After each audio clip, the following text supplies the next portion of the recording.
people first and then the middle. I was like, Fuck yourself, you piece of fucking shit. yeah, so I went to the people first.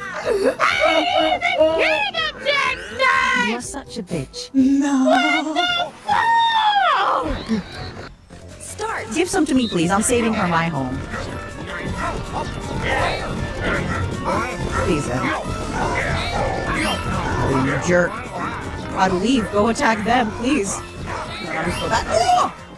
You motherfucker. Wait, what? I got the most 22. coins! Holy Let's shit. go! This never happens, y'all. I feel like last time I played with you, Ray, I won Bubble Party. And now I'm doing okay Yeah. here. What This the trip likes you hell? more than me. Fine, fine. Oh, get a 10, get a 10, get a 10! Get a 10. I hope I get 10, a 10, 1. 10. Nice, Oh, huh? wait, you flipped it. I did, yeah. I flipped Let's it. go! Wait, you flip it twice because you have Donkey Kong? Oh my god, I don't think I know. do. Let's No, see. please no, please no, please That'd no. be really funny. This is actually fucking Please flip it once. No, I don't. Please, please, do not give me a 1 and a 1. No Three snake and eyes. a 1. Fuck yeah! Well, Got it. There's the 1. You were right on the 1. Oh my god, you guys, this never happens! Zen, you should organize more lobbies. This is fun. Yay! You guys are just quiet and frowning. Stash. listen, I'm 5 and I've won too many times. That's I'm true. good. I trust you, Zen. I believe in you, right? You trust Zen? Why would you not trust Zen? Has she ever given you a reason not to trust her? Fuck. I'm good, You're keep fine. going. You're Keep gonna going, keep spawn going, there. You're keep gonna going. spawn there. Zen, what the fuck was that? That was physically impossible. It's okay, it's okay. I'm locked the fuck in. I'm locked the fuck in. Don't worry, don't worry, don't worry. Yep. That's Zen, that was too far. What the fuck was that? No, no, no, no, no, no, no, no. You're Do so not good. sweat it. You're I so got good. it. I got it. It's okay, we got this, Zen. Oh my god. Stop. This is fall into that actually, little I gap? did. There you go. I did. I'm Guys, so sorry, Ray. I didn't think you would fit. I'm so sorry. I didn't think I would fit too. I'm usually kind of chunky.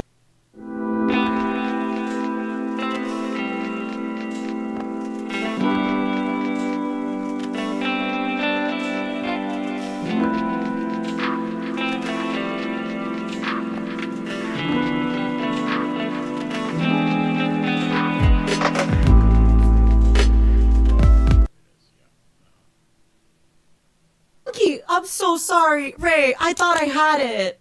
You just gotta believe and jump. We gave him Just gotta so much believe and money. jump. Oh, that was a double one, too. I know. I'm so sorry.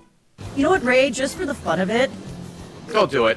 come on. It'll be funny. Please? No. Well, actually, I've been rolling only 2, so I might get a 3 with this. Yeah. What if you get a funny. 1 and go to the Right. unlucky space? Don't give me a 6.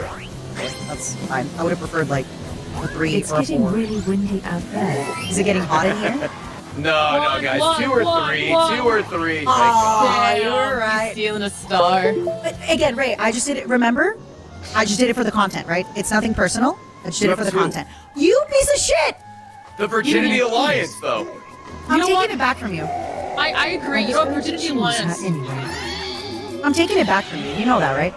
No. Take. No, please. I'm gonna take it back. No take backs. What do you mean no take backsies? I said no take backs. You gotta respect it. No! Yeah, Virginity Alliance. Oh!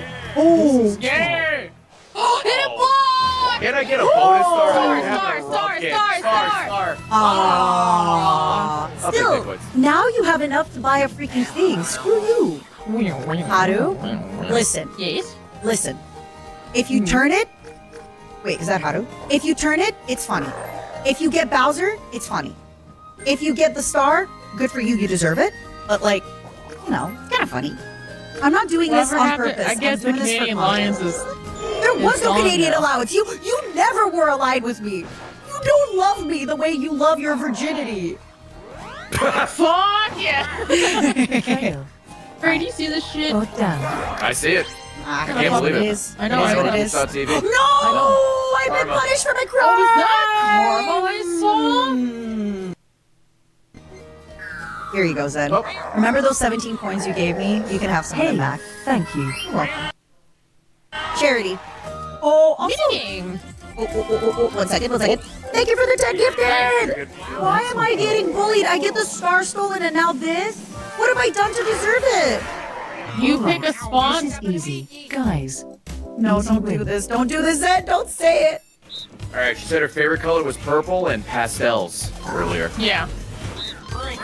Tina's actually not making her a gift. It was all a ruse for this game. I I know. think she went down. Fuck. Oh. You too, huh? Yeah. Alright. That's rough. Okay, we need to hit her like 3 times this round. Or No, two. no, no, no, no, no, no, no, no, no, no, no, no, no. You won't, you won't, you won't. Please, please, please, please, please. Please, I beg you. I think she went left. What? Oh. Please. No, no, no, no, no. Not one more. No. Oh my god. We need to hit her like. Please, please, please, Alright, please, please, we please, all need to please. sync up here. Please, I need the money. I'll Guys, take I'm the fall. I full. think you went to the same spot. No, no, no, no, please, guys, please, please. I beg you, be nice, be nice. I'm begging you, please, please.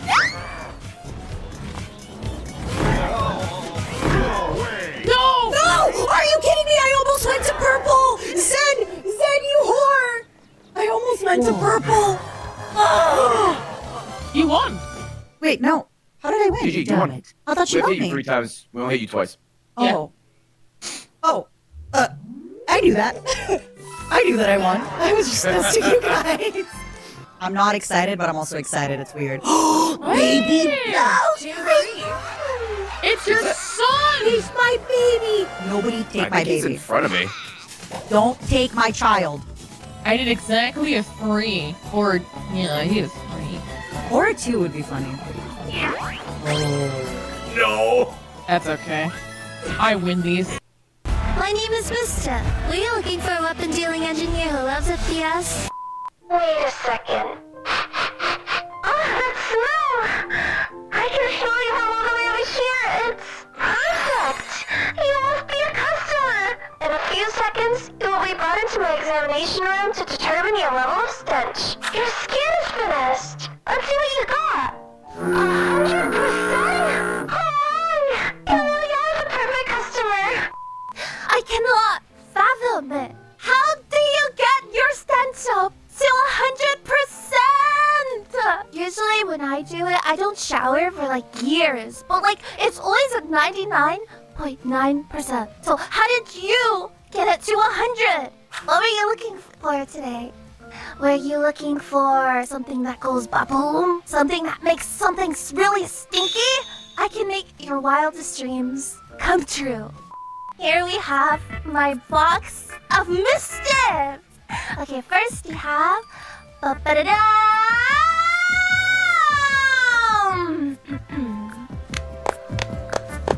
No one saw that, right? You're lucky I'm so nice. But you can't make fun of me, okay? These.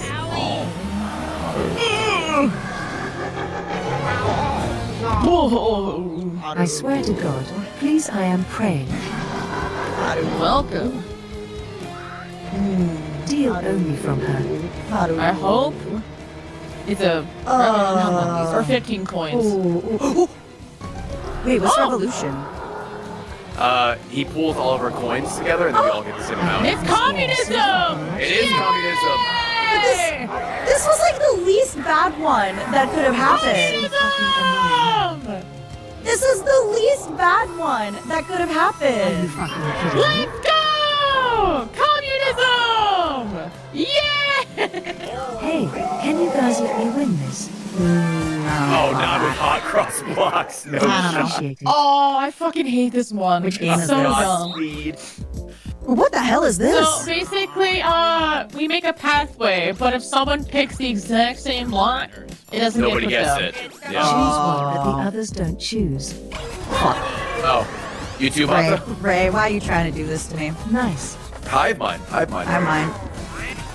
Martha! Hey, you gotta stop! Please! Ray! Couldn't even use! Ray, please. Oh my god! This is what I mean. This video game sucks. This is the worst. This is the worst game of my life. Oh my God. What is going on? America can't even use that! Oh, I thought it was down below. That was my bad, actually. That was actually my mistake. That's the only one I can use. Oh, fuck. Alright. I'm taking the one on top. Please don't I'm taking the one on top. I needed that one. Motherfucker. I needed that one. Alright, these are some good choices. Some good choices here. I actually need that one. This one I need. I need this one. Oh my god, I'm Stay moving. strong. I'm moving. Holy shit. Oh my god, I can move. I'm playing the game. Please, God. I beg you. Hey, Mata. Ray, you gotta stop, Ray, please. Guys. Ray. We are Ray, going through it. we're the same person. Truly. I hope your wife knows I also love her. Oh, And I let's also go. don't want kids. Oh, I You think. have to be kidding me. Taking that one. Just let I'm me taking have this a one. Stupid bitch. Oh, no, bitch. Alright. Oh, I I'm can't getting even use closer, it. chat. That was my bad.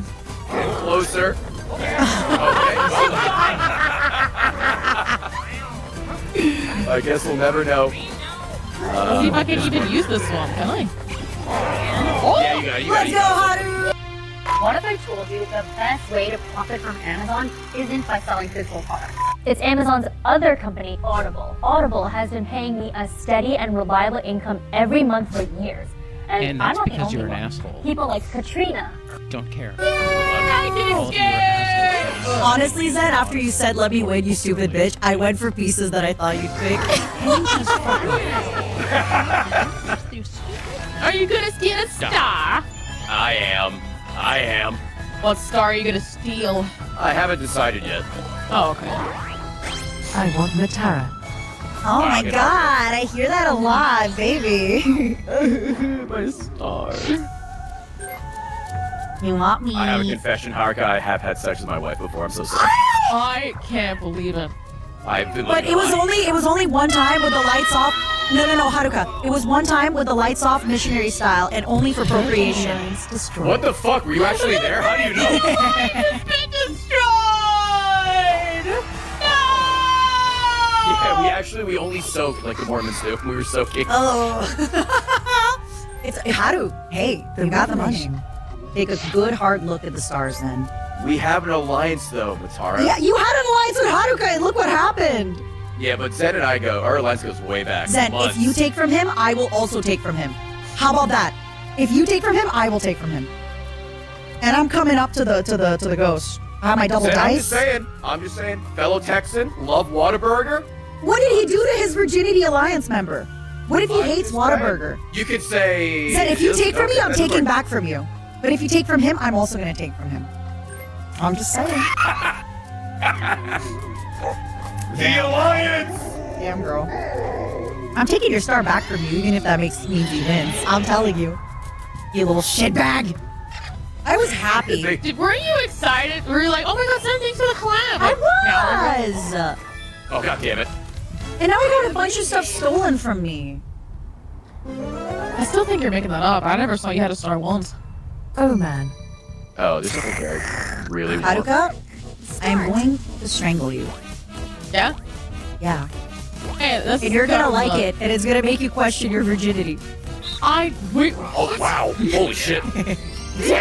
What? Let's go. You just oh my god, Ray. You're crazy. You don't even need the Holy mirror, man. shit. Holy shit. Oh. Okay. Alright. Alright. That I'm eating gate and coming through. Oh boy. Oh shit. Lucky.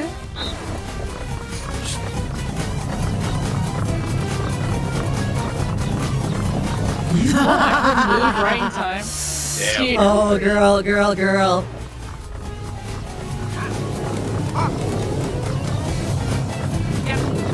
Oh, no, I can't be Alright, alone. Matara. No, guys, I'm so bad at this. Oh my god. Guys, I'm so bad at this. I'm so bad at this, guys. I Stop. couldn't go left Stop. this No, time. no. Please. This is genuinely, got like, this. stressful. Hey, Mata, Please. you got this. Come on.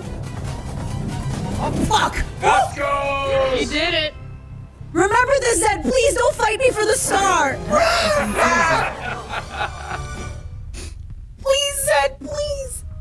Final turn. Oh my god. Here we go. Here we go. Oh, yeah. Good luck. You got this. Wow, you did. Well You done. did it. You did it. You got No, it. I need to get more than a 4 though. I don't know if I will. Hey, Will. Four exactly. I hate you. Hey, Zen. Exactly 4! If you want to be the top gamer of the shoujo, Right now. Hey, I got my star stolen. You're such a dumb fuck. I'm dumb! It's called trying to get my star because it's been stolen from me! My star has been stolen, that is actually! So diabolical. fucking stupid. How am I dumb? You got a star. That is actually diabolical. But Tara from V Shoujo, what are you gonna do? Any idea? There's not much. I can like curse you for the fun of it. But I kind of want you to like potentially get the star.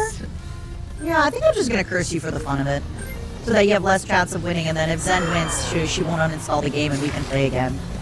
And again, I might not even be able to sabotage you because you'll still be able to roll high on. Oh, wait, what?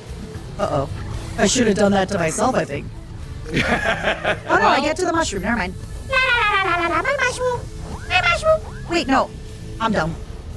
Yeah. I thought it said mushroom! It said mushroom! So I looked at it and I thought, oh my god, I get a I mushroom! think if you went to the right, maybe, because I think. No, it's to the left, it said mushroom! It No, showed the reason why I said mushroom! mushroom is because if you get past this, then you land Oh, on you're the gonna mushroom. land on a mushroom. Oh, fuck No my fucking life! Yippee! I have a star! I have a star! That's Yay! I swear, on my screen, it showed mushroom. But we get the fight though. Cool. We Yeah, do but- get the fight. I do 4. Okay, how? Do it all in, all in. All in. I dare you, all in, all in. Come on, all in, all in. You know what? How do I actually will all in? Because listen, if you win this, Zen's gonna be forced to duel you. Because otherwise, you actually might win the game. Hey, this is for 60 coins. Good luck, baby. Yeah, You you too. You don't This press is anything to throw the ball either. You have to work the Yeah. time out.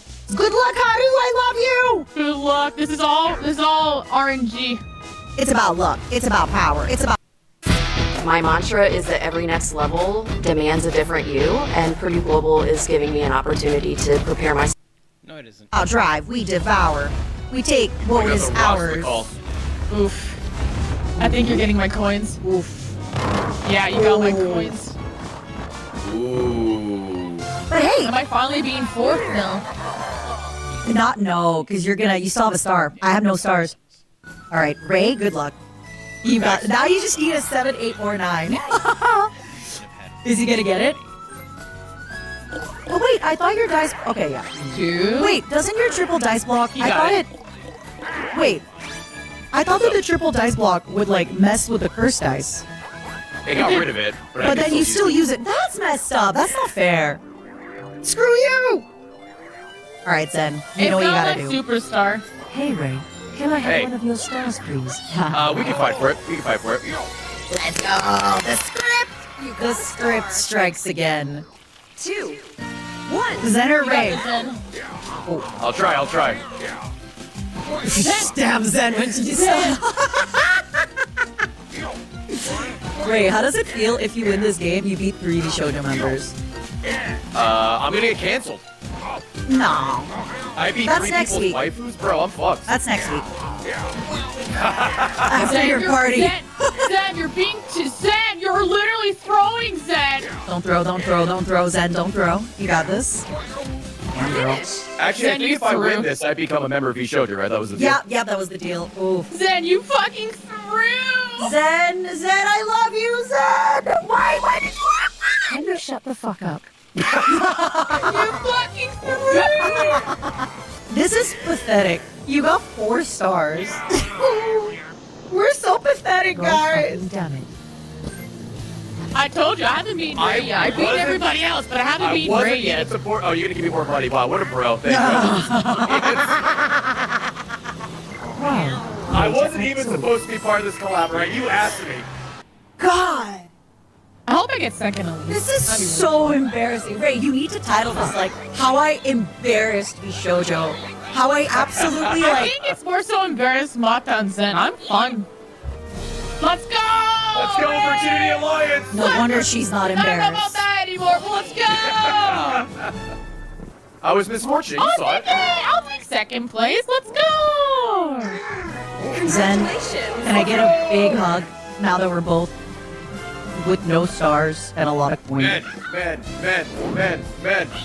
Wow. Oh no, we have a star. I fucking hate this game. So, like, same time next week, or? Or maybe after another round? Oh, yes, whatever you guys are up to. Yeah, whatever you guys want to do. I mean, But I'm technically down. speaking. I'm leaning back in my chair. I'm ready for cozy time with Oh. Mario Party. Oh yeah, cozy. Oh, the bell changes the wiggler. I have some double D's. I got a bell. I got a custom D's. Maybe I should Here you mop go, this. Your Majesty. Have fun with these nuts in your mouth. You just handed the D's out. I hated that. I hated that. Bye. As long as I don't get a 1. No, I believe in it. Give me a 1. Let's see it. No, I didn't mean it. Well, you said you believe in the one. No, You did believe in Zendrea, you whore. All right, let's see. Okay, What happens? let's talk about this. Ooh. Okay. Give me money, please. Oh, thanks. Zendrea, you So- whore. Zendrea, why? Zendrea! Didn't do anything. You didn't do anything. Oh wait, I thought that was Zen. Haruka. It's you, Haruka, you whore. Sorry, Zen. It was a force of I like how habit. you didn't want to take money from her from the boo, but you just took it anyway with the fucking I'm I shit. did, so yeah. sorry. It was a force of I- habit. I truly didn't mean it. Hey, It was you know literally what? That force was of all habit. Chance Time's fault. I want to let you know. What the fuck is this? I don't know. Wait, what is her thing? Are we going on a date? Yeah, she doesn't come up too often. I actually don't remember. Yahoo! Oh God. Oh, God. it's a bunch of like little mini games. You gotta collect coins. All right, let's do it. Coins. Ray, don't you think you've had enough? Don't you feel I you've had always enough have more. coins? That is crazy. You got such a big advantage. Fuck it. I like also how when I open your stream, Ray, your shelf behind you has gotten like busier and busier and busier. What's that, everybody? We must subscribe. Oh, it starts Ray. here? Oh my god, you're killing it. I didn't even know the star was here, honestly. Yippee! Calm down, Val. You're gonna wake up the Wiggler. Jesus Christ. Yippee! My name is Hysteria. I am the berserker for Eve.exe. Let's go! Alright, we got Hysteria in her natural habitat. Alpha game! That's a Ray roll. Yay! Please. You get to ring the bell though. Ding dong! Ding dong! Don't do that. Lord. I've already been fucked in Thank the you ass for your last contribution. game. Don't do this! Why? Thank you so much You for your look contribution. so sad. And maybe I should take them from Atara?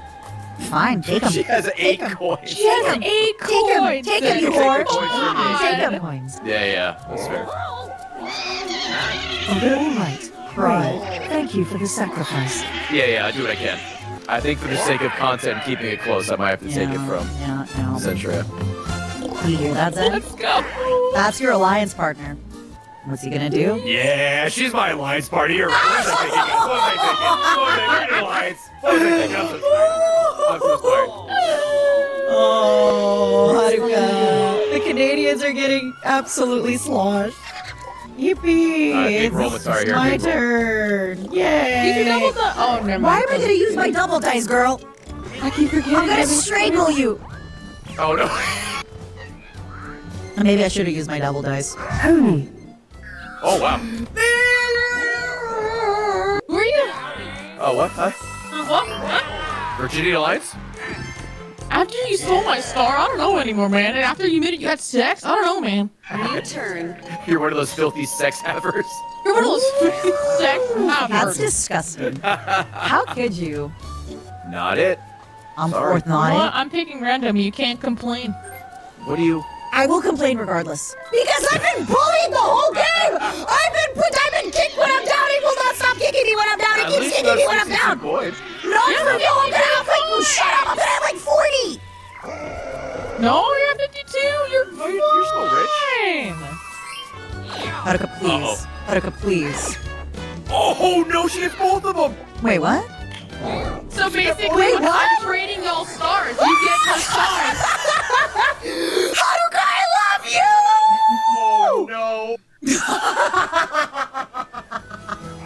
You better come back soon, because your NPC is going to use their bullshit. Oh, Zen, I'm about to lose your the Bowser's stars. face. Zen, I'm about to lose your stars because I ate the stupid mushroom. Please, all players lose 10. You have to come back after the minigame. Yeah. She should be able to rejoin on her own, and then she can be re-added next turn. I believe. Zen, I lost 20 coins. All right, since the shy guy says, So it's Eleanor. Eleanor, Follow. or yeah, Okay. he's a motherfucker. He'll get real mean real fast. Oh, yeah.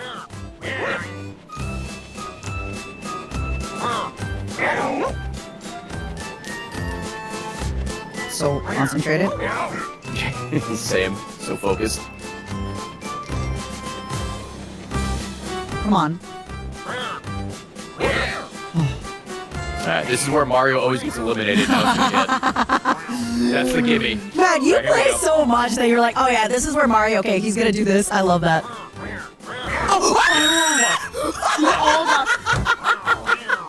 He usually does a 3, but I wasn't sure if it was gonna be that fast. Wait, you know everything, Ray. What the hell? If I knew everything, I would have done way better. For Mario. Since you guys tied, Uh-huh. you have to roll to see who gets them. Wait, that's it? Just the dice? Oh, Yep. Haruka, I know he's your brother. Oh. Please roll a 1. No, I didn't get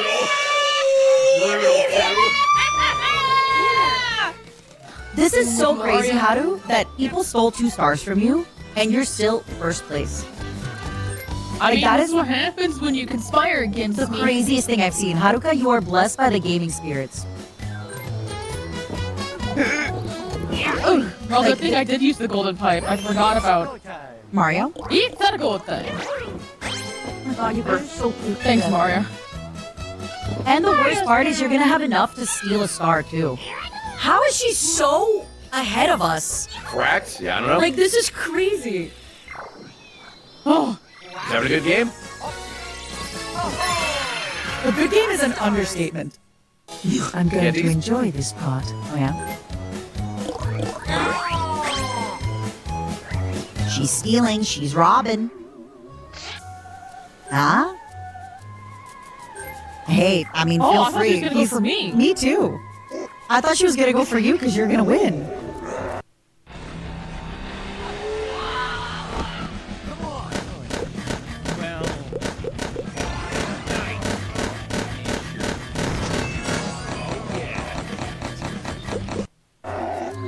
Said, I have no claim to the star. This is your star. You're just taking it back. Yeah, she's getting it back. She's getting You're it back. just taking it back, Zed. I can't even be mad.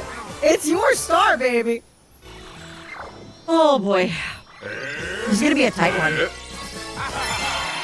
You got a star. I Oh my understand God, you're gonna steal Ray. my star. I'm Yeah. getting Ray, that just for star fun, you back. should take it from Zed. Oh, Ray, the I'm not content. If I took it from Zen, she would stab me. She Wasn't would. we're in alliance. You should have taken it from Zed. It would have been fun. Yeah, he's not wrong. Who's that? This has been a disgusting game for you, Haru. Considering that you lost 2 stars and you still have like so much money, and so you would have had 6. Wait, no, Yeah. Yeah. you would have had That's plus how it 3 is. stars. No, she got stolen 3 stars this game. You could do. If you steal enough coins, you could steal a star. Not it. Oh, not it. Sorry, girls. I can't do that to Zen. Oh, but you can do it to Matara. Yeah, you This have is 56 coins. This is coins. just Okay, you know what? coins. Then you know what? Coins. Fine. You know what? Fine. Wait, what? Wait, what? Uh-oh. Yeah. Ray, about my star, you know. Hey, I said not The it. star that And you for the stole thousands of people, twice? if you don't obey not it, I'm canceling you. I'm canceling you. You can't cancel her. She never goes on Yo, Twitter. hate raid. Hate raid, dude. She never goes on Twitter. You can't cancel her. Oh, right. What did I just fucking say, you two brats? You tried to steal my stars! I get my fucking revenge, you Yeah, marker. I gotta edit it out. it, please. Marker. Revenge! It's Marker. sweet, motherfucker! Marker. Have fun with that. I keep forgetting about. Oh no! There's No way. I am gonna. Oh my god! My heart left out of my chest. I think if you would have, I mean, it's already over, but I think you got another one, that would definitely be it. Yippee! This was fun. Thanks for gaming, everybody. It's such a good time. It was fun. It's such a good time. Yeah, thank you so much. This game fucking sucks dick. It's such a good game. Then why do you keep inviting people to play then? Use the pipe though, it could be funny. Could be funny. Could be a Yeah, bonus yeah. star for using items. Alright, let's go! Where's she gonna go? Let's go, Century of Shoujo. Where? I didn't expect that. I think, You you have got this, Haruka. Just on coins, because I have 0. Oh, Let's go. he's chanced. Oh, you got a chance? Chancing. Is it time for the script to activate? Okay. Oh. I swear. Oh, Ray, come on, Ray. What's it And gonna we'll be? take a star, that'll be nice. Okay, alright, that makes it interesting. Alright. You can have Zen Star that I Okay. took before. All right. Remember? Oh my god. The script. The script is in full effect. What the hell, Ray? Oh, but it's a fucking duel. She's on a time limit. Yes. Oh no. Just do it quickly. Oh, wait. Oh, I have no coins. So it's like it's gonna say no. Please do. Okay, thank Christ. Okay, you're good. We have no coins. But it's chance time again. It is chance time. It is chance time. Oh. Good here. Oh, I don't like that. Uh-oh. Oh, give me your stars. Oh. Oh, wait, that might be huge for bonus stars. That would be pretty huge, yeah. Hold on. Oh shit. Hey, yo, 420? Oh shit. Yeah, I'm Gather smashing. up, everybody. I'm smashing. I'm hacking him. Haruka, if you get 1 star, you win. Yeah. You sure? Yeah. Because I need at least 1, but if you get 1, you win. Let's go. I think I did my math right. Oh, I didn't know. That's you. I didn't land on Bowser. Oh. Let's go. Ooh, they landed more? Yeah, I did. on That was Bowser. more than I did. Alright, well, it comes down to this one. Ooh, shopping. Yes. I think it's then. Yes. Well done. Let's go, Haruka. Finally Let's beat go. the script. Let's go, Haruka. Let's. Zed, wasn't this a fun game? Oh. This is the only win I wanted, is to beat Ray's script. Chat, women do be shopping. I had to change it right. do be shopping. Women do be shopping. I didn't have a shot there. Let's Well go. Yay! Zan, thank you so much for setting it up. I know you need to run. Done. Zed, we love you. Give me Try to kisses. make it soon. Thank you for your coins. Crazy. Zed, your coins were very tasty. That's awesome. Thank you so much. Zan. Bye, Zed. We love you. I'm never talking to Ray again. Okay, bye. Bye. It was fun. Bye.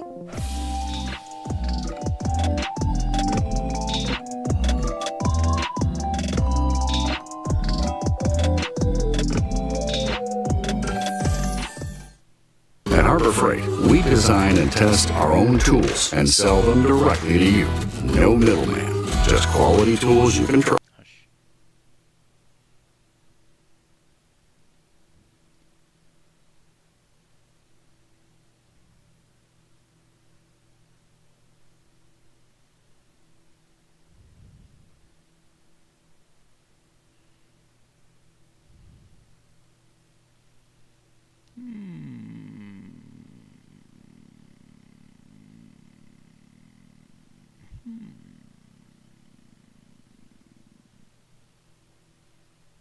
Froggy Heavenly Pavamat Ruben Zen. Oh yeah, sure. Plus, then it's extra immersive because that's like how the real world is. No. We all start off as friends and everyone's kumbaya? You're right. Yeah. This is And the then real people, world now. and then the next thing you know, you're that guy in Greece getting stabbed in the back by your homie. I think it was Rome. Fuck! Damn it! Shit! Froggy, I'm not convinced you played this game. I'm not convinced you played. Also, That guy in Greece. That guy in Greece is a wild thing to say about one of those other people. oh, isn't he the salad? Oh, that guy! I'm in Spain without the A. What's the second closest thing to Armenia that you could be? Maybe. Wait, is it Brazil? Do you want Brazil? Brazil? Yeah. I'll give you Brazil. Thank you. I love you. I will let you have Brazil just as much. Appreciate it. Thank you. Armenia and Brazil are like fucking besties. I'll play Canada. Alright. Why are people saying, oh god, no? Wait, should I not give up Brazil? No, it's fine. No, it's cool. It's cool. Armenia loves Brazil. If I pick, Even though they're really far away and in different continents and on different land masses. maybe they could be further from each other, but like, I need more alcohol. I need more alcohol now. I need more alcohol now. Please, liquor. I need hard. I actually don't think Armenia and Brazil could be further apart.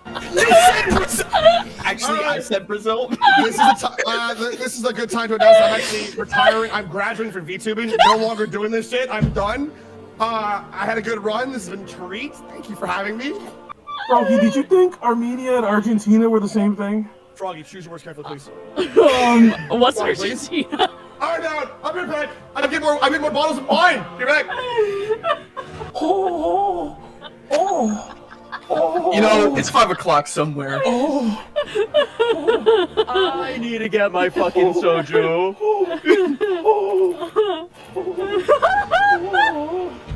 I'm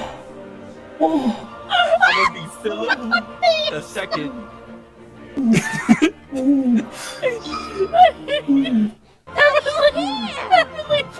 A reason that I drink alcohol.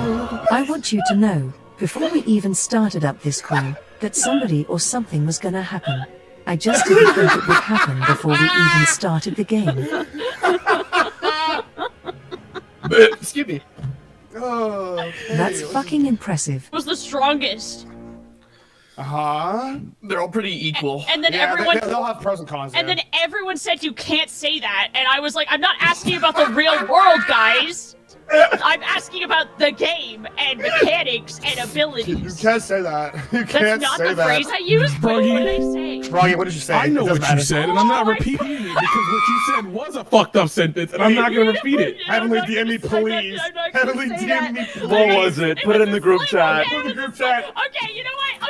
Please. Okay. I'm not gonna say it. Oh my god! Wow.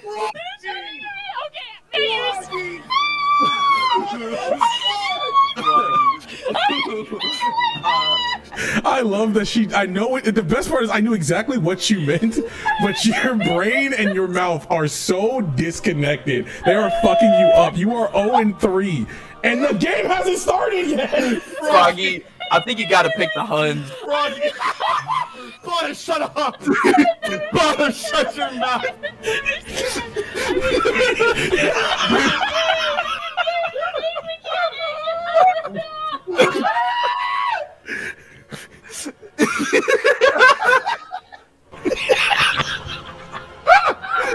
I'm so embarrassed. Oh man! Where's the button, bro? Time to take down the void. Do I want to be Prince or like a little bit Make less? this game so hard. Froggy, for many I love different you, but reasons. you stop being racist for 5 minutes. Froggy. If I open your stream right now, and you're the reason that I can't go to the No. you through the screen. No. It's not me. It's not me. Why are you just running your fucking warriors around like that? Oh, my chest. Look at them. Press defend. They're doing it. Now hit space to go next turn, you fucking animal. All right, it's gonna be a long. All right. I can't So fight Froggy, you see that next turn button? Yeah. Bottle, your piece of shit. Barbarians don't do anything. How do I? Me when I lie. The things you never want to go down is food, and you never want your money to go down. Okay, because I have no food, but I only have quarries. Well, you're about to die already. So Your that's workers. No! Your workers are eating rocks, bro. No. Wait. Are they attacking my house? Didn't I just say that was going to happen? Goodbye, Ruben. No! What? Bro, I really talking for no reason, dog. They ran away from my warriors! Like, I deadass just be opening my mouth for no fucking reason. No one ever listens to what the fuck I'm gonna say, dude. What the fuck are you talking about? Cute enough to stop your heart, skilled enough to restart it. Knock knock! Konbedu! Ah! How's it meeting Eliza? She's great, isn't she? Oh, your heart is racing right now. Ah, I'm sure it's just from the. What? What the fuck were you just talking about? Oh, somebody asked me for life advice, so I gave it to them. That is the worst idea I've ever heard. Whoever asked you for that shit should get a refund. Somebody was like, I need help. My friend is getting into drawing, and it looked like they were drawing a Sloth from the Goonies on stream. So they were like, and then they were like, oh, is that Sloth from the Goonies? And then she looked up and was like, it's a self-portrait. And he was like, what do I do? So I was like, double down and ask her if she was in the Goonies. Bro. They said that's a watch one pack. Life advice with Froggy. Get Alright, Ruben, what can we do to help you get through this turn? What? I'm kind of champion. What do you need from Ruben? What do you need from Ruben? What's wrong? Guys? Click the next turn, but I'm good. Guys, you're gonna want to see this.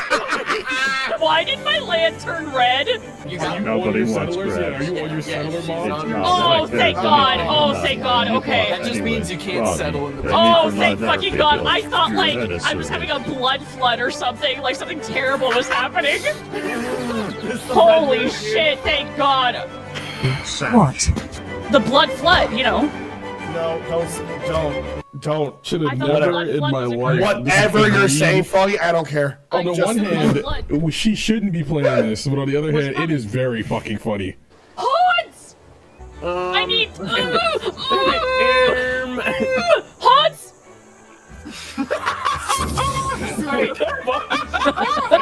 You're playing Queen What did she say? How's your Royal Navy? Fucking I'm working I know on what she said because I looked over. I had this pulled up. It's a horse tile. And she...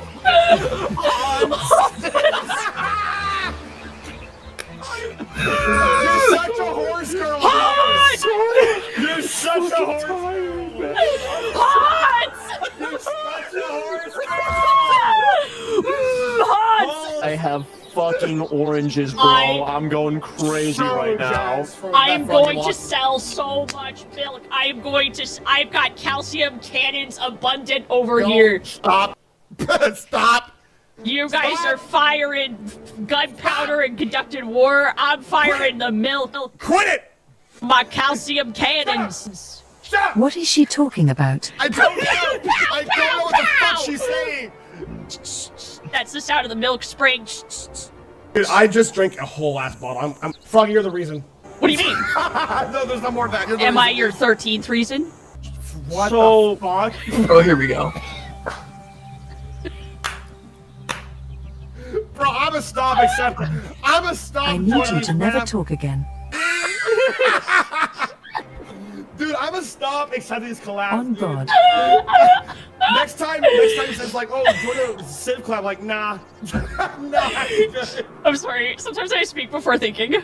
No, I can't. I can't keep relying on music every time she stuns locks me. I have to be able to fight back. I have to stop fighting back with the dumb shit she's saying. I have to fight back. I'm letting her take over my mind by letting her stun lock me. No, you're right. I have to fight back to this stupid shit she's talking about, bro. If I can fight back bees, I can fight back Froggy. Never done anything wrong in my life. What's wrong with you? What are you saying? Heavily, what? Put that Froggy, in there? you've never done anything wrong, right? Oh no. Should I get more? Yeah. So this clip of you asking which is the apex. No! Don't leave that clip! Don't leave that clip! Don't leave that clip! Don't leave that clip! Don't leave that clip! Don't leave that clip! I'm so glad. I said it before. I'll say it again. I'm so glad they made Live 2D. Because Froggy would be dead in a ditch. Just. I can choose a governor. This volcano gonna hit me from the back. You're taking lava back shots? That's crazy. Volcano shots. I'm gonna get him. That's crazy. That is wild. Froggy, I want to apologize for what I said earlier. Please refer to our last DM. Oh, yeah, let me see. It's time, your time, not just to go back to school, but to come back and move forward with Purdue Global. Start your comeback today at purdueglobal.edu. Can you delete this message? I'm leaving it there forever. Can you delete this message? The last thing I said, Froggy, was we might not be from the same sack, but we roll in the same pack. You're my alpha. He sent me a picture of a werewolf ripping off its clothes. Baby, I'm praying on you. There are two sides to me. No, there are two sides, bro. Jesus. There are two wolves inside of me. I'm pregnant.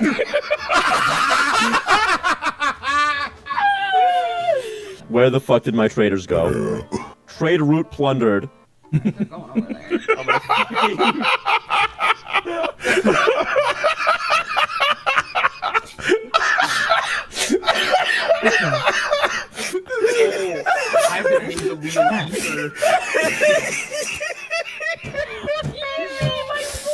Fuck this game, bro! I know you are so pissed.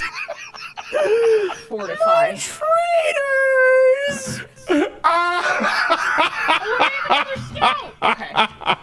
Fucking warrior. Fucking fucking What is giving me? fucking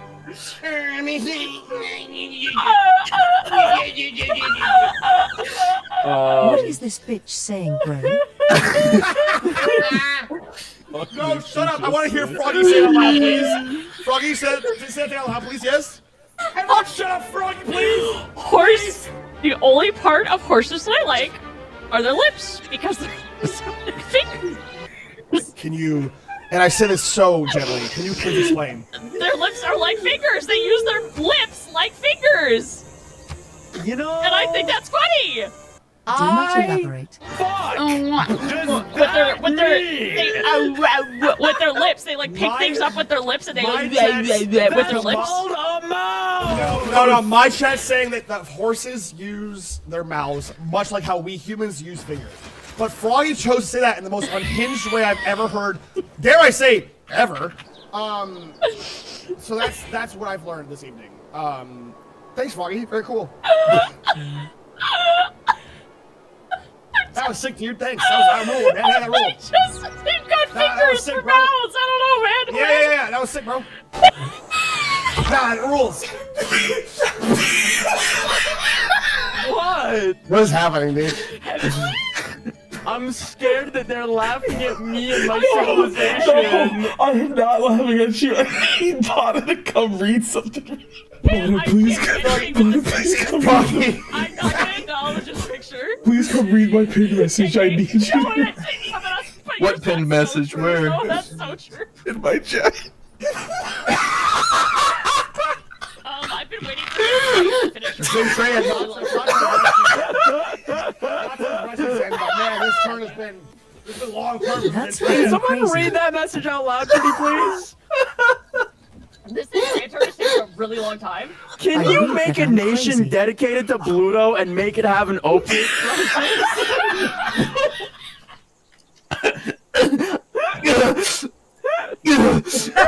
Jesus Christ! I don't understand why this is happening. Civ should not happen this way. It started when you invited Froggy. Froggy's fault. Froggy's fault. For the coast of the Iapetus Ocean. I'm also on the coast of the Iapetus Ocean, so we might see each other on the other side soon. Once I can want get to hold your bombarded. Iapetus Ocean. Shut the fuck up.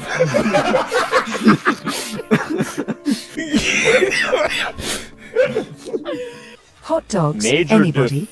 Hot dogs? Yeah, I love hot dogs, yeah. Oh my god. Oh, I could really go for a fucking glizzy right now. Oh shit. I can go for a hot dog real We need to hurry up and invent the wheel so we can invent Costco so they can invent hot dogs. Oh, yeah. My bad. Yeah, and I made What hot the dogs fuck at am I listening to? Oh, is that Haruka? No, the settler's gonna be fine! What do you mean the settler's gonna be okay?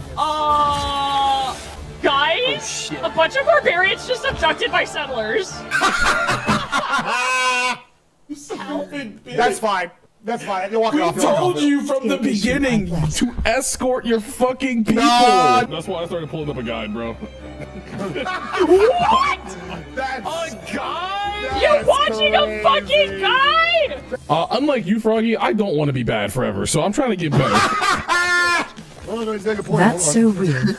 Mata? Matara's not British. Yeah, didn't she sound like anything? If she was here, she would kick your ass. Papa What? I don't know. Papa Mutt, you simultaneously just offended Fruit and Matara in one go. That's so fucked. And the Froggy says she's British. You're not allowed to talk, Ruben, trying to wear Michi's skin. Shut up. Dude, it's chill though. I would like to apologize to the Momos. I do not know about Roach Mom. All I know is that she's apparently not British. No, Fruit's the British one. Froggy, you told me she's British! Oh, a Korean missionary is visiting me.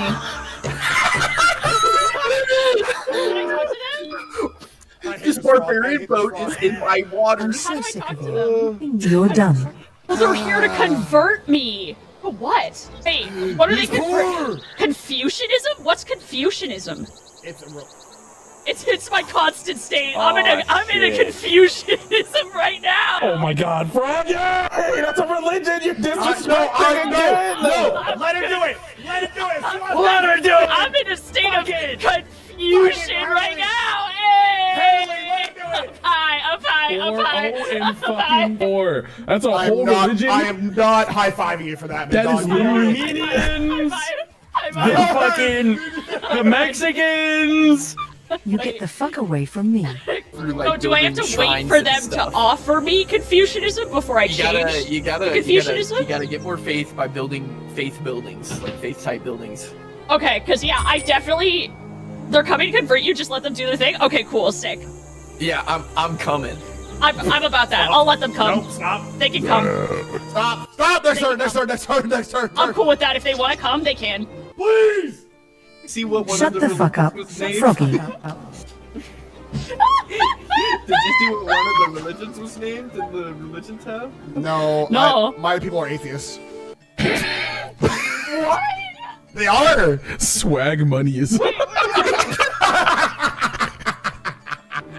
is one of the religions swag money? That rules. Swag money in them. Oops, baby. Or zippity oopsie daisy. Shut the fuck up.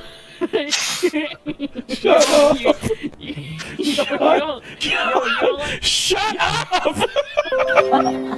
Okay, so let's do Mercury because nobody has Mercury. Please? Please? So I picked Ivory.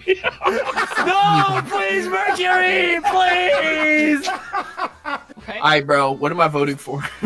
Increased production in commercial hubs. God, I hate you. So that was on the second one is increased production on the commercial hubs, and then on the first one, block Ivory. Government plazas. Don't block Ivory, block Mercury! Bada, if we increase production in commercial hubs, we can make more money together. True. Wait, that's so real. Thank you. Submit. Alright. Now I save. Yeah, we'll find out what happens when we come back after I save. Stay tuned, everyone who's not depressed. We can come back. It passed! Oh, but y'all picked fucking Coco, you fucking idiots. Oh, I that's didn't. chill Nah, as that was. fuck. No. Oh, that fucked me. Oh, no. I got the Chocolate Empire in my city. Oh, nah. Oh, fuck. Nah, that was one of the NPCs, bro. It was fucking China. I know it.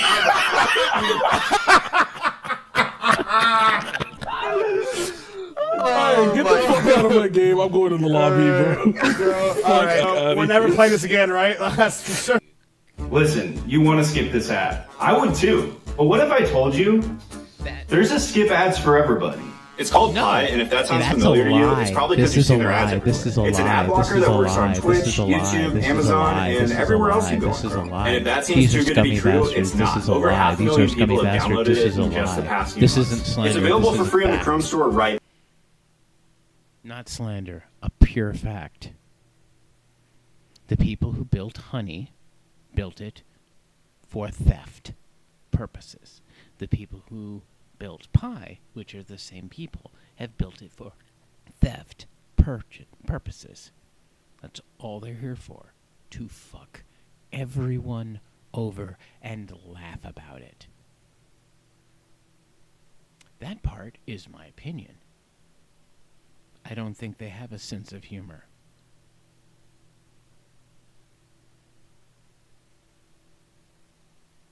Little golf game. Only game in the history of the world I've ever seen make someone cry. It made Bada cry. It made Bada cry. It made Bada cry. It was so frustrating, and I think he was having like a bad day. It was like one of the first times I ever met Bada. You went AFK, I'm just there with him, like by myself. He just starts crying. I'm like, bro, what is happening? I wasn't AFK. I was laughing so hard. I lost my fucking mind because he was like, bro. Yo, I don't want to play this shit no more. Nah, you're playing. We're playing. We're playing. No, I'm not. Lock in, Papa. Zen, okay, I don't know if you know Zen. I have had strokes, so this might be it for your boy. Oh no! I mean, listen, what's better content than Palmut found dead because Zen Trey has a troll. I'll come to your funeral, my Thanks, friend. bro. Oh, that's real cool. That's a pretty good deal. Wait, I want Zen to come to my funeral. What the Exactly. heck? Wait, Come to the funeral on an iPad is crazy. I'm going to have them take the rooms to the iPad. Everyone's there, and then Zen is just. She just like she goes up to your casket as you. You will be missed, Papa. She's the only one clapping too. Like, we'll miss you. We love you, Papa. You did great. Oh, Lord, out of the way. Lord, get out of the way.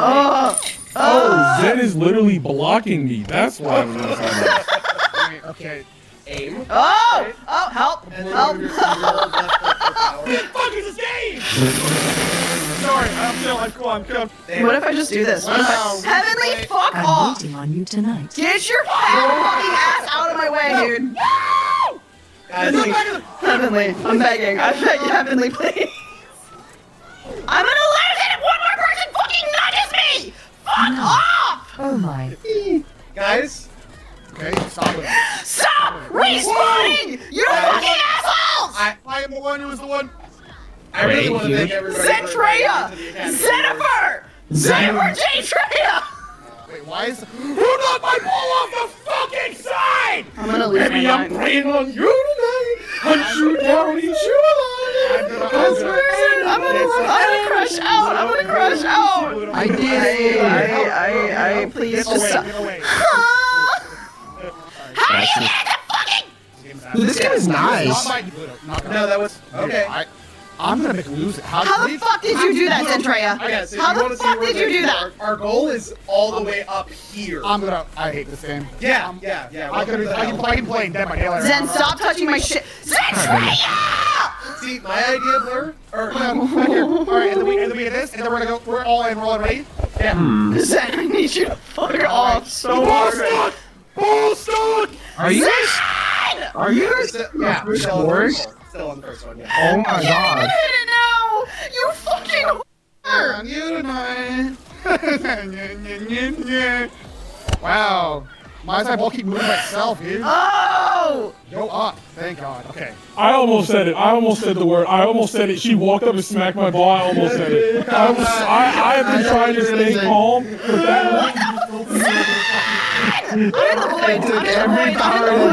that oh my god, that shit just hit me on the fucking head. Nice. Okay, I'm good. Zentreya! Zenifer! Zenifer! I'm good. I need you to go away.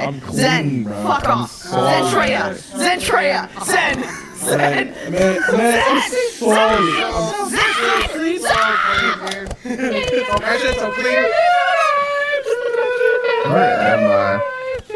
Yeah, there's more holes. Welcome to hell. First time I got with a girl. There's more holes. What are all these? What do you mean? What is this? You got too much power. Zentreya! Nobody I hate knows the trouble are you seeing. Zen, go away! Zen!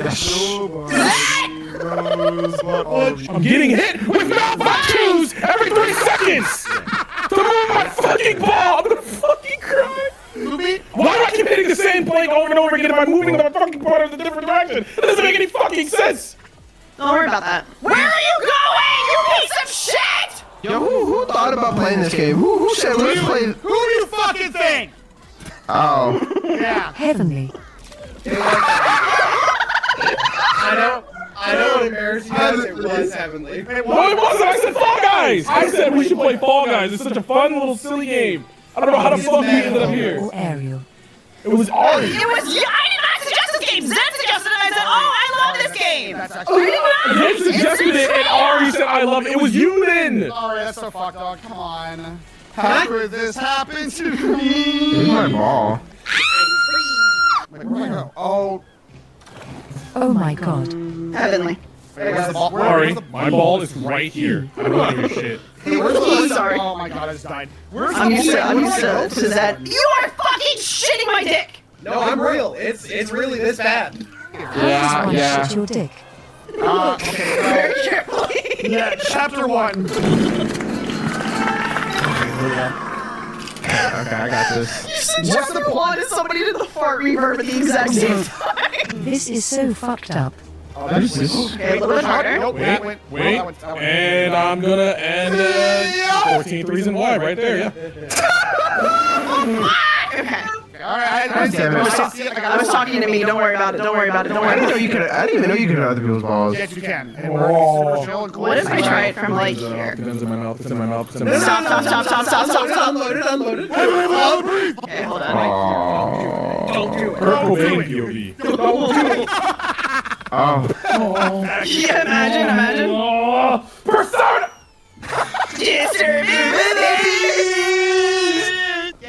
Hey, Zen, a little bit harder. Next time, just a little bit harder, Zen. What is this? What is this? What is this? A little bit What is higher. this? Where am I supposed to go? I'm going up. I'm going left. I'm going right. I'm going to hell. That was great, Zen. Where? Do it again. Holy what? I'm gonna see if I can hit it from back there. Please. I almost lost it. Is all I can say. I was gonna lose my mind. Wait, is it this? Wait, is it Not mine? deep within. It's just within. That's mine. That's shit. Your ball? That's my ball. Thank you, bro. Oh, fuck me. It's slowly rolling down in that pipe. I'm about to have you slowly roll down on my mind. Okay.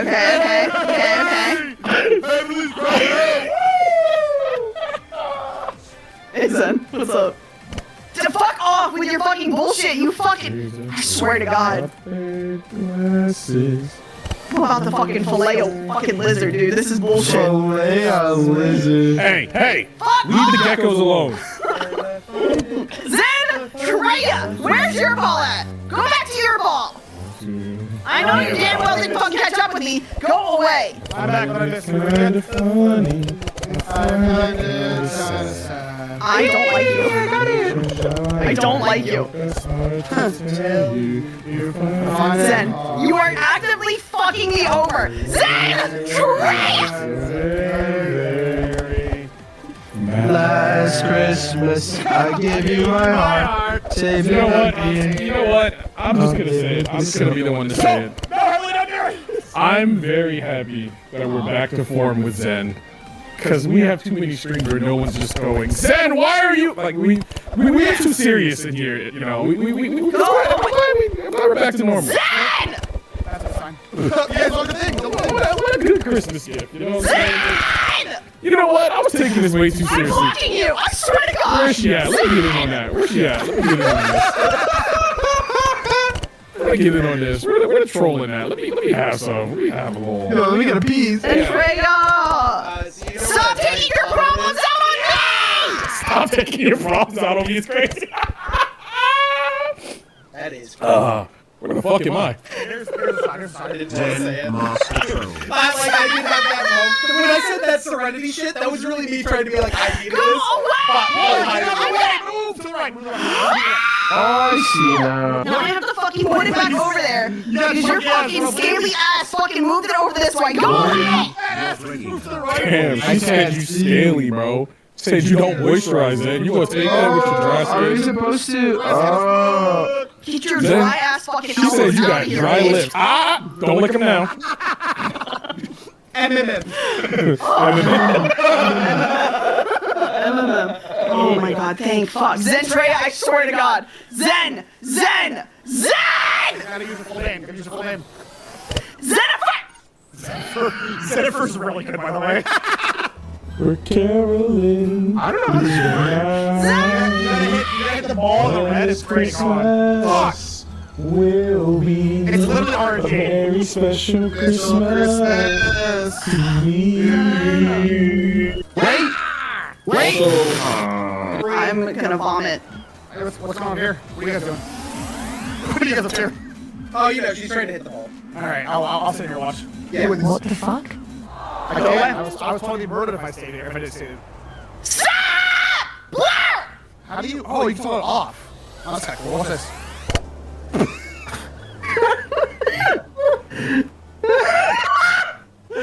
Very special Christmas. I know where you live. I know where you live also. I know where you live. Dodge for dodge. Dodge for dodge. You gotta go for dodge for dodge. Dots for dots is crazy. That is probably the most. I know where you live. So do I. I remember when Ariel said she would have so much fun with this game. Good times. I have fun when Alright, I my dare love you to me. jump again. I bet you I'll catch you. Where'd you do that? Oh. Damn, just like always, my ex up and lets me down. I'm not gonna lie, I think you slid off actually. I don't think you. I fucking hate man. I've never said that before.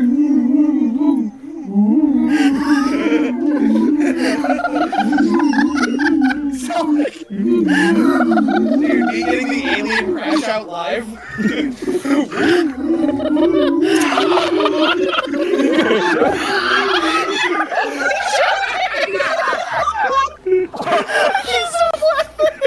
Bro, what? You don't like Dead to Dead episode 1, bro?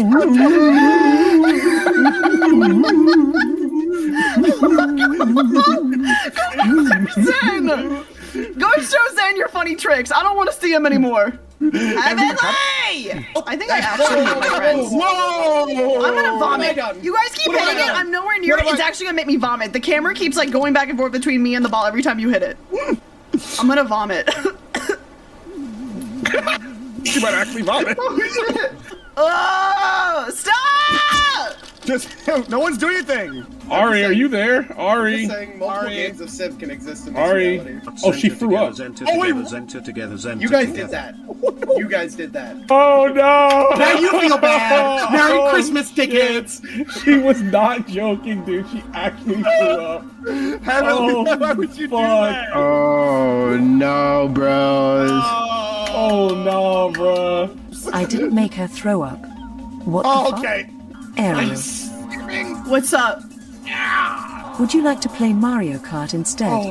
I think everyone would have more fun with Kart, because I feel like you might hate me by the end of the day if we do party. You're I could never hate you. I think it'd be really funny. That's 'cause I so like you. sweet. Are you being nice to me because I threw up? Merry Christmas. 100%. Merry Christmas to you. It's a miracle.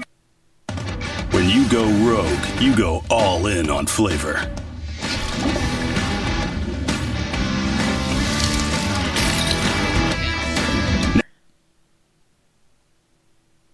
What if that is not tobacco based? And mouth cancer. What if there's no negatives attached to it at all? And mouth cancer. What if it's only positives? You're still getting a form of cancer. Raw, unmedicated addiction to things that should not be in your body no matter what. So, no, I don't care. Do you actually think this? I think this because there was an ad in my face. Would I say these things any other time? Maybe not. But right now, you put an ad in my face, and I am very, very angry about your ad. And that's what matters. So to be a little less angy, I'm gonna watch this Maxor video. Smuggle on.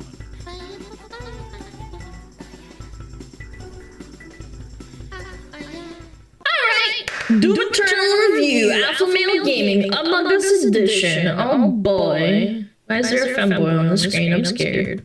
I swear to God, if you throw me into that portal, I will fall. You were never one of us. Nothing but an imposter. False crewmates.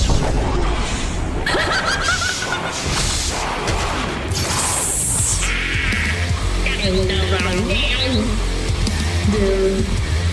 The Doom Eternal soundtrack is a is game so with so good. much testosterone dripping from its orifices that it caused me to create a son via mitosis. In this adventure, you play as John Doom, a man stricken with irrationally severe laws, who does not consider or think through his actions and effects on other people. It only And kills. in his quest to save mankind, kills God, and Satan God, who is also himself. If this in-depth and engaging hardcore male gameplay sounds appealing, then I've got the game for you. This game is of course a sequel to the critically acclaimed Doom 2016 with a few key differences. Alright then, buddy. I'm going to cheat yourself. Which meaningfully extends and builds off of the gameplay and challenges that we love. Then it extends them some more off of a fucking cliff until the product that emerges out the other side resembles crack concentrate. If you're watching this, I'm assuming you've probably played the game, since I don't actually want to help people buy things. I'm here to entertain people, and if you're clamoring for entertainment and haven't purchased this game yet, do yourself a favor. There's enough male hormones here to transition someone, and I can guarantee you results, my fellow Sigma males. So whether you're a psychopath like me or new to modern Doom games, come with me on this amazing journey through Twitch gameplay, beautiful environments, nonsensically fucked up lore, and remixed Mongolian throat singing. For money is temporary, but Doom is eternal. Doom Eternal!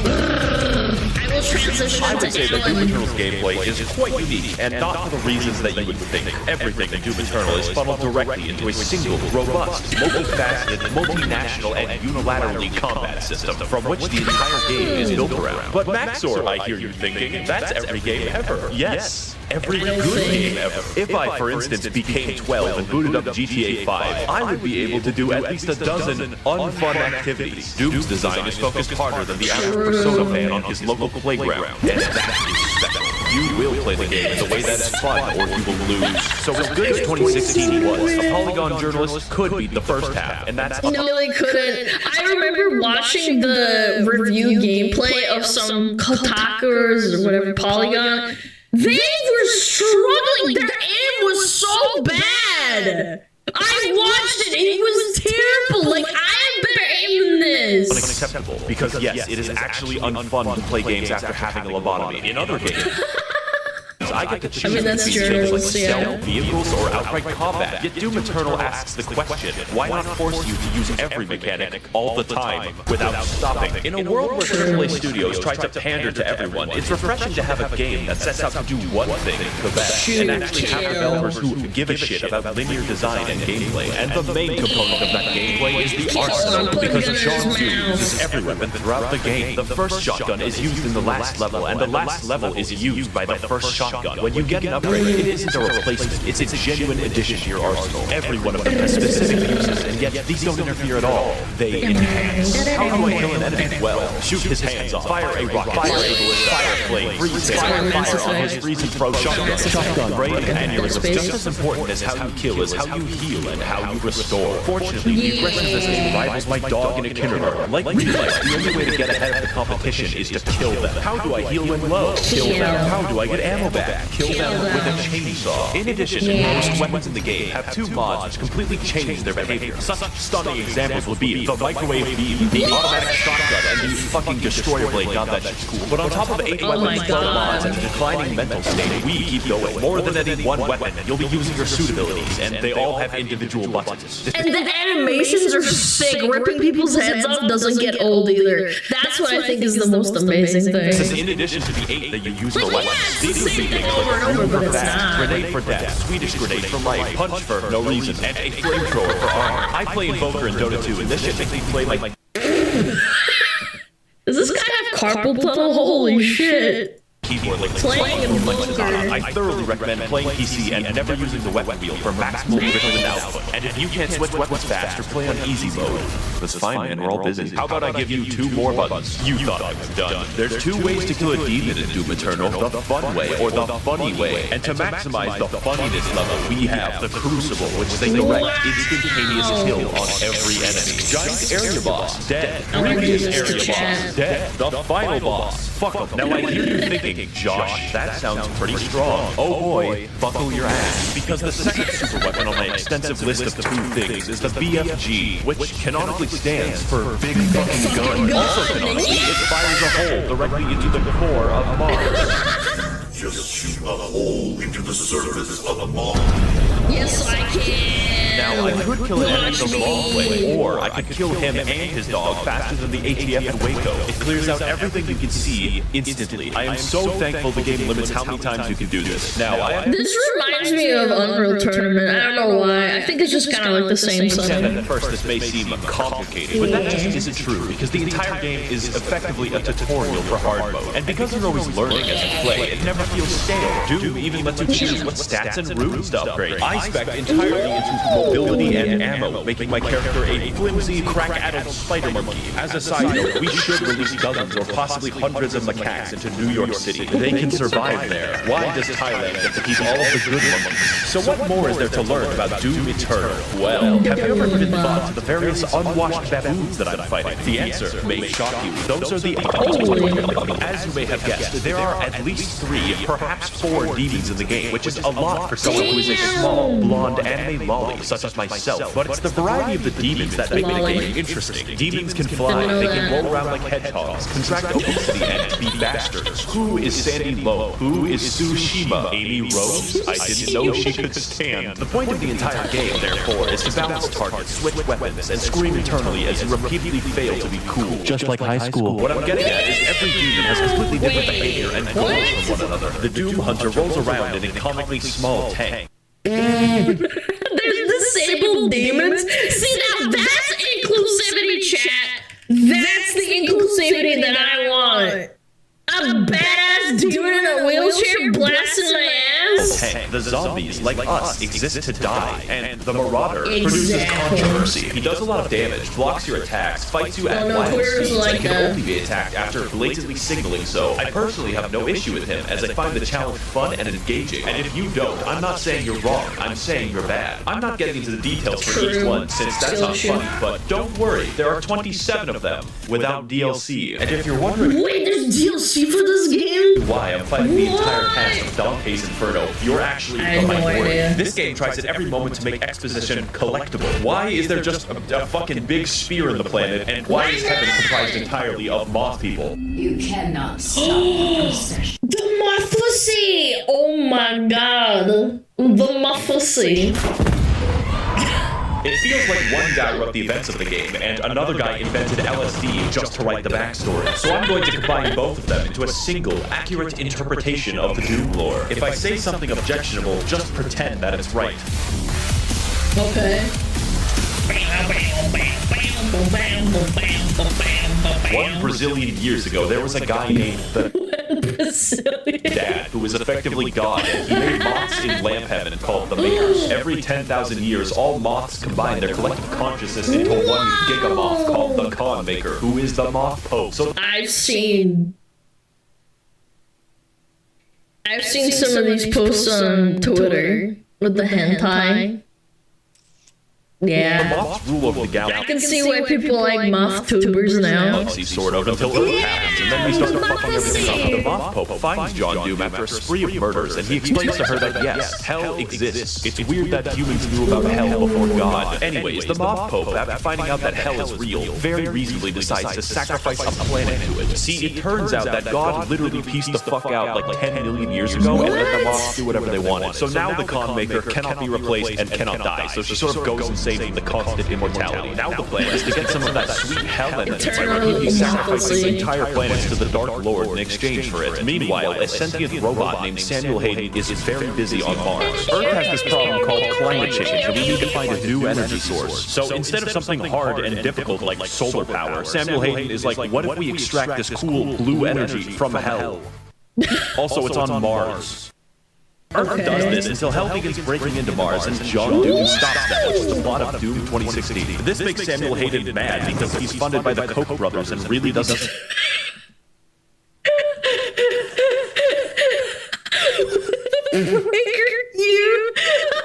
want to build a windmill. So instead of destroying the demonic crucible, he just brings it back to Earth and catapults John Doom into the backstory planet. If you think that sounds unreasonable, just remember that we considered blotting out the sun before building a fucking solar. Project supported by Bill Gates is set to temporarily dim the sun. Yeah, maybe, this is a joke played up for exaggeration. Please do not ascribe political beliefs to me based off of jokes in my videos. Entertainment is my only priority. Dude, imagine, you have to clarify in the video, man. That pisses me off, man. This poor guy probably's like, oh, you must hate them. You must hate what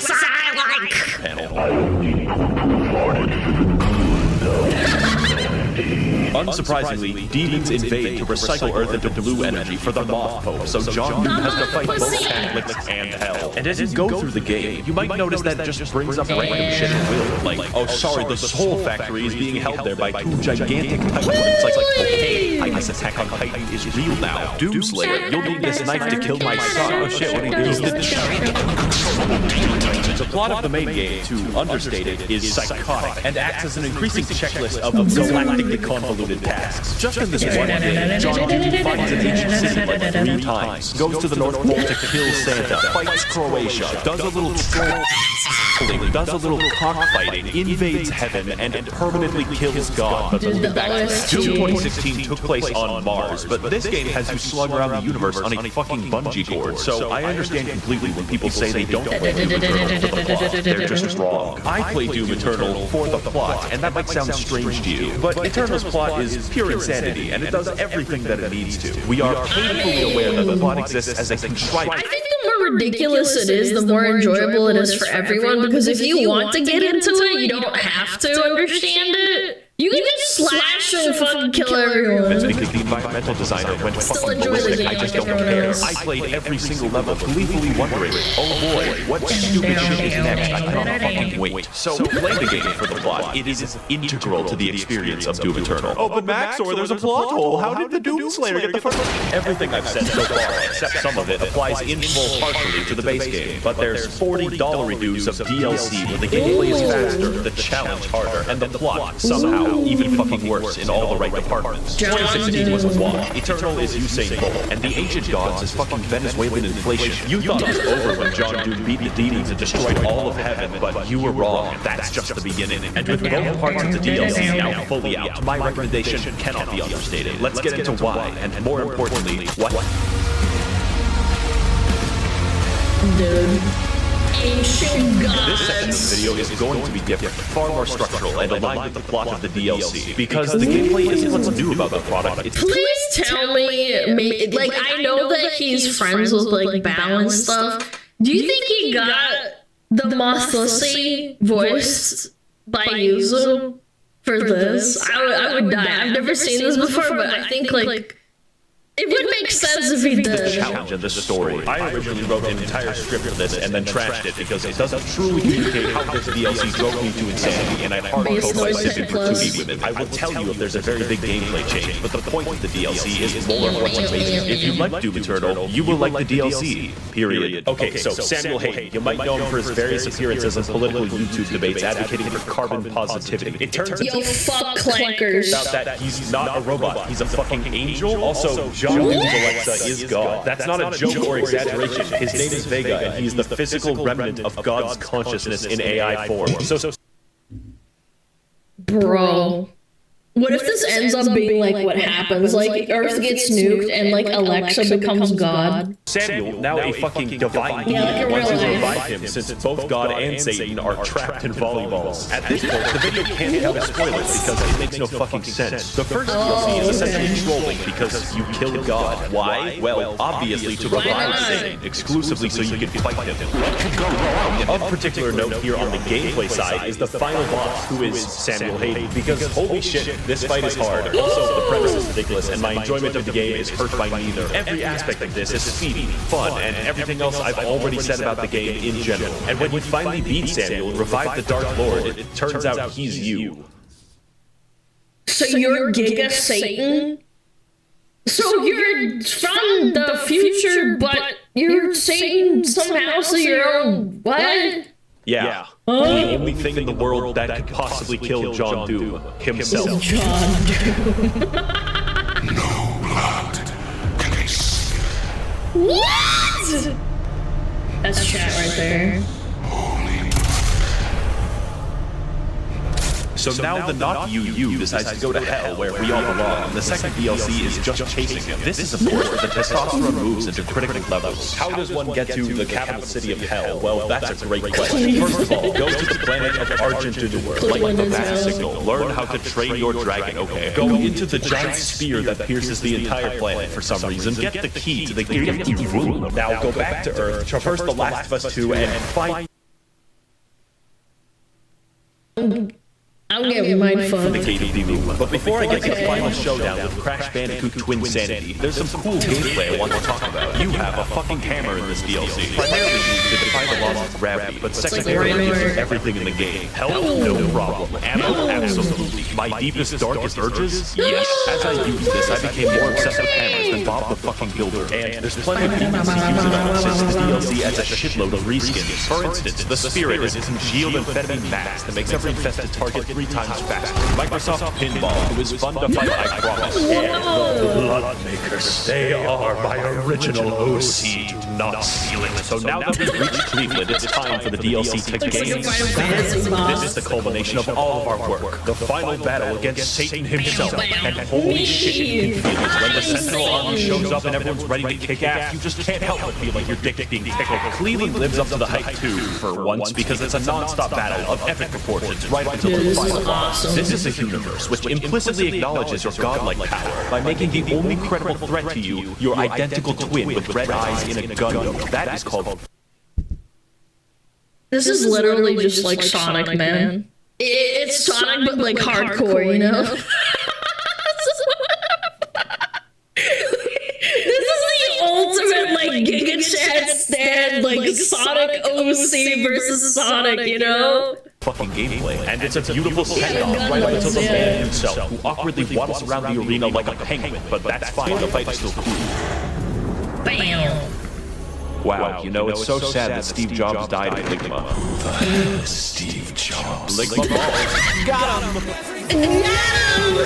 Now, before we defenestrate, there's a few details I want to talk about that truly complete this game, make it a real 10 out of good. Firstly, I would classify the music of this game as metal without guitars, and I fucking dig it so much. How do you make metal without a guitar? Well, you sample Mongolian throat singing and your lawnmower. It just travels. Normally music isn't very important, but it's so good that it becomes important. And the role it plays in setting your mood is vital. Also, the main composer, Mick Gordon, like me, watches virtual YouTubers every... No way, is that real? Mick Gordon, VTubers. Mick Gordon watched an anime girl play Doom Eternal. Mick Gordon has discovered virtual YouTubers by playing Doom. Make Gordon's simp exposed. Really?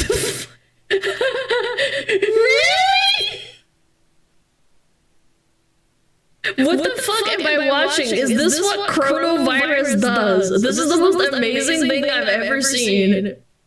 Dude, that's awesome, dude! Waking second of this day. Great minds think alike. In fact, most of the music in this video is just Doom Eternal soundtrack. Guess you'll have to rewatch it over and over again to really listen. This is the best one, obviously. Finally, this game looks really good. Not in the, oh wow, look at all these particles I'm stroking out. It's more like, how does literally anyone have time to model all of the geometry in the game? It is unreal. It is so downright inspired that it makes you feel... It reminds me of old games like Halo, like Duke Nukem. Even though it's modernized graphics, I think a lot of people that make games now, they've lost it. They've kind of lost like the old schoolness. Bad while playing it. Doom Eternal is such a fast and pulse-pounding game that it's like sprinting through the fucking Louvre. How am I supposed to appreciate the Mona Lisa when it looks like this? Should you buy the game? Yes, I am very biased. If speed and action is what you crave, if you want to induce cardiac arrest early, this is your game. I would like to thank the Demonic Brotherhood funding this channel in exchange for their souls. If you would like to engage in blood sacrifice on my behalf, you can head to my Patreon to learn more. Thank you all for watching, and of course, run, they're coming. Dude, that was so good.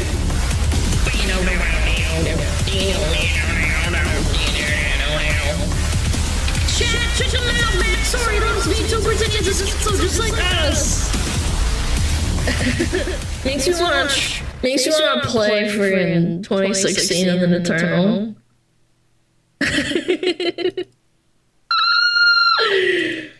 God, that was good.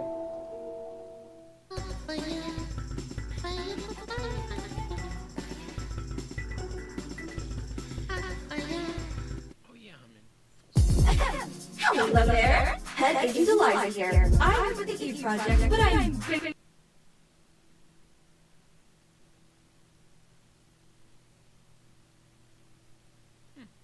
Sure.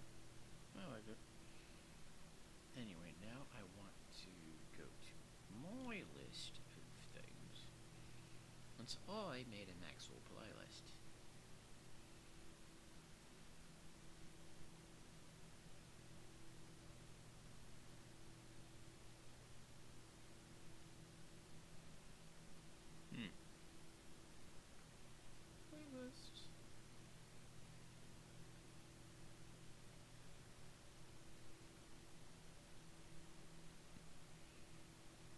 Vape. Huh.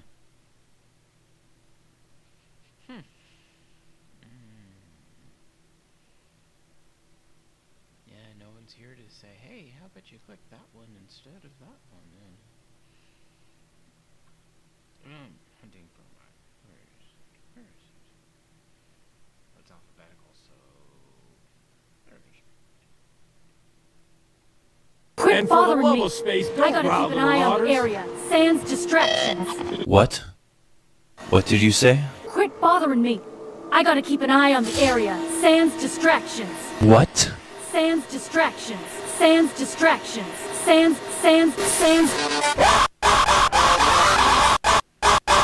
Hang on a minute. Hang on a second. I smell something. I smell blackface. It's blackface time, guys. Is that really the noise that plays? Spacer's Choice family ain't authorized to receive medical aid from off-brand physicians. Oh man, it's the American healthcare system. Accidentally brutally shot themselves, huh? Unbelievable. Second time this month. What was that? Ah! Excuse me. I'm ready for this. AI might need some work. AI might need some work. Rats! He can't see me through windows, don't worry. Why is this red? Move along, stranger. We don't want any trouble. Really? Ooh! Hey bro, do you need help? Nice one! Holy shit. Do you understand what you're about to do? Not at all. If Justin Trudeau was given the choice of rerouting a pipeline through native land, I think he would take that choice. Easy choice. Get fucked. All just staring at the fire? That's cool. I would rather die among my flowers than live under his management. That could be arranged. The soil has whispered its secrets to me. The secret is human corpses. Oh, okay.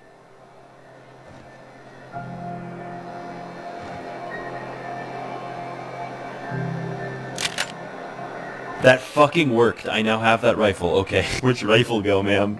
I find I'm in need of a ship captain with a little moral flexibility. Trudeau has what you're looking for. What do you think you're doing? Whatever I want. Go on. You picked the wrong damn day.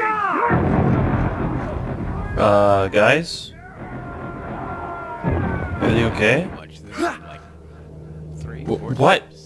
What? What? What are you doing? What? Okay, so the Outer Worlds has a difficulty spike issue, and it's what I'd like to call a reverse difficulty spike, where after a certain point you can just kill everyone. In fact, you can just kill entire cities worth of people. Oh.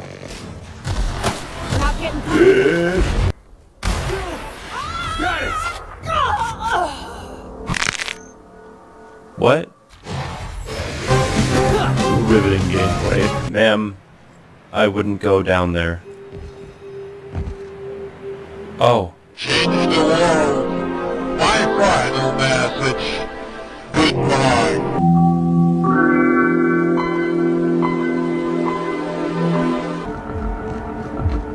What?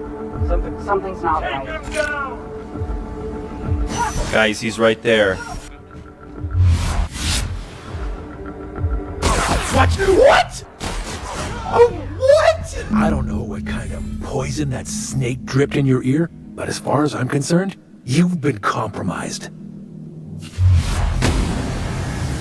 Okay. What? Hey man, are you feeling alright? Everything, okay. Oh, help me. Help me, please. Please help me. All right, you're clear. The adjutant's expecting you. Go on. Is everything okay? Yoka? Dude, you're fucking... Dude, you're an asshole. Stop missing.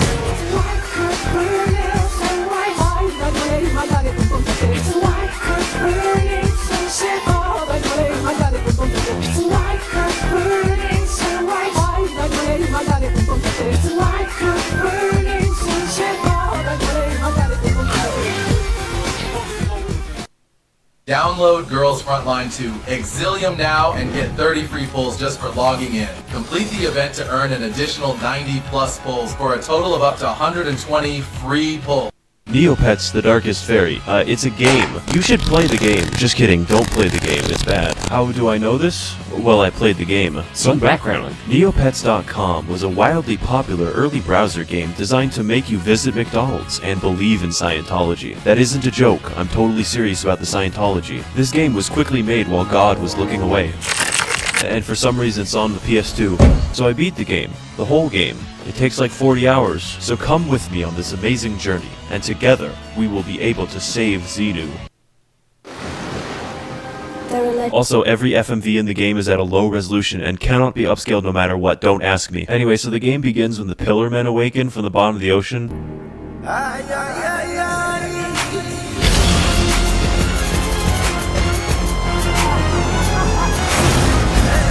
But that plot thread takes like 10 hours to come back, so we're gonna go to a farm now. So you play as Tormund, and you live your entire life in an extremely skinny fursuit. You start the game by beating up a woman because you want to be a police officer. Then my emulator fucked up and did this. But then after that fixes, you get to spend 10 minutes herding small sheep with uncooperative AI into a small pen that they actually don't go into. You resolve to enter your home, but are put off by the fact that your house is a TARDIS because the inside is so much bigger than the outside. So anyways, after years of being trapped in an endless waking nightmare, your father finally trusts you to deliver a package to the kingdom of Meridel. And to ensure your safety, your father offers you the family sword and says, "Listen, Tor.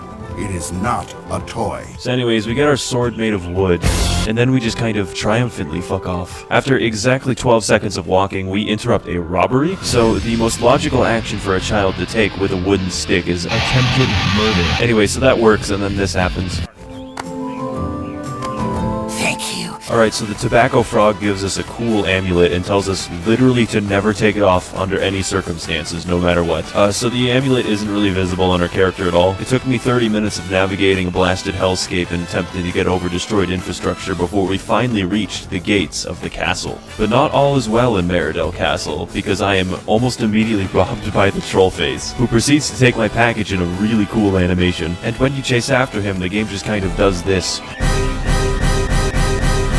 And that pretty much happens until you get to his hideout, at which point you're almost robbed because you're a child with a stick until Obi-Wan from the Clone Wars helps you? Oh yeah, did I mention that James Arnold Taylor is in this game? I'd wager you'd make a fine knight someday. So we go to deliver the package when Tor attempts to sign up for the fucking military, but to make this rational life decision, we need to find ourselves a sponsor. Fortunately, there is a random drunk person in the bar who is willing to sponsor us as long as we put his sword back together. I did it in 2 minutes, a lazy fuck. In a strange moment of clarity, the game actually requires that you get permission from your dad in order to join the military. So you run all the way home like an Ethiopian who smells a dead zebra, but your parents pretty much tell you to fuck off because your sister has gone missing in the woods. So you run all the way to the woods like an Ethiopian man chasing a live zebra. Also, all ropes in the game sound like this. So in the deepest part of the woods, your sister's being filmed for a hentai by a plant, which you pretty much just proceed to fucking kill. So your sister's back now, and your dad's pretty much just like, "Oh son, you're the most responsible gardener I've ever seen, I'll let you join the military." At which point I had to hold the W key for an additional 10 more minutes while I signed up. There is no fast travel in this game. About 2 minutes after signing up, Tormund realizes that he's made a terrible mistake. His ass belongs to the dinosaur now. But before that, we gotta go to sleep so we can be contacted by a dark influence in our dreams.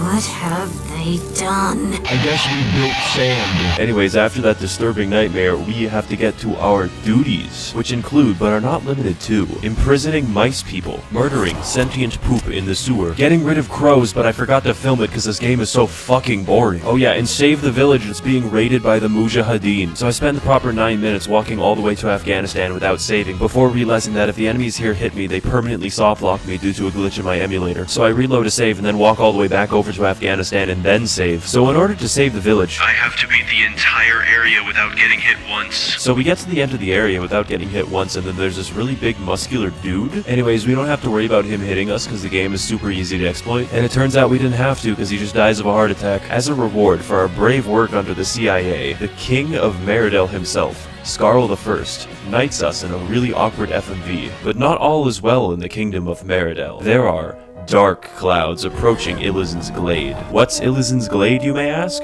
Go fuck yourself. Our character goes to sleep where he has a dream about being laughed at for going to school in his underwear, and when we wake up, we realize that everyone left the castle without us. Fortunately, Obi-Wan is able to communicate with us from the top right quadrant of the screen to tell us that all of the knights have gone to Illizin's Glade and have not come back. So like a reasonable person who does not yet wish to kill themselves, you spend 10 minutes walking all the way over to Illizin's Glade, only to find the place overrun with werewolves, who are basically just bigger, stronger versions of you. Apparently the Neopets universe just discriminates based on race. So after we beat the werewolves at basketball, we encounter the King Werewolf, who's also a rapist and only speaks in an Australian accent. Novice, 2 bones. So it's pretty fucked up that the werewolves keep an even bigger version of themselves as a pet, but we're gonna fight it anyways. Just kidding, you get knocked the fuck down.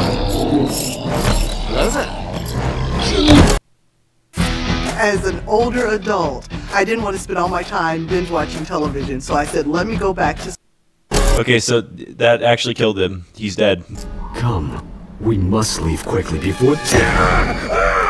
That is a fucking boomerang. Anyways, he caps off the racial stereotype by robbing a woman and then fucking off. We try to see if she's okay, and then she just punts us off a building, but it's fine because there is no canonical fault in this game. Alright, so I hope you're sitting down for the rest of this shit. So it turns out that the extra special amulet that the tobacco frog gave us about 10 hours earlier in the story is extremely similar to the amulet that the werewolf just stole and is required for resisting the influence of the Darkest Fairy's clouds, which managed to cover the entire span of the map within the time it took for me to fall off of a 40-story building. So now the entire world is infested with demons that take approximately 60 seconds to kill each, and there's no point in fighting them, so you run all the way over to the castle. We get into the castle and realize that the king is actually super into FIYAH, while also overhearing the Darkest Pillar Man's plan to commit genocide. We decide that moving around in a really noisy set of armor is actually a good idea, and then this happens.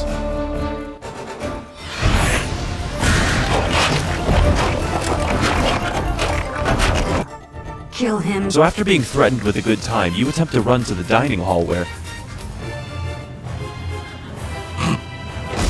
Yeah, they just miss, and with the help of a random and unexplained maid, you are able to jump into the sewers to escape. The fairies are kind of disappointed that you're late for your 11 p.m. dick flattening, so they send a fireball to kill your ass. And with a bit of luck, you are able to drop into the sewers, completely unscathed. Anyway, so our new protagonist now arrives at Fairyland, Land of the Fairies, where she can distantly hear the audience questioning why the fuck they're here. I hear you out there asking for an explanation. Your name is Roberta, and you're here with your magic teacher, who walks like he constantly has to take a shit. You're pretty much here to tell the Queen of the Fairies that the world might end soon? Not sure? Turns out the court's already in session, so they just tell you to fucking wait. Your teacher heads to the library, presumably to shit in a book. Meanwhile, you save an old woman's cat from a tree, but I didn't film it because I didn't think it would be very important. Turns out she gives you an amulet. Then you just navigate the entire maze for a fetch quest before finally being called into the chambers of the Queen. You tell her that there are clouds, and then you leave. This prompts your character to head through 14 office buildings, 20 cul-de-sacs, and 5 pizzerias to get to your room and go to fucking sleep. And when you wake up, I turn on the dubstep part of the soundtrack, so you know it's pretty bad. As it turns out, the Darkest Fairy is just really kinky and brought the clouds over here as well. Also, I don't know if you saw that just now, but she shot fire that became rope. Anyways, you go find your teacher, and it turns out he really did shit in that book, but he feels much better now, thank you. Since the game gives you no incentive to fight any enemies ever, you just try to get out normally. This involves murdering a dog in order to ring a bell. Big Chungus! Since Big Chungus now blocks the normal staircase, you very reasonably decide to head down the endless staircase to escape. The endless staircase is a very simple puzzle that goes like this. Alright, we're done. You start to run away, and the Darkest Fairy is kind of just like, oh, that's the fuck who rang the bell, goddammit. And a giant cloud finger just knocks you down to earth, killing you instantly. Just kidding. There's no fucking fall damage, remember? Now you two are together, because Tor swam out of the sewer. You end up fighting a boss that takes several minutes due to the very, very good combat system. You have the other amulet. The other amulet? The Aisha who gave me this said I had to find its twin. Don't take it off! What the fuck? You fucking retard! Crazy bitch! Dipshit! He told me never to take it off. Listen, So she fucking takes it off! You two decide to go to the King of Brightvale to tell him that clouds exist, and that means more running. Please help me, I want to die. Meanwhile, the Darkest Fairy just straight up summons an assassin and pays him by creating gold out of thin air, which, due to rampant inflation along with the coronavirus, destroyed the stock market. Welcome to fucking Brightvale. It's the city with a fully functioning obstacle course but no grocery store. We go to see the King of Brightvale only to find out that the economy has regressed to that of the Weimar Republic and that he can no longer afford his insulin. So he sends you to the library to find the mystical power wand that he can trade for some. Also, it might be able to kill the Darkest Fairy. Not sure. So you run across Brightvale while I explain that the power wand is underneath Meridel Castle due to 4 tsunamis, so it's time to get to the other side of the entire map again. You get it. Then the assassin intercepts you during your triple marathon sprint and then just kind of does this face. You fight him for 3 meters before he just kind of goes like, haha, I'm not gonna fight you right now because I totally win and you better not come after me or else I'll beat you really bad, haha, bye. Anyways, the bridge to Meridel has actually been destroyed and the only way to get through is to find a civil engineer to repair it. Welcome to Market Town. It's full of enemies that you aren't supposed to fight yet. Don't go to Market Town. Your character soon proceeds to the town of markets named Market Town's Market, where you see Mark. After this guy dabs, he tells you that the stock market is currently crashing due to a mysterious pestilence, and the stock market offers you the guild treasure in return for killing the Black Knight at the top of the tower who is causing it. You proceed to run past all the high-level enemies on the south side of Chicago. Once you are at the entrance of the tower, you climb a lot of ladders to get up. So many ladders, in fact, that I held my W key down for too long and it broke it, so I had to have my laptop repaired. There's so many fucking ladders in this map! You get to the top of the tower where the Black Knight just kind of randomly appears. Then he does a sort of circling maneuver for the next 10 minutes because his AI is bugged. Finally, you are able to kill him when a window breaks and he kind of just sounds like this.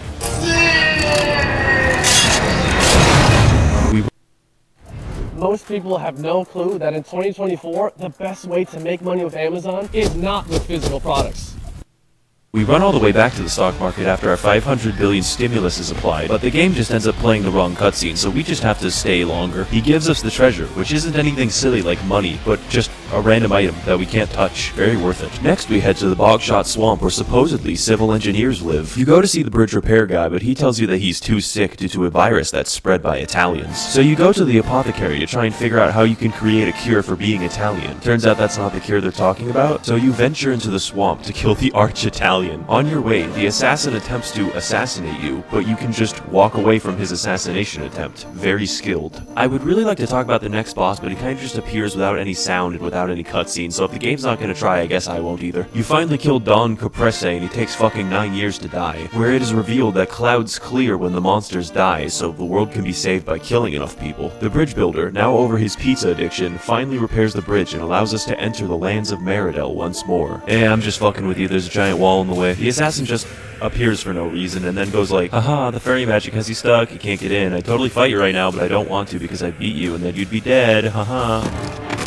Oh shit, you're actually trying to fight me, but you would lose if we fought you, so I'm gonna not fight you, haha, bye. You soon figure out that the best way to destroy the Dark Fairy's magic is to get the Earth Fairy's magic to counteract it. Yeah, the one that punted you off a fucking building. Turns out she only acted that way because her amulet was stolen, and we need to get it back. So we run all the way back to my farm for no reason, only to find that the clouds have just turned everyone purple, which is still a bad thing. And because I'm racist, I set out to defeat the plant that's turning everyone purple in the woods. I will not let my daughter marry a smurf. You run through the jungle for a bit before this fucker comes back, and he's just like, haha, I would love to fight you right now, but that wouldn't be fun because I'd kill you so fast and quickly, haha. You better not come out of this hole, haha. So now you're in a hole. You walk out of the hole. I don't know why he didn't just put spikes at the bottom. You get to fight the exact same plant monster again, with the exact same moveset, exact same weaknesses, and exact same damage. Only it takes 30 minutes to kill him, as I did not upgrade Roberta's damage. Once the plant dies and everyone is unpurplificated, your father grows Alzheimer's and forgets what his own son looks like.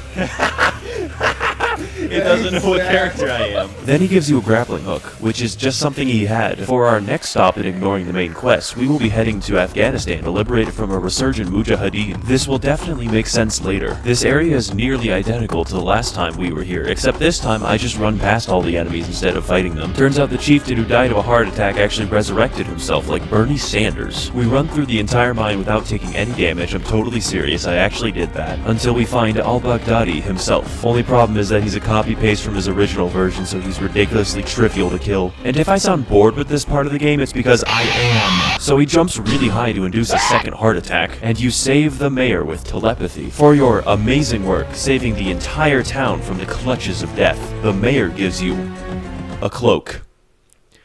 He gives you a regular cloak. Now it's time to do what we're actually supposed to do and go get the Earth Fairy's charm. So naturally, we catch a cheap flight to Australia, which is a swamp. Our way into the spider sanctum is blocked by a gigantic skull, so it's time to go grave robbing to find a key. This prompts the assassin to appear for the 15th time, attempting to stop our crimes. So he resurrects the fucking dead. The only problem being that you can just walk away again. I then spend an unironic 1.5 hours trying to get through this fucking cavern to get the key, which drove my stream insane. It's gonna... Hey, what you doing over there? Hey, better not be sexually transitioning. Yeah, what's that shit? Ah, my fucking eye! Ah! I can't see shit! Fuck! What the fuck? What are you doing? What are you doing? What are you doing over there? We finally get the key and open up the skull, only to find that the inside is filled with good gameplay, including a whopping 2 enemy types. And when we finally reach the Black Heart of Darkness, we look up only to see Remy Down Under Gaming. You're that morsel from Edison's Glade, aren't you? And just like always, I was too busy running past everything to upgrade my damage, so this fight took forever. quality animation. Is that it? Wait, why? And like most things involving the CIA, this fight ends with you using the heart attack gun. Now with the charm in hand and another third world country destabilized, we head to Ilzen's Glade to save the ferry.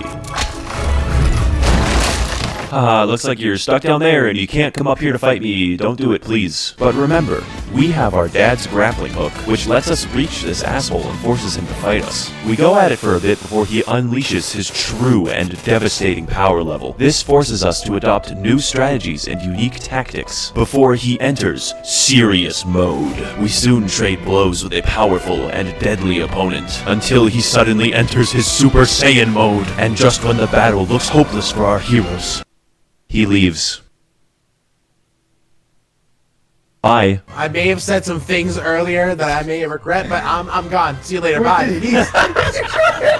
He spent 9 years hyping up that battle. So we wake up the fairy and then she gives us the orb required to get through the fog wall. At this point I'm just very disappointed. We use our stupid fucking cloak to sneak into the castle, where we use our market town treasure to bribe a chipmunk, securing our entrance to the sewers. At this point the plot has delved completely into incomprehensibility. We find a door in the way and miraculously open it, because that's what doors are made for. We fight our way down to the inner sanctum of Meridel Castle using cool gameplay tricks that you can try at home, as well as navigating a complex and bizarre labyrinth that I totally care about narrating. We enter the Meridel Vault and find the Insulin Power Wand. We also see the Bone Dragon. Don't worry about him, the Bone Dragon is special.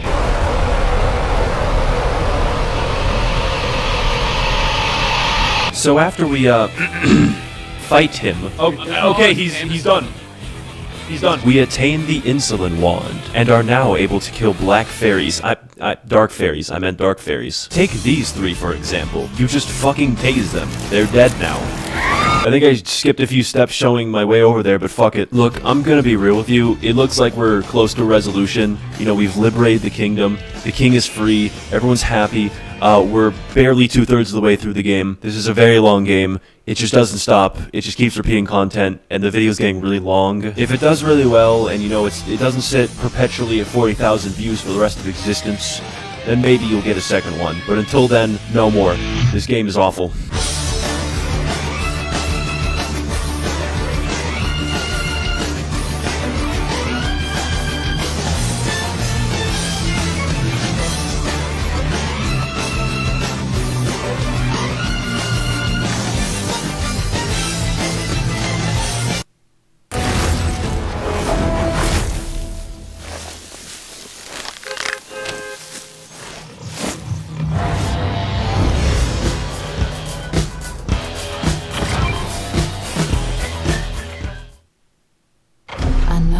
Scared.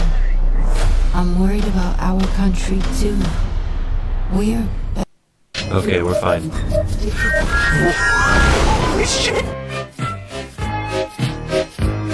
Alright, first step, settings, key configuration. Yes, it's on a keyboard. Move forward, that's gonna be S. Move backward, W. Move left, that's D. To sprint, we will have to press the space bar, and to jump, we'll have to press the shift key. Crouching, obviously the tilde key. Why? I can't make deflect and attack are backwards too, because I hate myself. We're gonna ready up. Okay. Ali A's the fort. Okay, so I'm a monkey. The first and biggest challenge is walking forward. Okay, you press S to walk forward. This isn't that hard. Oh fuck. God, this isn't good. This isn't good. I don't like it. We're gonna do the speedrun strats here.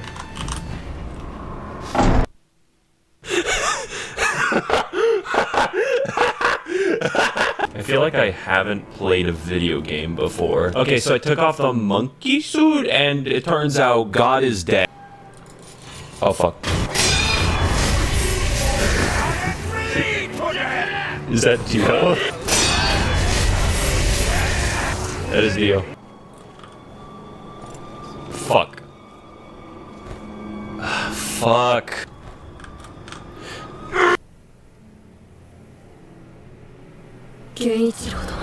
John Wick? Fuck. Alright. Fuck. Oh. Fuck. Yeah, so we're just gonna skip the shuriken. Oh, I pressed the wrong button. They're reversed. What? Okay. I'm here now. Okay. Okay. Okay. What? Shrek crashes the game. Here's how you beat the chained ogre, basically. You literally just sprint. 1, 2, run away. 1, 2, run away. 1, 2, run away. The chained ogre boss fight. The chained ogre boss fight. The chained ogre boss. What? Oh no. Where is he? Thomas?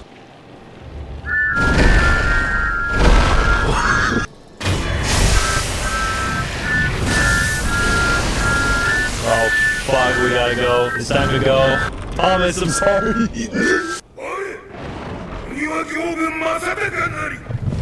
What? Corrupted flosser.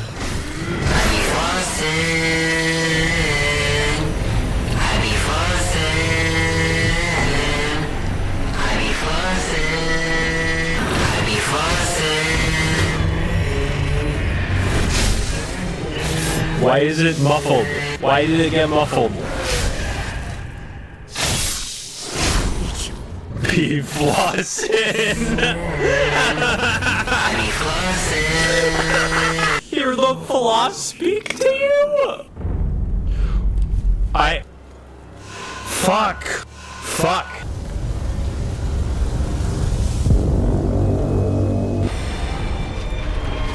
What? Did that say Bud Light? Granny Norma. My name's Granny Norma. I'm old and I got gray hair. Okay, we're done. We're done. No more. I can't handle the jump being not space. It's oh, ma'am. Oh, stay the fuck out of PetSmart, man. Oh, you motherfucker. Oh god. Oh fuck.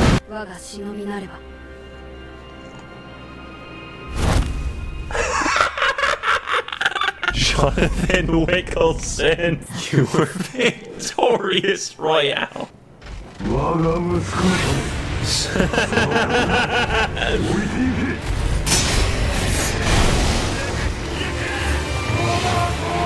Cool subtitles, dude.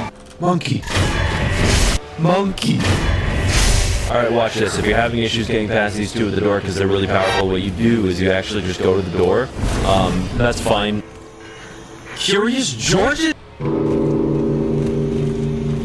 doesn't even give a shit. He doesn't even. Have you heard about Ryoko Pro? This is the cutting-edge portable Wi-Fi hotspot that people wish they found out about sooner. With this pocket Wi-Fi, you can simply stay connected whether you're working, traveling, or give a shit. The diamond enchanted sword, capable of slaying the creepers. What? Wait. Is that?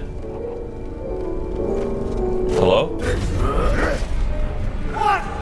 I ran the wrong place. It's Minecraft music. What? What? Is that slowed down Ocean Man? Orin of the Ocean Man, huh? Okay. Parappa the Monk. I fucking hate this mod. Okay, so we're ready to play Sekiro. I'm ready to play Sekiro. We're gonna kill the giant ape in Sekiro. My computer is as excited as I am to kill Sekiro. God, this is fucking suffering. Good experience. I hate this. Absolutely fucking delicious. Do you guys like the color palette I've chosen? I've chosen a very good color palette. Recently, I have decided that I have not suffered enough, so I should play the game like this, and it should look like this. You again. Okay, we're fine.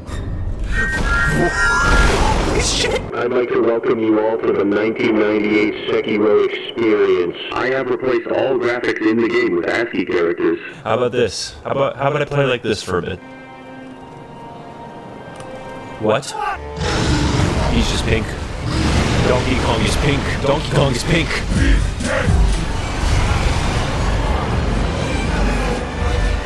That's the DK rap. The Donkey Kong was defeated.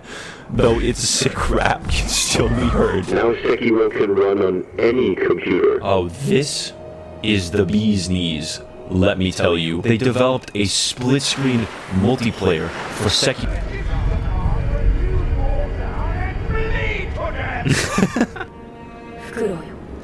It's Tyler Blevins. That's him.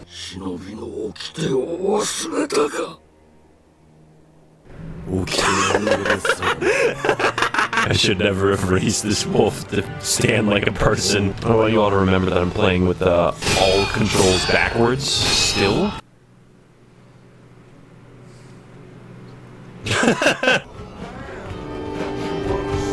What? He's playing Ocean Man on the flute?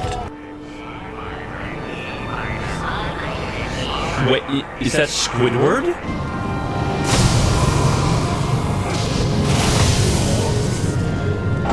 What? Ah! You alright? Are you okay? No. He's back? I'm sorry? Do you not see the giant deep? No more flossing. No more flossing. We're done.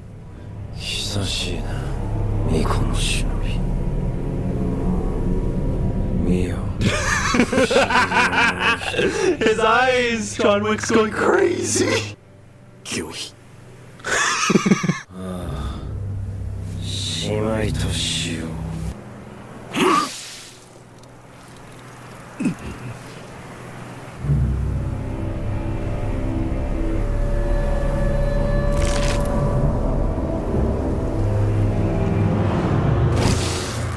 What?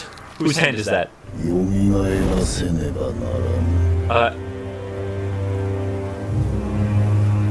It's him. It's him. It's Slave Knight Camp. Well done, Jonesy. We finally did it. We beat Sekiro with a keyboard completely backwards.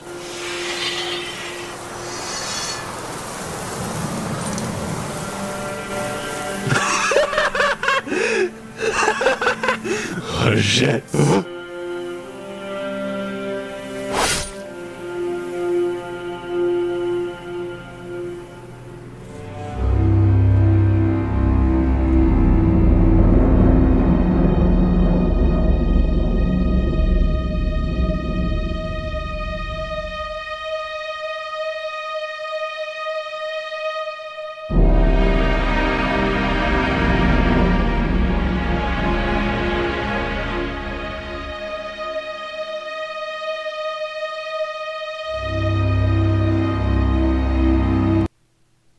Listen, you want to skip this ad. I would too. But what if I told you there's a skip ads for Savage, run. It's fine. It's not fine.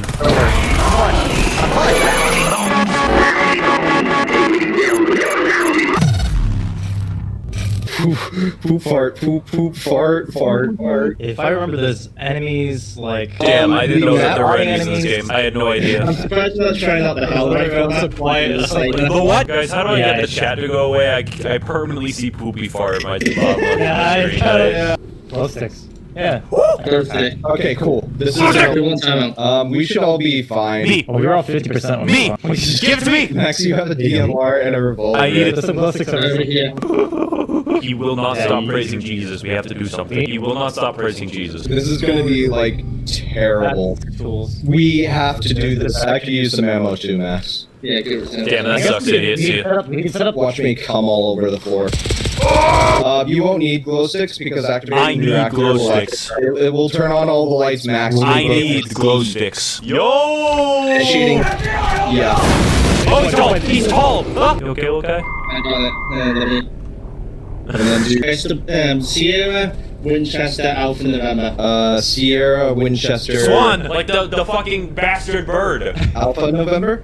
elephant in my mouth. Wait, did I fucking... It's a swan! Yo, I got glowies! Oh, we got something on the net. The Tolly Boys! Why are they no Wait, that didn't... Oh my god, okay. I'll help you. He's coming. He's coming. He's coming. What? He's coming! I'm lost. I lost. I'm dead. Ah! No. It's a scout. It's a scout. I recognize the sound. You got this? I got this. You got this? I got this. You got this? You got this? I think he's got Duracell. You got this? I can do this because of Duracell. And not really the best. Big man on campus! Oh my god! I'm having PTSD. No. I have an idea. Hammer. I'm going pig wild. Pizza, what are you doing? Pizza, please. This is a safety measure. I am spooked. I am pissing myself. I am shitting. I am a baby. I am crying. I am not having fun right now. Don't generally. I hate that.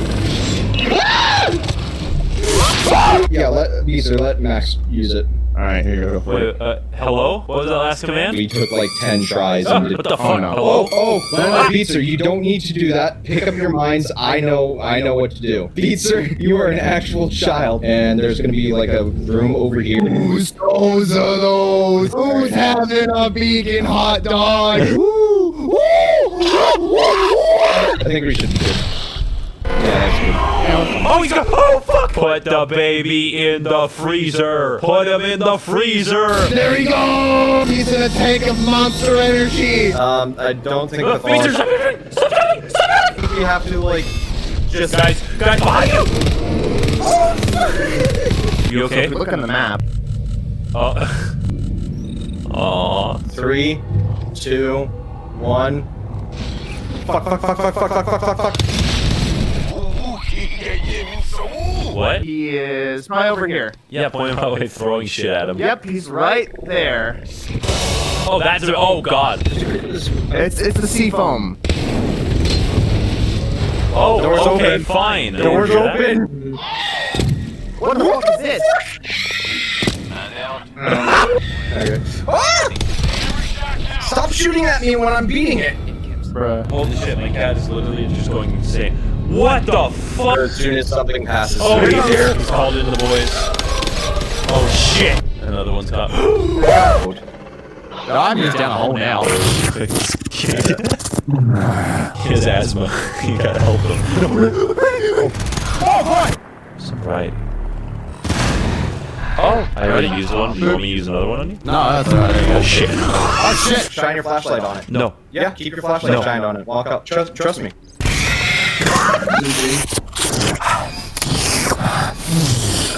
Zero health, but somehow still alive enough. That was.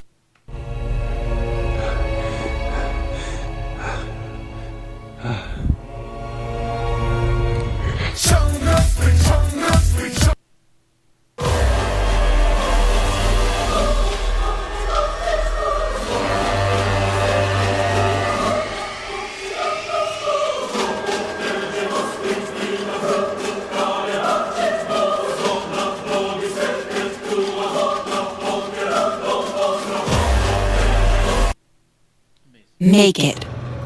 For sweet treats. For special deliveries. For Ace Combat 7 is a game which takes place in the strange real universe, a deeply imagined world in which 90% of the planet is populated by white people. And, like most white people with disposable income, the denizens of Strange Real spend their time creating various gigantic superweapons and arming mutes. In this inspired story, the Kingdom of Erusia conducts a surprise attack on the Federation of Osea on the continent of Eusia against the Fed. I can't do these names, dude. Are you serious? So there's like the space elevator. They want the space elevator. Erusia wants the space elevator. They just want it. And you are one of the few blessed psychopaths chosen to turn the tide of this war. So whether you're new to Ace Combat or a grizzled veteran, grab a seat and please enjoy an incorrect summary of Ace Combat 7.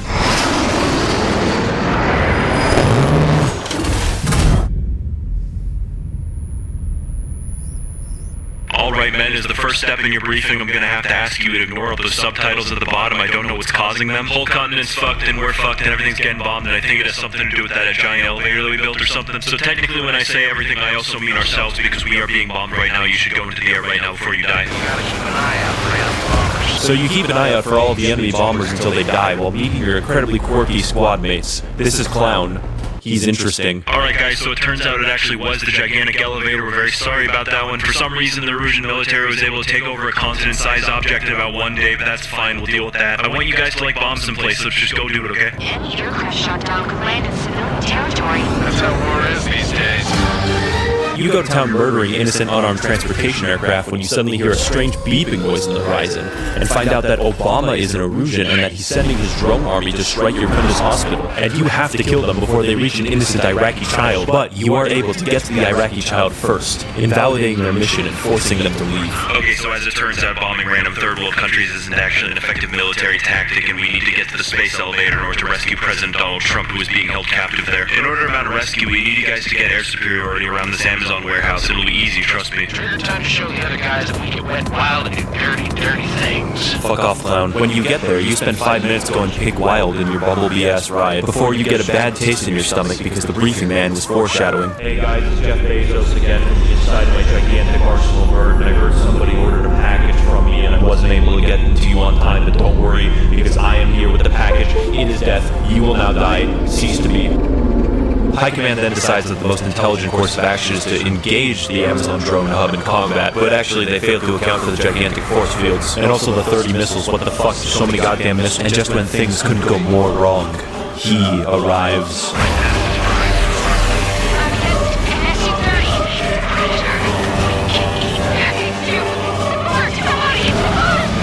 In the midst of your retreat, you were not able to prevent the actions of Woman Slayer 69. Also, you figure out by a cutscene that Woman Slayer 69 is actually the world's oldest incel and is therefore a wizard. All of the drones are based off of his flight data exclusively so that they don't have sex. Alright guys, it's finally time to go in and save the president. He hasn't golfed in at least 3 seconds and that's terrible. I'm gonna go send the mute guy to fly in under the radar or something. I don't know, he can't object to this. So you gotta fly through this annoying ass series of bubbles inside the radar. I am absolutely having fun right now. I'm having fun. You get to the base of the space elevator and then defend Air Force 6 as he starts to land. You do this for about 20 minutes. I'm serious, help me, this won't stop. Amazon warehouse starts going clown mode. Liaison helicopter is taking serious damage. You have to save him. There's UAV right there. Stop them.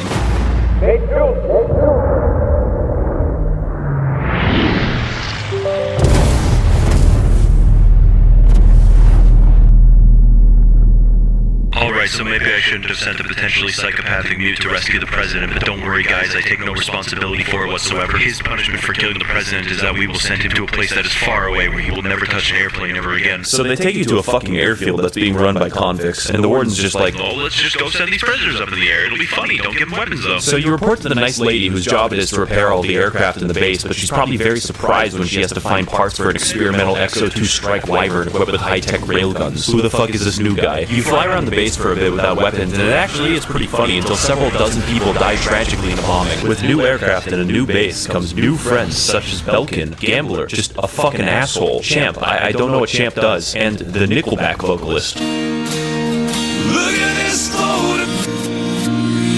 Because getting convicts weaponry and the ability to escape is just fine, the base commander turns on your gigantic railgun. You successfully repel the attackers from your base. We begin to astral project in order to look at Woman Slayer 69 and his friends, Jeff Bezos and children, only to witness actual pedophilia. From time to time, I catch myself looking at him. We're such enthralling creatures. At which point, we are able to figure out Woman Slayer 69's true name. His real name is Mihai Dumitru Margarita Cornelio Leopold Raphael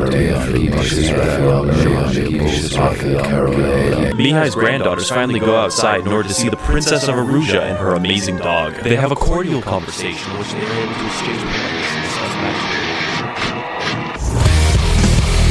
Alright, since you guys don't want to fly away from me for some reason, probably because you want to kill as many people as possible, we're just going to send you on a mission to destroy as many human lives as we can. I'm honestly afraid of you. Please leave this place at once. So you're sent to the deserts of Roko Roja to destroy 3 different military bases for 20 minutes, and if you fail once, you restart the entire fucking level. Somebody should have told High Roller that before he died. Shit! Someone get this enemy off my tail! God damn it, I'm hit! I've got a bet on me getting out of this.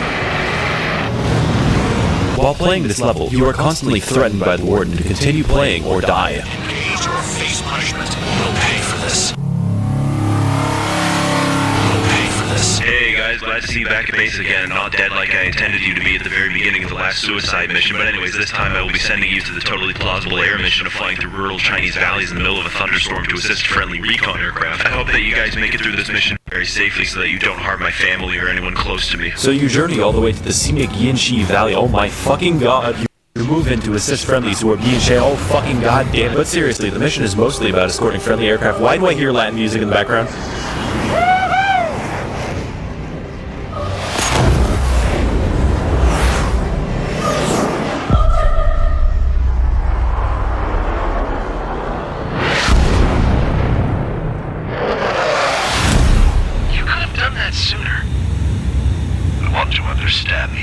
Yeah, that's right. This is actually a boss fight. Whoa, where the hell are you going, dude? Everyone is very impressed by the air show that you two put on, seemingly because neither of your bloodstreams are actually affected by gravity.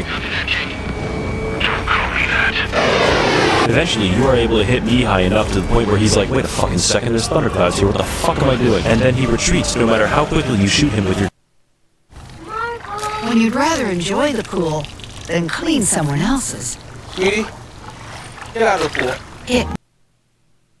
with your gun. I'm glad that my plan to kill some of you is partially successful. We got a filler mission for you guys where we finally figured out a way to utilize your plane-based incel rage. So you're sent in to destroy an oil facility and all of the workers inside. I bet they had families, but that honestly makes it better. A sudden sand cloud appears and what remains of the survivors board fuel trucks to try and get even the slightest bit of money to feed their charred sons and daughters. You simply mercilessly gun them down in the middle of a storm because I don't know why. Why would you do that? I have decided that I like you all and that your lives are definitely worth preserving.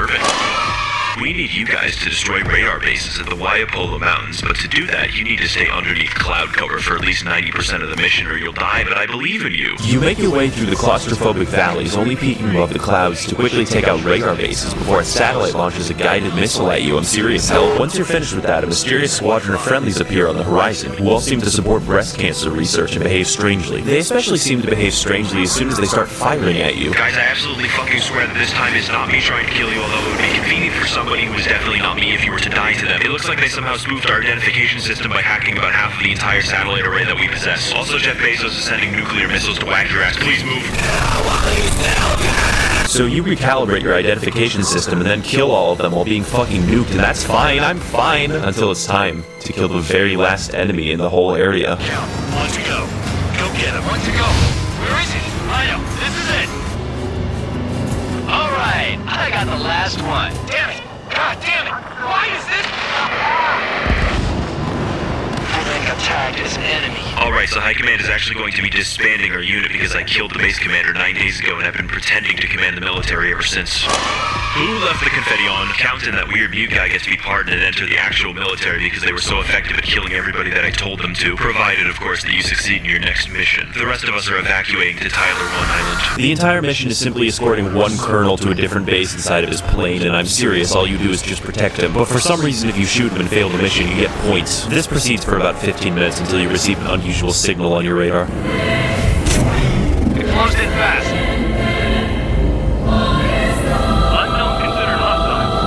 So you fight X-A12, who, like you, has no blood, and seeks revenge upon the land of Osi for okay, he's dead. Hey, congrats on your pardons, guys, and welcome to the Long Range Strategic Strike Group. Try to say that 10 times fast. Our next mission is to strike a group at long range strategically as the Long Range Strategic Strike. We'll be able to turn the tide of the war if only we could just disable their fleet, so go do that, please. As surprising as it is having a former convict in the squad, it's even more surprising that he showed up in an experimental Erusian Exo-2 strike wyvern equipped with high-tech railguns. Who the fuck is this new guy? With a new squad and new challenges comes new teammates, such as woman, male human. Look at this photograph. Every time I do, it makes me laugh. And like everyone else, I don't know, they just don't talk. In addition to killing the fleet using your gigantic lower portions, you target the non-combatant bases that maintain them, filled with people who have children and dogs who will never see their owners come back. All the while, your squad is role-playing as chickens. What the fuck? Stop treating you like a newborn chick. Sure, little chick. Okay, guys. guys, I'm gonna give it to you really straight. We're losing the war.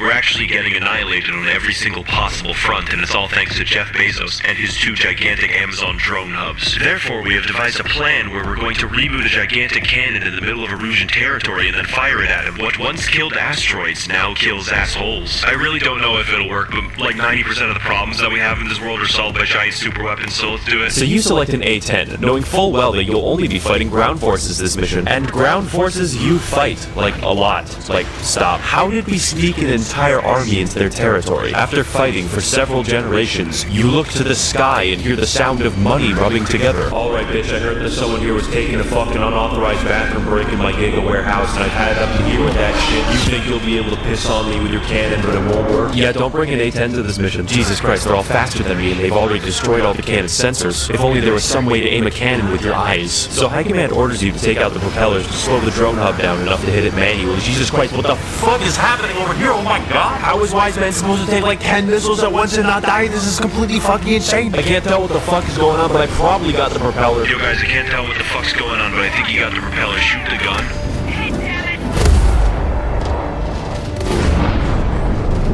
Alright, I see how it is, motherfucker. You want to pee-pee poo-poo in your stinky-ass diaper, but I got money to spare, bitch. I got $12,000 in parking tickets. I'll be back around my second drone hub, and next time you won't have your shitty-ass piss yellow can of bullshit to launch at me again. Alright, so we've seized like half the continent. It's kind of weird how their entire military strategy relies on 2 airplanes. For this mission, you will be inserting a deep penetration munition bomb into the enemy. Make sure that your plane looks like a zebra, it'll be funny. This mission is very simple. All the player has to do is look at the bunker and slide the missile right in. Also, the music's like fucking sick, dude. It's so good. You take out all of the silos, but apparently that doesn't matter because they just launch actual ICBMs anyways. There is absolutely no piece of technology more equipped to intercept nuclear weapons than a fighter jet, so you do that, and everyone's happy that you did it. It's great. Hey Google, how can I kill 1 million people?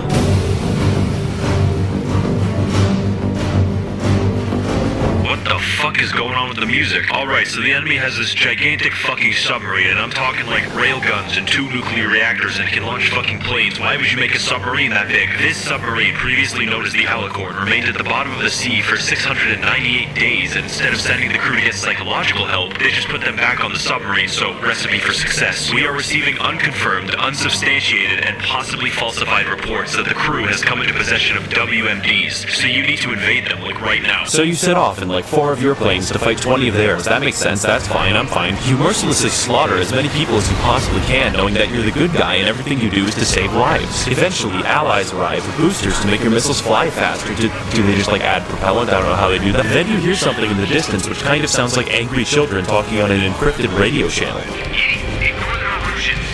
Don't call me an idiot. I'd kill you if you were my brother. Also, this is completely by accident, but I was able to instantly kill the boss within a few seconds.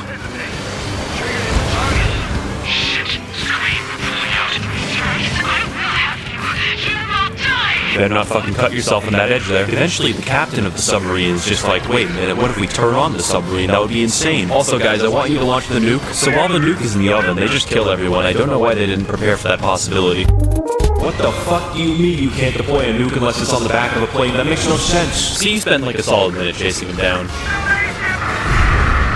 He walked all over it with his dirty boots, over the crisp white sheets of my bed that I had just made. Yo guys, do you know what's up with like that raving homeless guy that keeps talking on the channel? Ahoy me mateys, it be me, Captain Tarres, and I'm here to tell you that you can prevent like 99% of all wars by nuking the capital of Osea. I learned about ye knowledge while stuck under the sea for 698 days, while only being able to watch virtual YouTuber content, and now I'm as sane as any old scurvy dog on this ship. It's my mental illness, so I get to choose the coping mechanism. Alright, so we're pretty sure that the raving homeless guy has to park at Anchorhead Bay in order to resupply his giant submarine. Just nuke the entire fucking port. I don't know, it's a filler mission. I think I've already talked at length about missions where you just kill things for 15 minutes straight and then nothing else happens, so we're gonna move on to things that are exciting. Yo ho ho, on the sea we go, send this bomb and away they blow. For salvation we fight and the truth we know. I will kill again and again for this virtual hoe. Yeah, so a big part of this mission is actually dodging all the cluster munitions that Patchy the pirate sends at you. Hang on guys, I think I hear a different kind of mental illness on the horizon. Now we have less capacity with 2-way screen.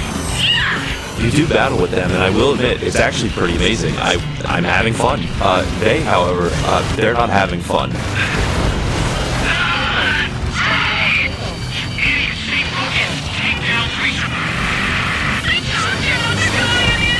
Oh, I see you having a dramatic moment here, but I'm about to bomb you to daily tones.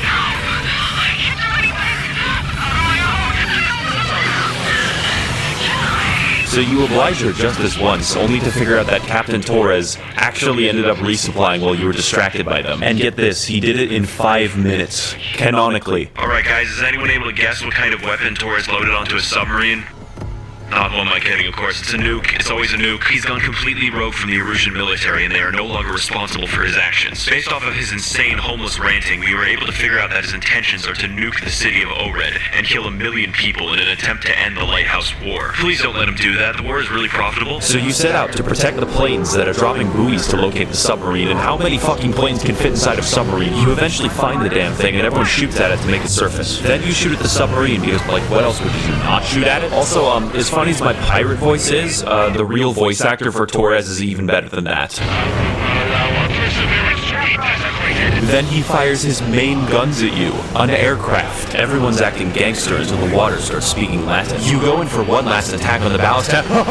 Then he deploys force fields. Like, how did he get that? But just before you were able to destroy the ship fully, Torres sends a message. Yar har har, and here we are. We surrender. Please don't fucking kill us. Okay, but you'll have to, like, hand over all your anime and the nuke. The what? The fucking nuke, Torres. What else would I be talking about? No. The other thing. The anime? Torres, you have to hand that shit over. It's like a hazard. We live in a society. If I can't watch Marine Chat on YouTube.com, then no one else will. Fuck, I missed. Kill that mute son of a bitch right now. Make the screen shake a lot. I will flood the back of this submarine to give the gun the elevation it needs. 1 million lives. You should have just let me keep my anime, you fucking skunk.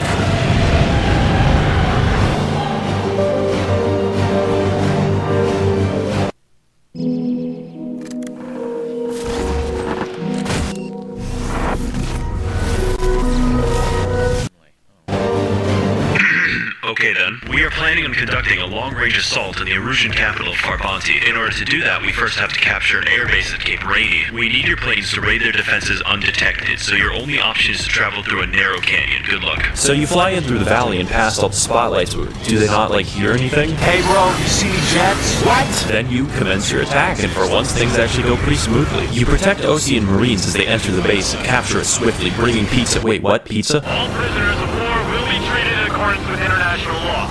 We've even brought pizza. Alright guys, that was surprisingly easy. It's time to take the capital of Farbanti. This is in conjunction with an assault on their satellite array that will not backfire. We're going to be taking the city like we take any other civilian settlement that we come across. Violently. Farbanti is a downright amazing level, but unfortunately that means I don't get that much to talk about. It's just like a big fun sandbox where you kill everything, and it's like 20 minutes long. What more can I say? Just look how beautiful the level is. Wait, no, I hear Latin again. What is that? Yeah, I bet you bitches forgot about me and my epic theme music, but I'm back and I'm rebranded. I'm a new man. I'm no longer Woman Slayer 69, as I've had sex just because she goes to a different school than I do. I'm now simply racist instead of sexist. You fight the guys who arrived late to the most important battle of the war for no reason, so your Commander Wiseman decides to bait me high into a chase. How's an incel supposed to have grandkids anyways? Okay, first of all, I'm no longer an incel, as I previously stated my sex woman goes to a different school, and second of all, my son was adopted after I killed his parents for having sex. But that's behind me now. I'm a new man worthy of respect. Alright, so Wiseman may be a bit fucking dead, but it's fine. It's not like the sky is falling or anything. Oh, fuck me. I can't even access racistforums.com. This sucks. I'm gonna leave. See ya. Alright, so the game decided that it was going to escalate things even further than it already has. The entire world's satellite array has been destroyed by an exponential cycle of debris caused by you shooting at their satellites like a fucking child. No one can tell what's going on, nothing makes sense, no communication gets through, no one listens to high command, and I guess we're just gonna keep shooting people. That's what we're gonna do that. Alright man, our only option is to intervene in a bloody civil war that will inevitably lead to more harm than good. I have no orders to do this, by the way, it's just fun. A defecting colonel is attempting to give us the Coca-Cola recipe, so we need to have him survive. This mission involves carefully escorting the colonel through a dark city, identifying every single target before you fire. Okay, well, I guess he's dead now. Awesome. Now, unfortunately, mute guy, we actually don't have the resources to court-martial you again, so we're just gonna forget that ever happened. At this point, our only option to win the Civil War is to take out Jeff Bezos' still active gigantic drone hub. But in order to do that we have to not starve to death. A bunch of cool internet skeptics have separated from Aruja and they call themselves the liberalists. I don't know, just take their fucking lunch money, they're nerds. So you go for an easy and fun raid on their castle, attempting to secure the Coca-Cola inside. You start to notice that you get points for destroying tents full of refugees, but we're going to ignore that just like the developers. Oh god damn it, not against the fucking Latin music. What the fuck are you guys doing in my house? I just want to be racist in peace. Can a man get some peace? I told you I'm not an incel anymore, so you don't gotta steal all the anime pillows I got in that castle. Oh, it's time to move the light speed for no reason. Woo! You know, I don't actually like the drones. Oh, fuck, a missile. I actually got 50% off all Amazon purchases in exchange for my help in creating the drones. It was sweet. It just kind of sucks how he wants to take over the world and all. Actually, I just realized I have to live in a world without internet, so can you kill me? Jeff Bezos and Jack Dorsey are going to restrict my racism on the internet. You have to kill them, please. Man, I sure do wonder what Mihai's doing these days. I bet he enjoys the gift cards, though. Building a robot army gets kind of boring sometimes, and I need to find a way to transmit my new schematics to the world without a satellite. Wait a minute. I'm inside of a space elevator right now. I need help. Don't let him have his. You're a genius, Jeff. So anyways, I stole the old incel's fucking airplane. Both sides of the Civil War are now engaged in battle to seize the space elevator. But we are here to stop Amazon's takeover of the planet. So naturally, he sends his capitalistic big nukes at you. Kinda weird how many missiles I can fit onto this propeller-propelled aircraft. That's just a free market of work, guys. Why the fuck you sending so many goddamn missiles at me? You've all forfeited your Prime subscriptions. Oh no, the little baby doesn't have his gigantic fucking piss can to kill me. He can't do it. Also, I've installed a laser that I failed to mention to make use of until just now. With no options left, you are forced to take on the Arsenal bird head on. And every time you do, he uses the force fields. Jesus, dude, stop it. Jeff Bezos eventually figures out that he can just keep the force field on forever. Like, why wouldn't he? But he forgot one crucial detail.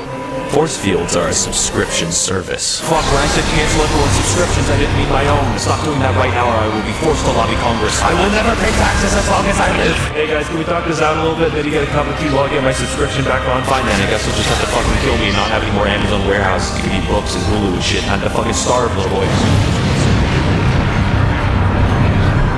And with that, the last hope of Jeff Bezos' world takeover is destroyed. But vengeance is another matter entirely.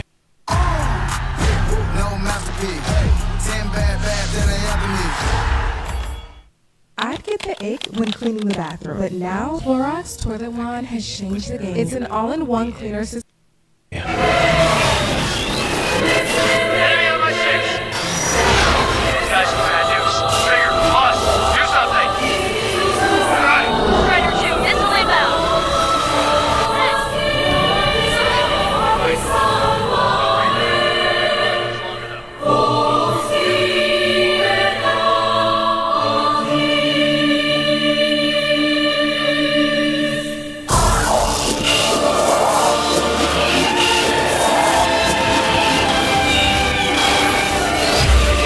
So you fight two new drones hugging and mugging in an intense battle for the fate of the human race. You struggle with them for minutes on end, attempting to prevent them from uploading the schematics to the world, which would only ensure the defeat of mankind. Eventually you gain the upper hand on both of them because you don't have any blood inside of you.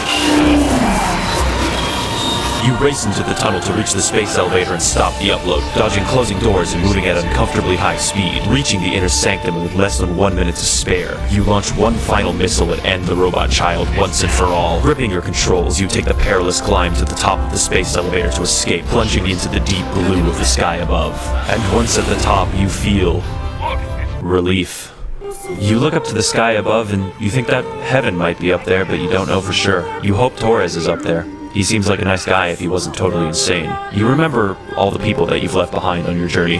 Champ, High Roller, yeah, never mind, actually you don't remember any of them. You think for a moment that no matter what you'll find on the ground, love, a house, a good job, it'll never be quite the same as this experience. But there is one thing that is pretty close. Petting a cute dog and not being dead. You really want to pet the dog now.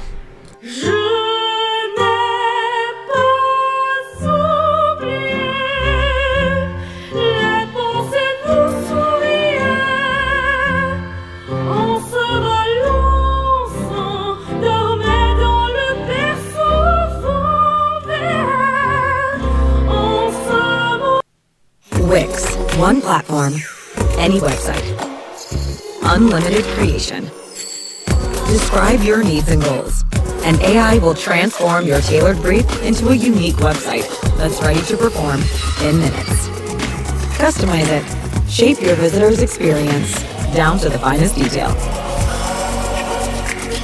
Monitor, measure, and manage all your website's activity from one place. Personalized, customized, Wix.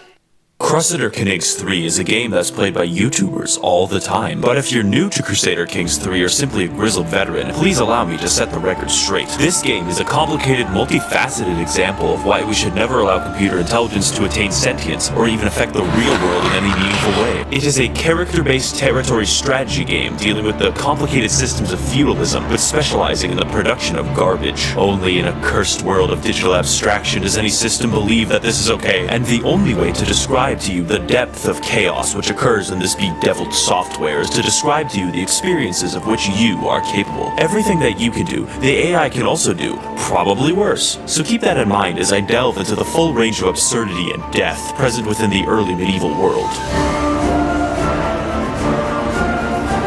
Our story begins in the world of 867, the Viking Age, as the humble Count Hastain of Montaigu. Count Hastain would aspire to nothing and be insignificant if he did not have slightly less soldiers than the entirety of the Byzantine Empire, and Hastain has determined, probabilistically, that God is not merciful, and has come to destroy all those who call themselves Italian.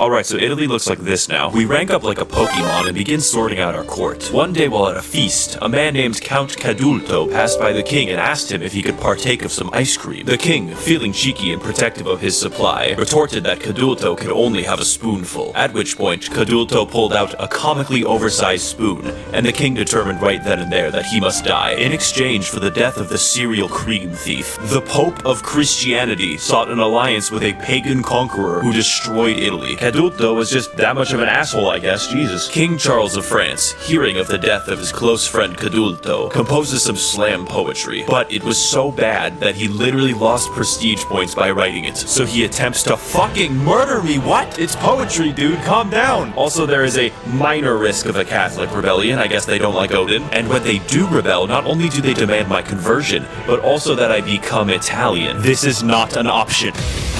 On second thought, I'm fine with the Christianity, just no pizza, dude, please. With a new religion comes a new title and a new kingdom, the Kingdom of Brazil. For if you shall not come to Brazil, Brazil will come to you. If you will not put Brazil in your grand strategy game, then I guess I will have to resort to drastic measures. Okay, so they killed me.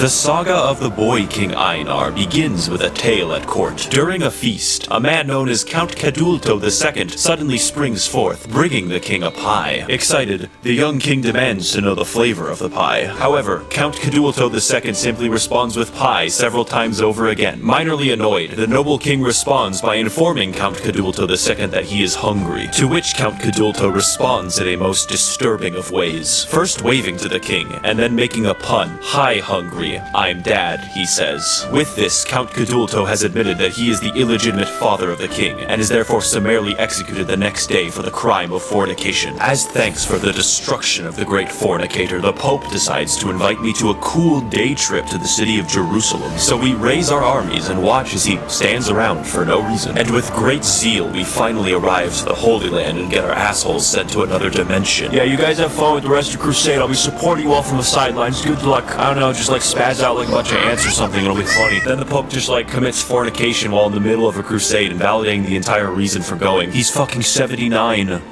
women. And as a result, by the end of the failed crusade, we had chopped his arm off. Around the king only seemed to reside darkness and despair as he watched helplessly as the Pope was invaded by some random guy and we couldn't help him, I don't know why. I decide instead to take the territory for myself, but not give it back to the Pope in order to protect the women of the province. This causes like half of the Christian world to start losing faith in the Pope, including myself, and turning to strange heresies. This includes Adamitism, where the adherents are anarcho-primitivists who wear no clothes. Which begs the question, there are children in this game, but even amidst such terror and destruction, light may yet come into my life. A beautiful son is born to me, and his name is Jair Bolsonaro.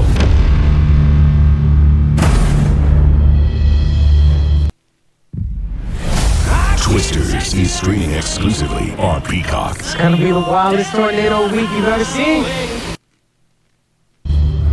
It has has been over 70 since my father had created the most holiest of faiths and destroyed the fornicators of Rome. To be Brazilian is not simply nationality, but ideology, a manifestation of the soul and the destruction of the sinner. And though my father was just and he was brave, though he kept the commandments and stayed his course, he was not Brazilian enough, and so I slayed him. The commandments are written, and they are just marrying your sister and legally being permitted to eat her, owning a harem comprised of your sisters, legalized witchcraft and murder, and worst of all, women can participate in society, and I didn't have to fucking cheat to do it. You may wonder to me, how be this a Christian religion? But I say to thee, it is not but Brazilian.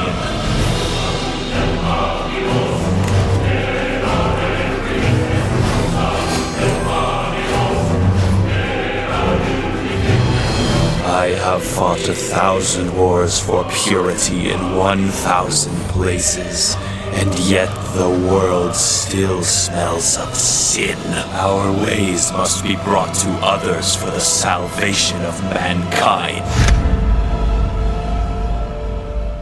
And so the king, like his grandfather before him, would be known as a great destroyer. His grandfather, the realm of Italy, and his father, the religion of Italy. So it is with him, the destroyer of the French. He plunged his sword into more and more men, and yet not enough sin was to be cleansed. The beleaguered boy, king of France, for all that he was worth, was unable to resist. Even after the video game deleted like half of all French culture because a Norse character conquered it, I'm serious, that actually happened, it was still not enough for Jair. Never enough for Jair. Have you ever made a god before? It truly is not as difficult as one would think. A long time ago, a pharaoh had done it, and a long time ago, a man like you had done it. King Jair had made a great folly when he had done it as well. For of all the stars in the sky, there may only be one sun. And through the grace of God had he built the great Brazil. But Brazil was never to be the equal to God. And so shall we bring a lullaby for our sin.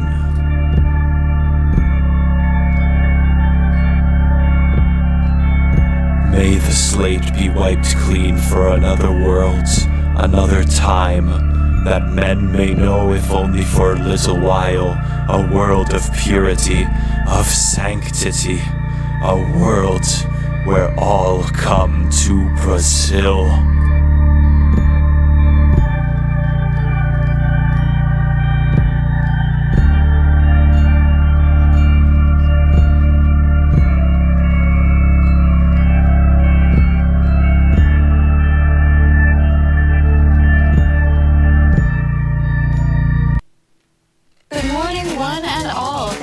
So much for coming in today, and welcome to LEGO Fortnite Brick Life.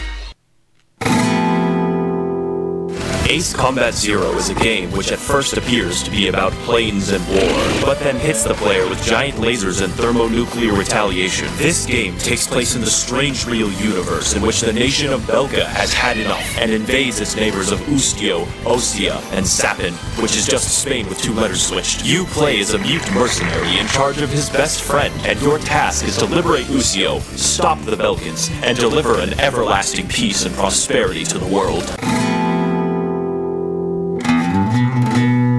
Hello, ladies and gentlemen, welcome to your first ever sortie. Please ignore the subtitles at the bottom of the briefing. I don't know what's causing them, and it's probably a ghost. I would like to be absolutely frank with the reality that God hates us, and our Air Force now consists of 2 men with dubious psychological scores. Go kill some enemy bombers, it'll be crazy! So you're sent out into the mountains where you'll probably die, and you get very acquainted with your cool buddy, whose name is Solar Wing Pixie. You are a member of the Golem team, which is a reference to Garm from Norse mythology, but Japanese. Press station. Great!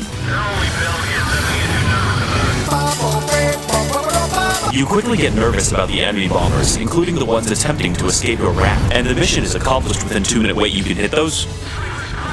So you're sent out into the mountains where... This mission further seeks to lull you into a sense of blindly following orders and fulfilling our tactical objectives, which is not a theme that will backfire on us. Make sure you don't target the tents of refugees in the area. I promise you that there is no gamified point benefit to that. See, you go straight for the fucking windmills. Try to make grain now, you stupid Dutch bastard. Can't even wear correct shoes. I'm totally serious though. You get points for destroying refugee tents. It's funny. Now laugh. Besides that, all you have to do is take out all the targets of the mission with your buddy, who was on Are You Afraid of the Dark Season 1, Episode 1 is the youngest child. I'm serious, look it up. Then you win because it takes a speedrunner 30 seconds to do this mission. We are sending you now to secure the strategic air zone of B7R. It is known as the Round Table due to how many wars were fought there previously, so don't trip on any skulls while walking in. What awaits you there is a climactic and important battle featuring all of the greatest pilots in the world. Pixie, thinking quickly, sets his HUD to W for Wumbo, and you engage the enemy, barely dodging their bullets and retaliating in return. Then, just on the cusp of victory, you look to the horizon and see planes approaching. But these are not normal planes.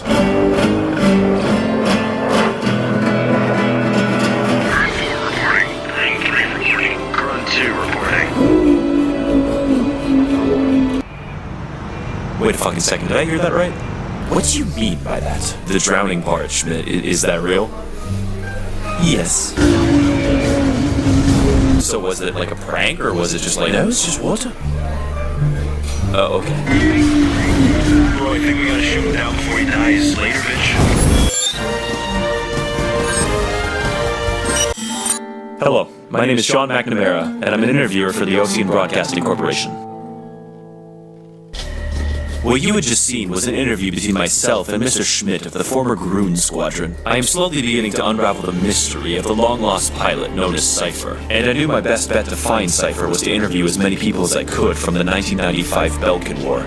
In fact, we didn't have to look far at all for his wingman, who was standing outside of my house with a gun. It is time to lay a path for the liberation of the Ustio capital of Directus. Choose your own adventure, it doesn't matter. So you are sent into the Futuro Canal to destroy all of the targets you are told to shoot, like a good dog, and that's it. Like, do you expect a fucking circus as a PS2 game? At least in this mission, you are able to fully admire the fine cuisine of the crusted JPEG. I gotta say, Golem 1, awesome job taking out those enemy children. Thanks to you, the liberation of the people of Directus is at hand. Your next mission will therefore be to help the job-creating factory owners and landlords enter their rightfully attained property. So you and your buddy protect Jeff Bezos on the way to the town of Solus Ortis. That's Latin for fucking sunrise. I'm not stupid. Transite vobis habitando vulgara confuso. My favorite part of the mission is taking out all of the targets, and then the mission ends within a few minutes. What the fuck are they gonna do to me when they figure out that, oh shit, this thing's on? You will be liberating Directus from the guys who are in Directus. In previous missions, the destruction of civilian property came with the belief that they were probably in some way beneficial to the enemy, such as storing ammunition. However, in this mission, you just fucking bomb your own city. There's literally no reason to do so. How many innocent McDonald's employees do you think I just murdered? Soon enough, though, the shrapnel faces of the townsfolk cry out in liberation, and the city is saved. For now. Hey bro, did you see that new episode of Red Johnson? I love that guy. Hey, you think I can have cheeseburger after that hot guy? Cypher, I can't put my finger on it, but I don't feel comfortable about these guys. RXD, you're so random, haha, but you can't be my friend on clubpenguin.com. It's only for goths like myself. So you fight the guys who decide to arrive late in the most important battle of the war. The plane is too damn high, haha, get it? Cluck, cluck. Do you know the way you've gone to the... Cypher, what the fuck is this guy saying? They are memes. They are funny memes. What the fuck is a meme? Die! No, you. I don't even know why I bothered interviewing you. You're just cringe, and you make me want to kill myself. Have you ever heard of Big Chungus? He's like a fat bug. Shut the fuck up.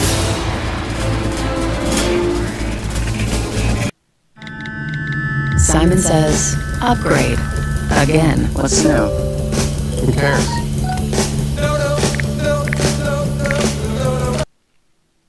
Alright, gentlemen, we have liberated occupied Kuwait, the Ustio, and we are going to be inspecting the Belkans for WMDs. You need to break through a gigantic fortress called Gladysith that's filled with military personnel and arms in order to inspect for WMDs. You proceed with your inspection by mounting cameras on top of your missiles, and you do this forever. It takes fucking forever. You kill the entire fortress by yourself. Cool inspection, and yet something feels wrong. Your allies seem to report mysterious disappearances of friendly planes from the radar, but not you, so fuck them. I guarantee you, Golem 1, those 30 missing aircraft show up eventually, no problem. Go escort friendly Marines to an airbase. It'll be fine, no issue. You know, Cypher, this is a beautiful country. I think I would kill to be able to visit here without a passport or border security or even formal laws. And you know, there's not much difference between countries from up here. So you and your buddy go to take out the airbase by, what else, destroying all the fucking targets in the base. And that's it. The base is secure and the Marines are showing. Okay, that's a fucking laser.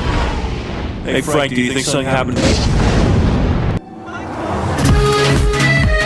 Did the Belkans conscript God? You spend the rest of the mission dodging lasers from space. How? It's going to be difficult to reach this new nemesis as we embark on our long journey to eventually defeat this powerful. Alright guys, we're gonna be killing the giant laser today. The last fucking poser got deposed from his post because he was trying to lead you to a gigantic laser. Not me though, I'm trying to lead you to the laser in a different way than him. Hello, Dom team. I'm joining you today. My name is PJ, which stands for Peanut Butter in Jacksonville, Florida. I'm really sorry about my microphone quality, guys. You know, I got a girlfriend back in base. And with that, PJ's death was guaranteed. You proceed towards the laser, dodging its incredibly slow-moving attacks. Isn't this supposed to like move at the speed of light? Before quickly outsmarting God, you fly to the laser, forcing the Belkans to activate their rave protocol. Now it's time to poop on their party. You dive in several times, taking many attempts to destroy delicate glass for some reason, before finally focusing on the superstructure itself. Eventually, the Tower of Excalibur falls and is beautifully made into an Italian cultural landmark. Alright, so we're sending you guys to get air superior. Fuck, you are going back to B7R. At this point, King Arthur's round table is getting really fucking crowded and I need you to remove some of the guests. When you arrive, the situation is dire and allied reinforcements are desperately needed. Your friends become horrified to find that Ocean High Command has only sent in 2 planes as reinforcements, and so are the Belkans. A chaotic dogfight ensues where the best of the best on both sides collide. Little by little, inch by inch, you seize victory from the jaws of defeat, but in doing so have provoked a beast. Whoever installed the microwave inside of my jet is a goddamn genius. Holy shit, look at those fucking utensils go, they're so fucking bright. We're gonna go microwave some more fork because it'll be hilarious. Oh god, that camera is such a good zoom. Prolonged exposure to the upper atmosphere's radiation has opened our eyes to the holy sparkiness of the microwave oven, specifically metal inside of it. And you're looking an awful lot like a spoon right now. I want a dommy, mommy, milky, tomboy, doomer, zoomer, trad white, boomer, trad cat, goth, die. Oh shit, how did he rewind time? So this fight is one of the hardest. Oh my fucking god. This fight is one of the hardest because you're fighting 8 simultaneous aircraft. The odds are certainly stacked against you, but challenges are meant to be overcome. No matter how many times I have to replay them. Guys, I think I'm suffering a mechanical failure related to the pilot's mental state. I'm joining the Sparkies now. My next lead on the trail to finding Cypher was a man named Dominic Zubov, leader of the former Schwartz Squadron. Unfortunately, I believe the battle had taken quite a toll on the man, and he was of little use to me. I'm going to fuck your dad.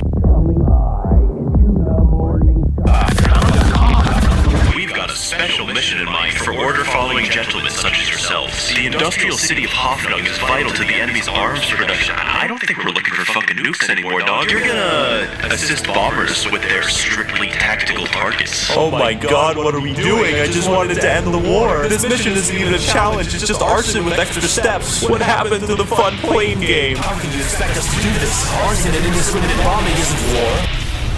Yeah, it is. Plus, your microphone is a fucking war crime. Enemy jets scramble hopelessly to try and defend their friends and family, and you take them out. You hear the sounds of screaming and of air raid sirens, and just like every other target before, you take them out. You take them all out, burning everything until there is only silence. Is this worth it? How many points did you get? Okay, let's keep this war going. All we need you to do now, my loyal puppies, is to destroy the remaining line of defense at Waldkreich. Yes, I did get a German to help me pronounce that. You're falling behind, Dom, dude. Do you have a mechanical issue? Nah, I'm just sad. I've been reading Posadas. What the fuck is Posadas? I'm going to kill you, PJ. Suddenly, the mission updates and the actual objective becomes taking out a mysterious fleet of bombers heading south. Their motivation soon becomes clear after you remember what you did to Hoffnung, you monster, as one of their planes is armed with a nuke. Taking this lightly, you decide that the appropriate course of action is to disarm the nukes with explosives before they can reach Ustio. But alas, the bombers were not heading for Ustio.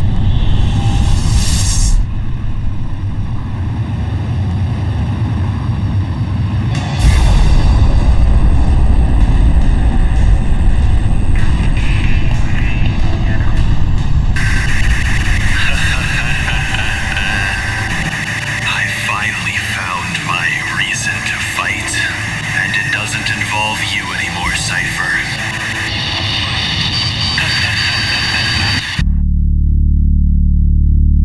The nukes were never intended for Ustio to begin with.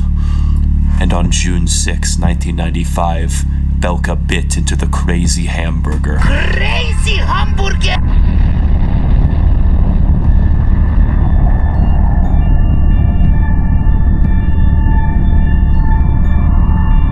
But if you close your eyes, the Belkans had fairly reasonably created a nuclear border through 7 detonations, able to withstand any kind of conventional attack. An impenetrable northern border to the holy land of Belka. Wowee, those nukes sure were insano boingo. Where is Pixie? He better not be defecting to zany Spanish terrorists. The next 2 missions are what I like to call the PJ missions, because you're stuck with fucking this guy. But I'm not going to torture you with his microphone anymore. Instead, I will be briefly summarizing the filler.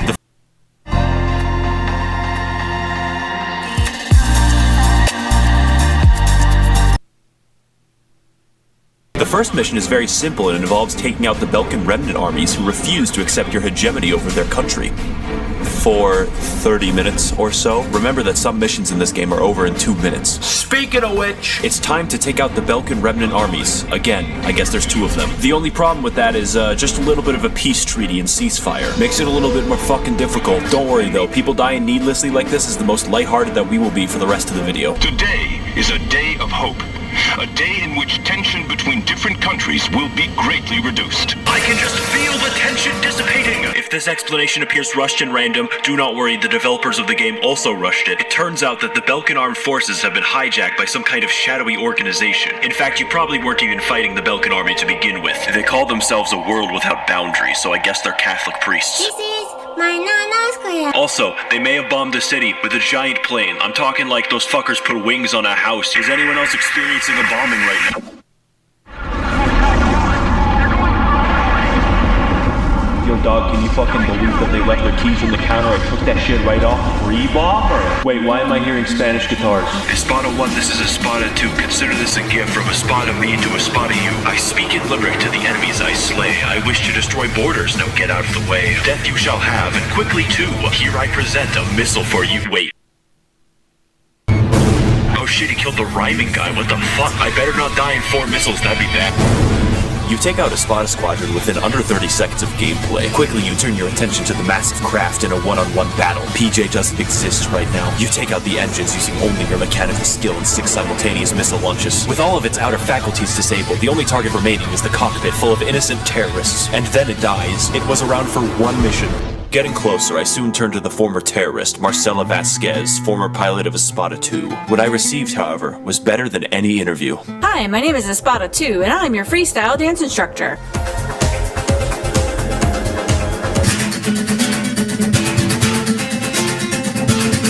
I guess you could say that bombing cost me an arm and a leg, help me. A world without boundaries seeks to finally destroy all. They have attained a gigantic cluster nuclear bomb. I'm talking 8 nukes at once. How did they get that? You're gonna have to fly in long distance to the Avalon Dam in order to stop us from making our premature return to monkey status. Unfortunately, this means you have to progress through airspace B7R again. King Arthur's at his round table so much he's developing fucking diabetes. I wonder what kind of crazy, zany personalities we'll be fighting today. I am detecting a globe tard on the radar, gentlemen. We must dispose of this sheeple mess of fuck. Our flat earth community has members from all across the globe. Wait a second. The edge is out there. We simply have to fly towards it. Can you even see the curvature of the earth from up here? Once you begin to believe in the flat earth, it's like your own little world. A world without boundaries. And there is only one way to ensure NASA is destroyed. This is the Schwartz battle on steroids. Everything about it is pure glee and insanity. You battle the enemy craft for what seems like hours, trading blows but never able to pin each other down. That is until PJ gets a bright idea. For once. Hey bro, so why does the sun disappear below the horizon if the earth is flat? Well, you see, that is the result of a diaphragmatic. In my search, I went to go interview the former Galt 1, Anton Kupachenko, but it turns out he's dead. That's the cemetery. But I noticed something peculiar. On his gravestone read the words, "If you're reading this, the earth is flat." It's finally time to enter Avalon Dam and stop the missile. You do it like this. Remade it. And then you crash, so you have to do it again. You enter the inner sanctum of the dam, destroying the joints that protect the launcher's weak spots. Then you go back in under a time limit to destroy the other weak spots. I'm not nervous. And with the death of the final control module, the launch system is destroyed and the world is saved. We did it! I think it's high time that I married my girlfriend back at base. I even bought her flowers. And with that, PJ's death was fulfilled.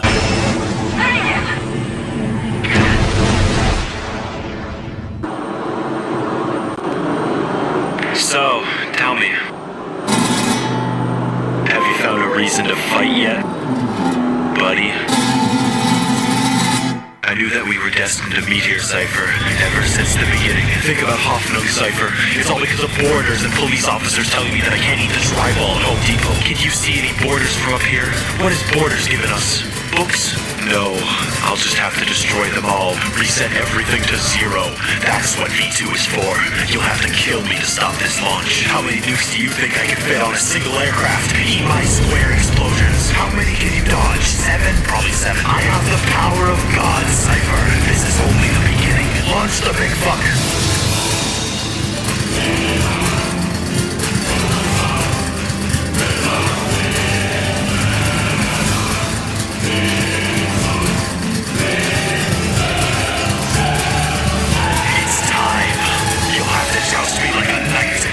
From the front, I loved you like a brother. You're the only one who can kill me, Cypher. The only one last time.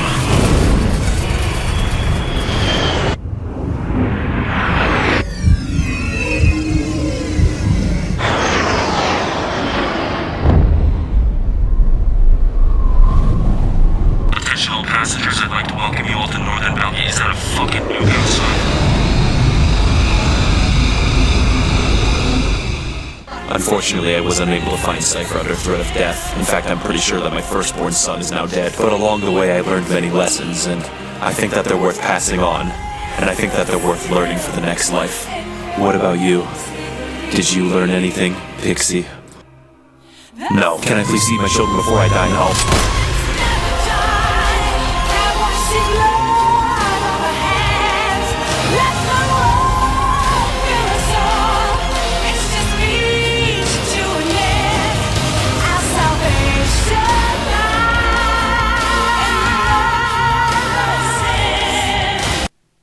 The Woobles sent me some crochet kits to try out, and I've never used a kit like this before, so I'm really excited to see how it goes. So it looks like the kit comes with all of the yarn that you... Metallic Gear Solid 5 is a game that premiered in theaters in 2016, written by his day-old coach Jim Bob, and like the developers, I did not finish the game all the way. This game follows the chronicles of Large Manager after his mercenary army was blown up by the Illuminati, led by emo Jim Carrey's The Mask. Tasked only with revenge in the rebuilding of his private army, the chief of considerable size must struggle against the sudden supernatural in order to stop the son of the Mask from being made. But the biggest challenge of our hefty captain is waking up from a coma, a battle which he struggles with for 9 years. Until now. You start to wake up from your coma and the nurse freaks out. She goes to get your doctor and he's just like, no problem bro, we already figured out what's wrong with you. You got enough holes in you to make a SpongeBob cosplay. You also have more brain damage than Logan Paul. You would have an arm, but there was like a famine 8 years back. I don't know why you're freaking out. Due to being in imminent danger from the Illuminati, you decide to redesign your face by turning up all the sliders as far as they can go. This produces a Habsburg abomination who loves Fortnite. Just look how beautiful you are.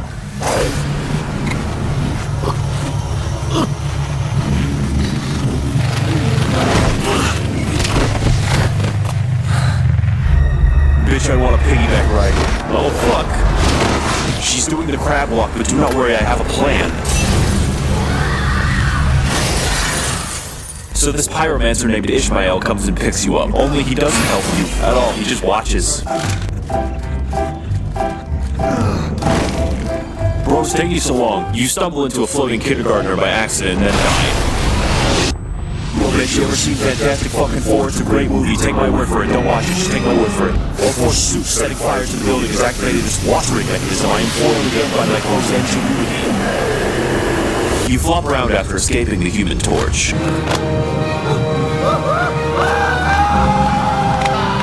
Turns out the Illuminati's after you, and they ain't taking chances. You try to hide in a crowd, which is a genius maneuver. Then the Human Torch shows up again for no reason. Really, you ever try shooting stone, it doesn't work.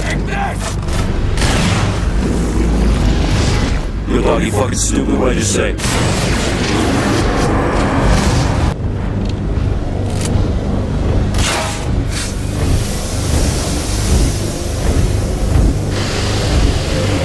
Holy shit, my enemies are such fucking geniuses, how could I predict this? Now it's time to leave the building, the stealthy way.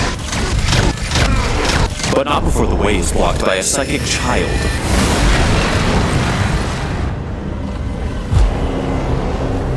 Why the fuck are you guys all holding your guns sideways? That doesn't make you look cool at all. Alright fuckers, I see how it is. I guess I'm just gonna have to sit here and fall. So they just stop shooting me.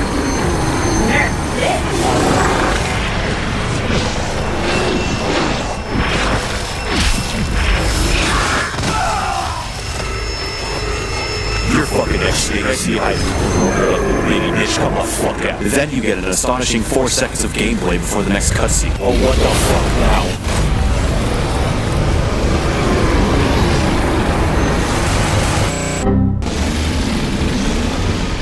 Now, Snake, it's just me and you. I'm getting real tired of shit. It's walking a snake.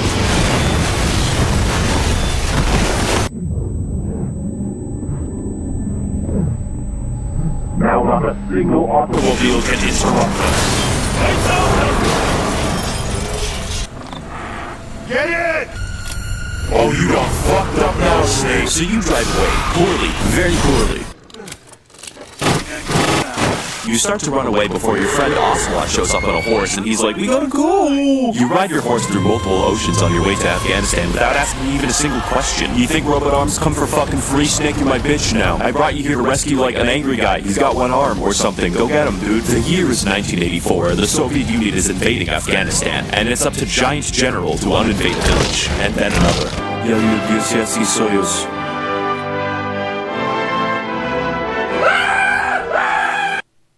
Is everyone's character that fat? Why am I so wide? The mayflies. Who? That's us!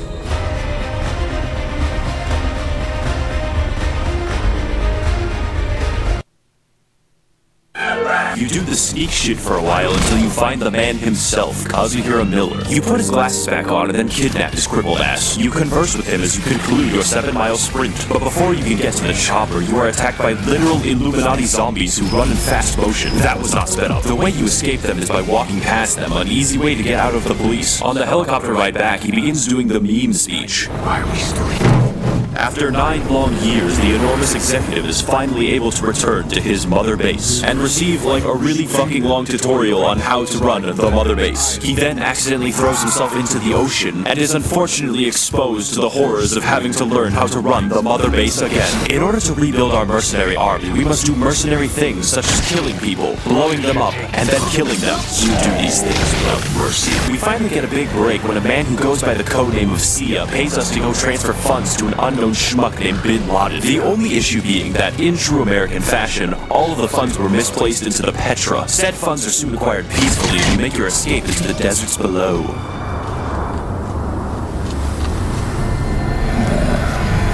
Colonel, I'm trying to sneak around, but I'm dummy thick, and a clap of my ass cheeks keeps alerting the car. Oh shit, the sneaky guy. So Jim Carrey's The Mask shows up, and he's just like, haha, you're fucking stupid. Jim Carrey's The Mask, is the best. I could crush you right now, but I am not. Ooh, I go in big hand! So he sends the Illuminati zombies after you, and you drive away like a little bitch.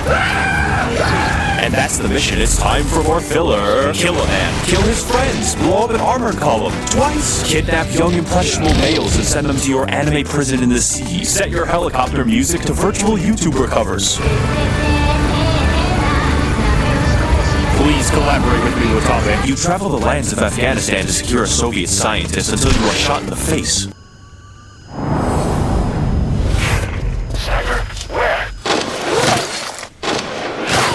You are forced to engage in an elaborate dance with the enemy's sniper, just narrowly defeating her by dropping 2 boxes of supplies directly on her face. Then you kidnap her because she's the first woman you've ever seen in like a decade. And let me tell you, the Metal Gear Solid fanbase is really thirsty. On the way back, a jet shoots at you, but the pilot is blinded by her massive titties. The huge honcho finally returns to Mother Base, but Miller objects to quiet staying, saying that she'll distract the men from their anime rations. Then she teleports, and everyone's like, oh shit, she can fucking teleport. It's time to find that Soviet scientist again. He's in this power plant. How many customers do they have in Afghanistan? Using normal tactics, you get to the inside of the base, but something seems off. We'll need to modify postural control to accommodate a human pilot. I share your urge. You know, I've always wanted to push a crippled guy down the stairs.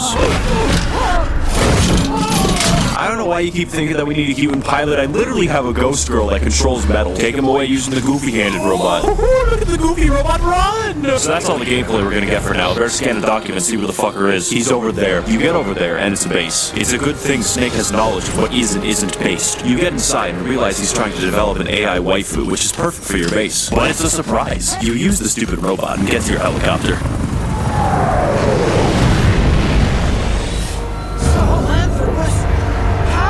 I told you, dude. I got the big robot, I got the ghost. Put the 2 and 2 together. Okay, so I'm gonna be running away now. Oh, sweet, that's cannons, that's great. You put him on your horse and then run away like a bitch. By the way, you'll fail the mission if you did what I just did. Ignore that, please. You hide from Big Guy instead at nighttime. You get back to base, and people aren't really happy with him. Turns out he probably caused your base to be destroyed about 9 years ago. This makes Miller very mad, so he forces him to do the stanky leg. This scene is genuinely painful to watch. It seems like everyone hates Emmerich, including God, who designed his legs. The plot of this game can be very stupid and convoluted, so to summarize, Jim Carrey have Ghost and Robot and Fire. Snake Man have woman named Quiet and man named Emmerich. Their copulation is inevitable. He claims that what they're doing in Africa is the missing piece. A weapon to surpass Metal Gear. You find out from Emmerich that the Illuminati is working on something in Africa, so now you're there to find an oil field.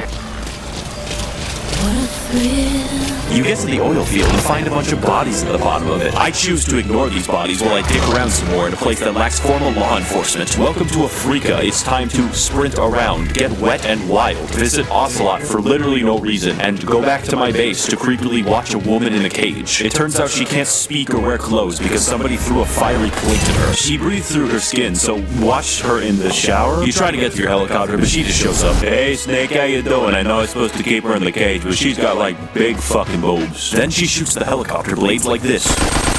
It's finally time to do a real mission. The Illuminati are escorting a truck and you must take it. You blow up the escort and ambush the truck, but it's filled with gamers. But before you die horribly, you notice that they make everybody nearby mysteriously unconscious. The Illuminati are escorting a truck and you must take. Looks like the tank driver fell asleep. It's mine now. My truck now, thank you. Really good sign. The truck was filled with nuclear material. It's time to go out there and rescue this guy. He tells you of a mysterious plot of the Illuminati to kidnap children and harvest their adrenochrome. You head to their secret African compound, ensuring that the clap of your ass cheeks doesn't alert the guards. Locating their location, the massive master finds them to be trapped in a mine of miners. Sneaking very carefully, you enter the mine and find the children in a cage.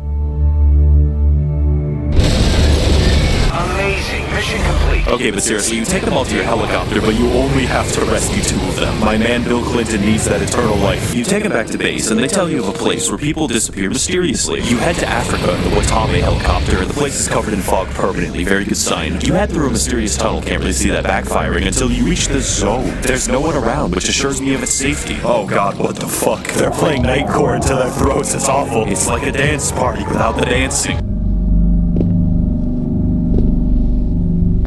Snake, I can fucking see you hiding behind that child right there. Do you think you're like fooling me? Do you think I can't see you? What are you doing? Fine then, I guess I'll just have to unplug this guy's life support with a bullet. Bitch, you're next.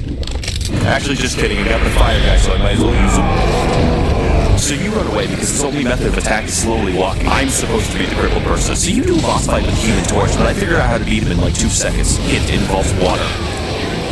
That was a pretty huge build-up for like a shitty boss. The oversized overseer comes back home to see all the children that he didn't rescue. Sorry kids, your parents died listening to Nightcore. Later bitches, it's time to head back to Africa, and then back to the mother base because we were attacked, but then back to Africa to kill this guy, and also to beat up this orphan because he's white. Then you kidnap him, sending him to your anime prison to be indoctrinated. Then the game just shows him manspreading. When you get home, he's just like, I fucking hate you, Dad. You only got one eye, you stupid bitch. I still will not eat my broccoli you give me. Oh, it's time to walk fast. Meanwhile in Africa, the substantial administrator is honing his child-beating skills.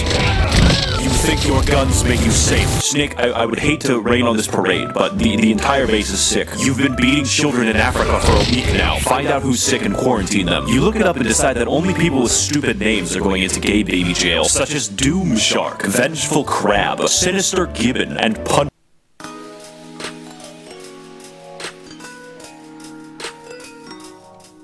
Hi there, proxies. Welcome to the Zenless on Zero special program. Great to see you all again. I'm the intelligence broker with the hottest gossip.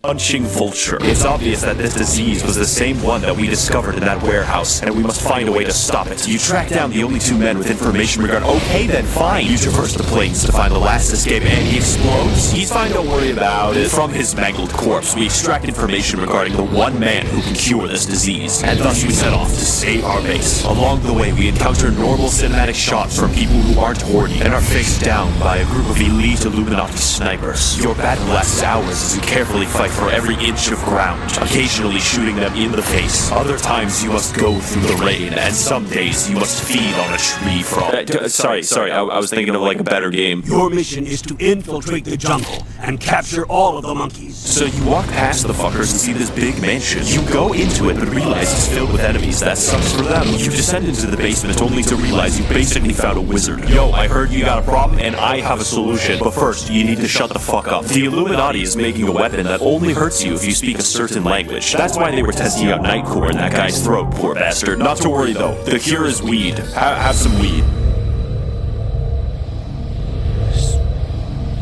Hurry up and smoke it already, you Pizza Hut bitch. You take him on your shoulders because no one can walk in this universe, and you make your daring dash outside and into the helicopter. Well, fuck it, never mind. Pilot's high as shit from all the weed. You wake up and everything's fine, I guess, but it's time to fight these fuckers again. This is the worst boss fight. They can be killed through normal gun emplacements. Why even bother making them? Then you leave, and everyone in the base injects weed. It's fine. Marijuana is probably the most dangerous drug. With your anime prison fully cured and your weeaboos at the ready, all that remains is to stop Jim Carrey's evil plan to probably commit ethnic cleansing. But first, Ocelot tells me I need to beat up a white child. This is my call. Okay, fuck you, Dad, throwing me on top of flashbangs and shit. It's finally time to track down Jim Carrey and stop his giant robot in Afghanistan. And nothing will help me more than bringing along cripples and children. You make your descent and begin entering Illuminati Castle. To enter the base, you climb through dirt, over walls, past security cameras, and through the brain matter of most of the guards. Making it to the apex of the base, you prepare yourself for a final showdown with Jim Carrey.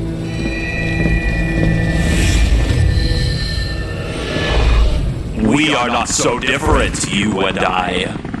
My face fell off, your arm fell off, let's be groupies.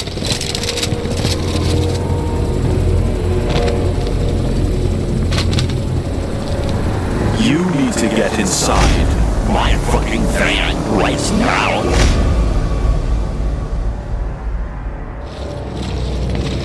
Do you know why I quit my job as a successful Hollywood actor to run the Illuminati, boss? Because I think I'll be forced to tell you. Think about your base, Snake. The people you've taken, or the methods you've used. Anime prison in the sea, their anime rations, big fucking moves. Nightcore, anime prison, weeaboos, sending him to your anime prison to be indoctrinated. There's one commonality between all of these things. Your obsession with anime has created all of this, and it's up to the Illuminati to destroy it. Look at the top super chatted channels on YouTube, Snake. They're all virtual YouTubers. Anime which must be cleansed from this earth if we are to know peace. And for that, Snake, I have my language virus. I will wipe all of those who speak Japanese off of the face of this earth, cleansing it in a holy fire, the filth of which you are. Hey, you do shut the fuck up back there, I'm trying to drive. Untold evil will spring forth like a flowing waterfall if I do not silence their high voices and their horror streams for the rest of time. I hope you understand, Snake, what I must do and what you must watch. We still have 3 hours of this car ride. I'm at to McDonald's, do you want anything? So he takes you to the giant robot for some reason and is like, well, I might as well watch a boxing match. Go fight the fire guy, I guess, because I can't kill you myself. You know, Snake, I think I realized something about you. You're so strong that it would take a giant robot to kill you, metaphorically, of course. I'm being given real bad ideas by this ghost bitch, not gonna lie. I'm gonna go get up and walk over here now because seeing your ugly ass face makes me want to fucking kill myself real bad, Snake.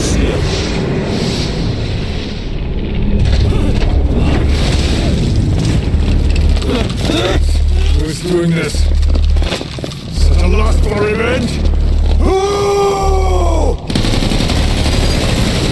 haha, you guys are real effective now that I'm a giant robot.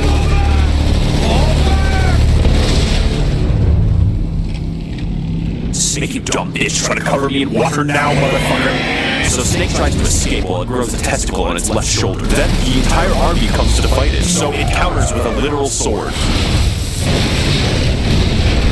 Oh, I see you running away from me over there. Don't you think I forgot about you, you fucking cunt?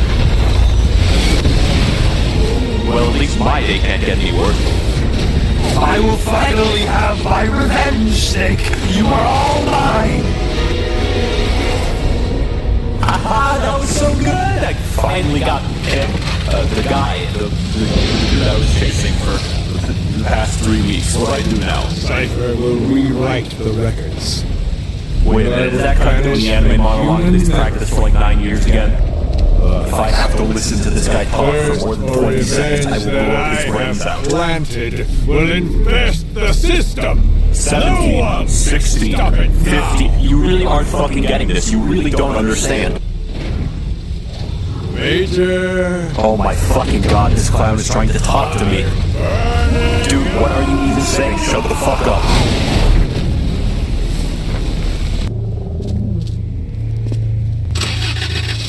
Snake, do you know how loud a car engine is? You're not being sneaky. So Snake drives to the boss fight location, and as it turns out, the boss is bad. You find outposts with tanks in it, and then shoot him for 10 minutes. I thought that we established that they couldn't do that, so why even build the giant robot? I shot at him for so long that it became nighttime. Eventually you kill the fucker, and the child that you beat for fun is contacted by a ghost. Oh shit, my giant testicle's falling off. That's how you know it's pretty bad.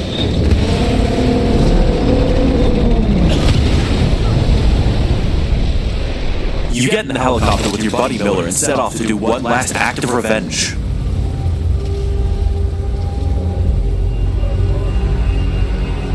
Finish me. Kill me. Can do.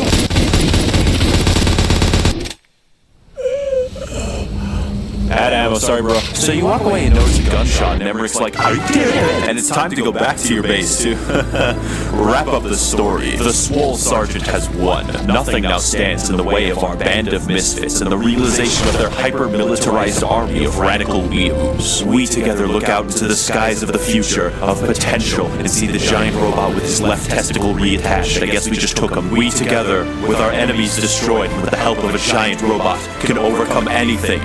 Except for the rest of this game. Yes, as it turns out, the game actually isn't over yet. But the budget is, a company named Konami has shot developer Hideo Kojima in the face and said, why can't you make pachinko machines? So they stopped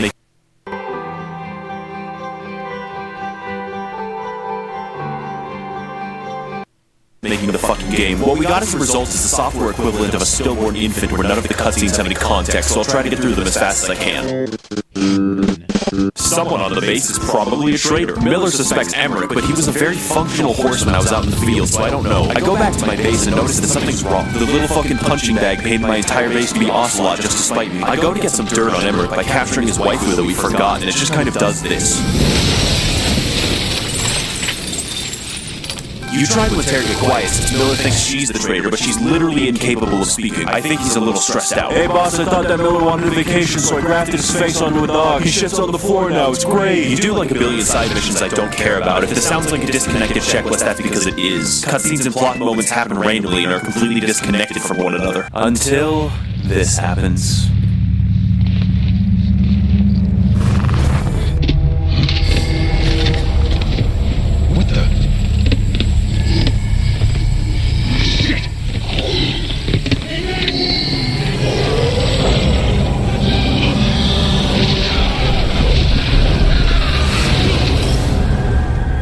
There's been a mysterious disease outbreak on the base, no doubt caused by the hidden traitor. Snake moves in to investigate, forced to watch his men suffer within the quarantined halls. You reach the end of the base and realize the dark truth of this disease. It's the language virus, and it's airborne. If your men escape, they will surely infect others. The choice, therefore, becomes simple.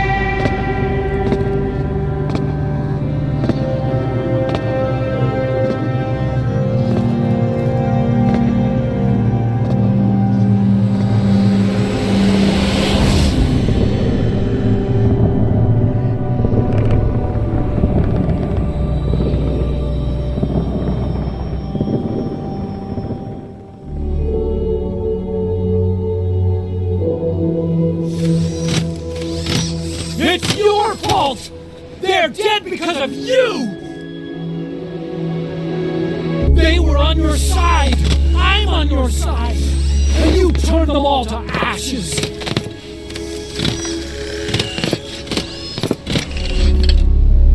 I can't bring you back to life, but I can rub your ashes all over my face. Feels so good.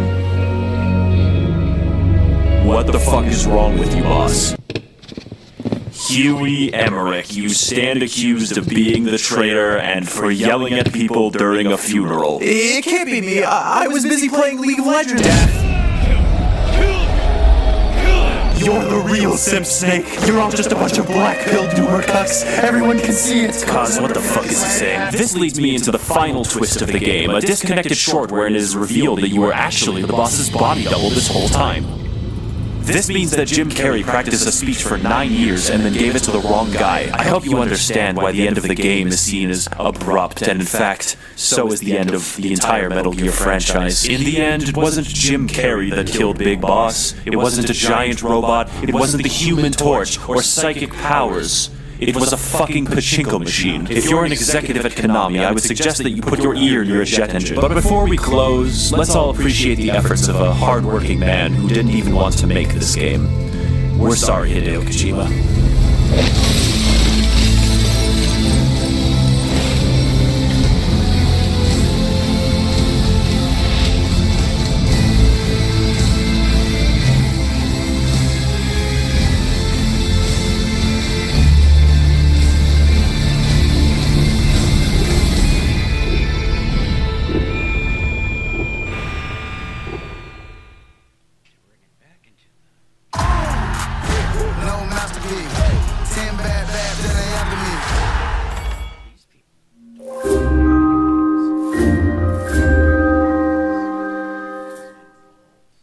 After the end of World War II, the world was split into two, based and cringe.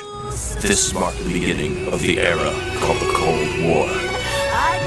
Bike Pedal Solid 3 is a game developed by world-famous movie director split-day-old Josh Inmon, in which you are tasked with the defeat of communists in the jungles of Siberia. It's the height of the Cold War, and tensions between the forces of based and cringe have never been higher. In the backdrop of this international struggle, our hero must brave dark forests, high mountains, and 2 separate console generations. The aim of this virtuous mission is to extract a Soviet scientist named Sokolov, working on a secret project for an invincible weapon of war. And with great ambition, determination, and a will to stop the forces of evil, our hero, Naked Snake, that's his real code name, begin preparations for the plunge below and the perilous journey which lies ahead. But first, a warning. I wanted to record the HD version of the game in order to get better footage, but unfortunately that's only on the PS3. Then I remembered that my computer is a PS3, but there might be a few bugs.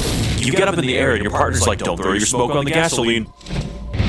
The door opens and Snake decides to jump away from the burning wreck. Boy, Snake, you go on ground with you. What? Snake gets as far away as he can from that and ends up on the jungle floor. Now the virtuous mission can finally begin. Except no, my mom is calling me. You've been ignoring her philosophy lectures for 5 years before she finally caught up to you. Now you can finally listen to her talking about...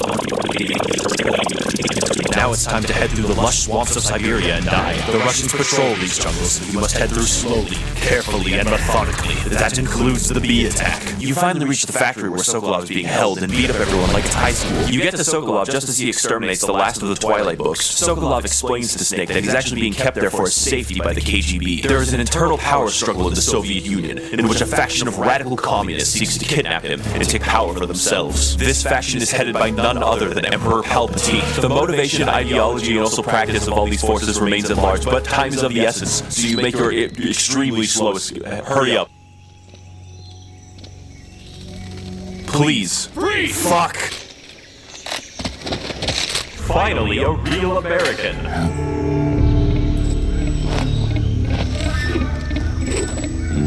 You're from the Ocelot unit of Spetsnaz. What's a crew soldier doing here? I came here to gesticulate for no reason! I suffer from a disorder which I must wave my hands around randomly. What?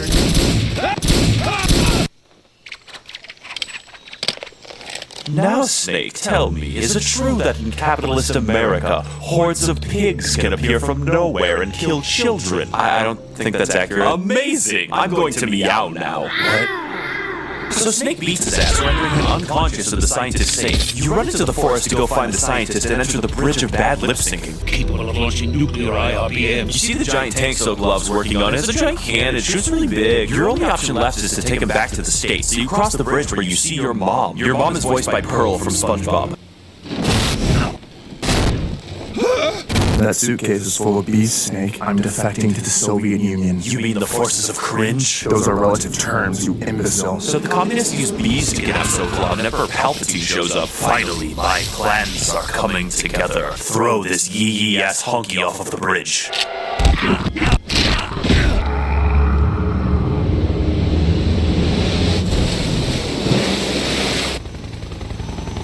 Holy shit, I have hands. Snake wakes up on the shore and is contacted by HQ. You'll have to listen carefully in order to manually treat your injuries with the proper supplies. Healing is divided into treatment using medicine with the item window fixed using surgery. Move the healing Hope you got all that, bro. Snake bends his bones back and then leaves off screen. Meanwhile, Palpatine decides that it's time to dispose of the evidence.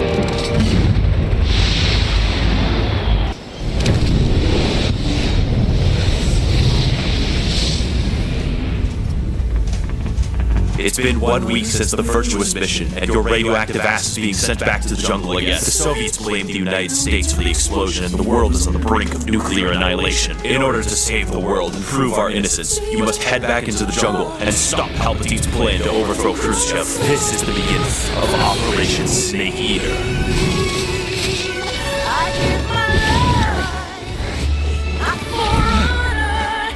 You then walk 13 feet before seeing your mom again. Seriously? Snake, you deserve to be placed in a box and laughed at. You see those big fucking squares in the ground there, Snake? Yeah, take care of those and we'll talk. You're forced to sneak around for a very long period of time. Can you crawl faster? You go to Sokolov's house again to meet with your contact, but she rides on a loud motorcycle. You are unsurprisingly found by the guards. Don't worry though, she's prepared. Okay, they're gone. She spawns her hair and then reveals her real name, Ava, which is a stupid name. Then she show her huge booba to Big Boss the Snake. I am talking Largo Bazonka Donkos, dustpan-sized Donkey Kongs. She gets you to sign up for her OnlyFans and then gives Snake a gun, which he likes more. Feeding long time. She gives you a scientist disguise and tells you to go to sleep. In fact, the game encourages you to stop playing it. Multimatic DSSV dampers, and 33-inch Goodyear Wrangler empty tires, and a road that demands every... Snake wakes up and dastardly villains appear outside. It wasn't a good idea to sleep within 20 meters of a disappeared patrol. They break in, so you toss a flashbang at their asses and then gun them all down with gauze. Oh, you again. You will be answering most of my questions, or her head will fall off. Is it true that in capitalist America that you pay for healthcare in blood? I mean, not all of us. What? So Ava beats the shit out of him and he's like, I have to go. With that taken care of, you progress on your journey through the jungle. Along the way, you encounter swamps, alligators, electric fences, minefields, disappearing dogs, and non-consensual python consumption films.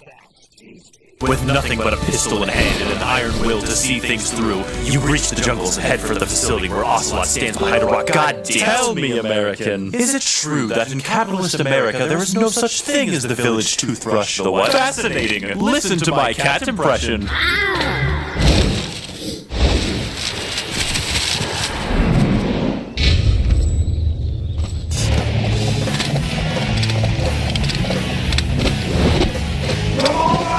So now it's actually time to fight Ocelot. The battle is actually fun, but it's extremely dated by modern standards. Ocelot struggles greatly with object permanence. If he can't see you, you don't exist. You trade blows for hours, shooting each other in the face multiple times. And after a long and exhausting battle, Snake finally closes in for the kill with multiple bees. Wait, Ocelot uses an extremely viable way to kill bees while everyone else dies. Snake is forced to jump off a cliff to escape the bees. Snake then probably eats a hornet's nest to get revenge. Welcome to the cave area. Fuck the cave area. It's literally so dark that you can't tell when I cut clips. You swim through the dim tunnels until you find the crabs that killed Amelia Earhart. You then eat the crabs, absorbing Amelia Earhart's life essence into your own. Now, with the light of Amelia's soul, Snake is finally able to escape the caves and face the enemy which lies beyond. My physiology is comprised mostly of bees. Finally, I get to fight you. I am the paint! Do you mean the pain?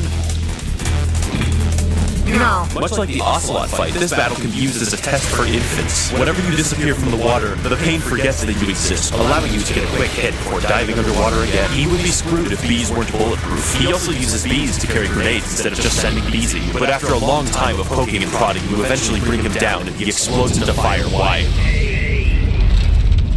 Now we can leave this fucking cave. You head through dangerous canyons and swamps filled with Russians on fucking spaceships, only to arrive at the warehouse just in time to glimpse your target. Sokolov is refusing to cooperate, and that's not very communist of him. Ocelot shows up for no reason, juggles guns at him. The boss then shows up and kills my goldfish. She tells Ocelot not to worry about Snake and that the Bee-Man has covered. Then Palpatine punches a wall like Kyle and everyone goes home. Except, of course, for Jesus, who probably performs a miracle. Mr. Bernie Sanders, it's an honor. See you swim into the base, taking care not to be detected, and after needlessly murdering all of the guards, you carefully sneak into the warehouse, through the warehouse, and through the guards. You head through a mysterious forest until you're caught by a snare trap. At which point, the game insults your intelligence by assuming that you can't get out. You finally enter a location called... Entering this highly secretive lab will require great skills and bullet mastery. Crawling through the walls, you slowly make your way into the lab. Once inside, you don your disguise and put on inconspicuous face paint. They noticed me. After murdering everyone, you proceed to the main office where you find this fat guy, and he's just like, holy shit, Snake, you are sunburned so badly, can I please give you lotion? He tells you that you're in the wrong base, and what you're actually looking for is the impenetrable fortress of Groznygrad. There's also a gigantic stash of money over there that's giving Volgin all his power. Snake, a greedy capitalist, heads there immediately. That means it's time again. All the way back. You ran so far that it became daytime.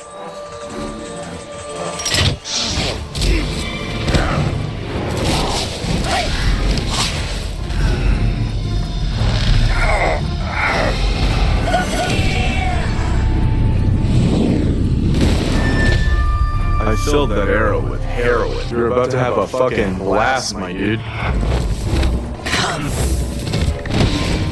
Later, bitch. I'm Spider-Man. So the battle starts with the game literally telling you how to get rid of the heroin. I don't think it trusts you. The fear is a boss who jumps around like a hungry cat. He also doesn't have an issue with basic cognitive function, making him one of the best bosses. So the battle is a matter of tracking the movements of your camouflaged enemy while dodging his arrows. All the while, the arena is filled with traps and AIDS needles. Eventually, Snake makes it through the homeless camp and purchases a stolen bike to hit him with. This kills him instantly.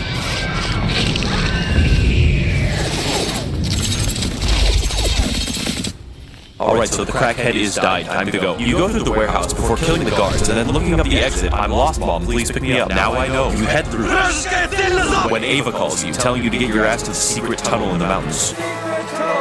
Also, watch out for Bernie Sanders. He's coming. You go for a peaceful walk in the forest, and then dodge the worst trap ever made. Then you begin a cutscene. The gameplay between bosses was 10 minutes.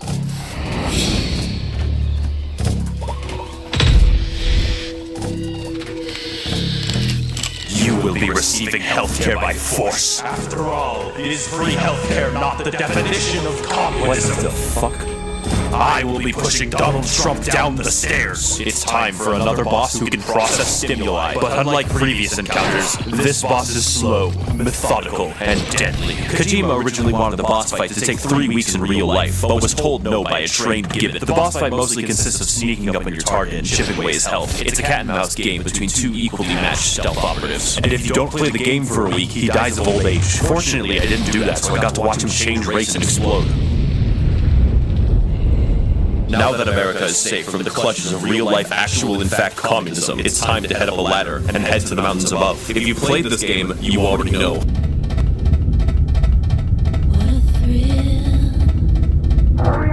This is the ladder scene sped up by 1,000 times, so notice that takes a long time. We're barely halfway there. Albert Einstein was a German-born theoretical physicist who developed the theory of relativity. We're here. Gibbons are apes in the family Hylobatina. The family is welcome to the mountains. There are hordes of animals, and Snake is an expert in putting down animals. You crawl around a lot until you reach the camp where you are pursued by a helicopter. Stealthily and expertly, you make your way to the main base camp, which is patrolled by guards. Then the problem sorts itself out, and you reach the end. Snake enters the secret tunnel and finds his solid snake. Donkey Kong's his back, and not voiced because I don't know a woman. Snake uses his male powers to read her dodgeballs, and they tell him how to enter a secret tunnel to Groznygrad. There, he must steal a uniform from a femboy, rescue Sokolov, and make his escape. Then she bikes off a fucking cliff and dies. You look down at the base and see Palpatine. Fuck you, Barrel, you're the worst PewDiePie character.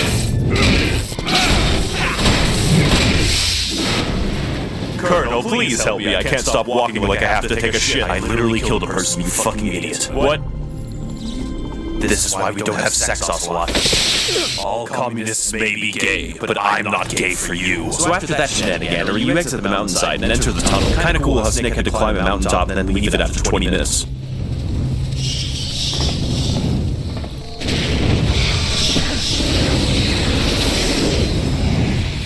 Hey there, Snake. I know that you're expecting a gimmick or a funny voice, but there is no gimmick. I'm just here to kill you. Bitch.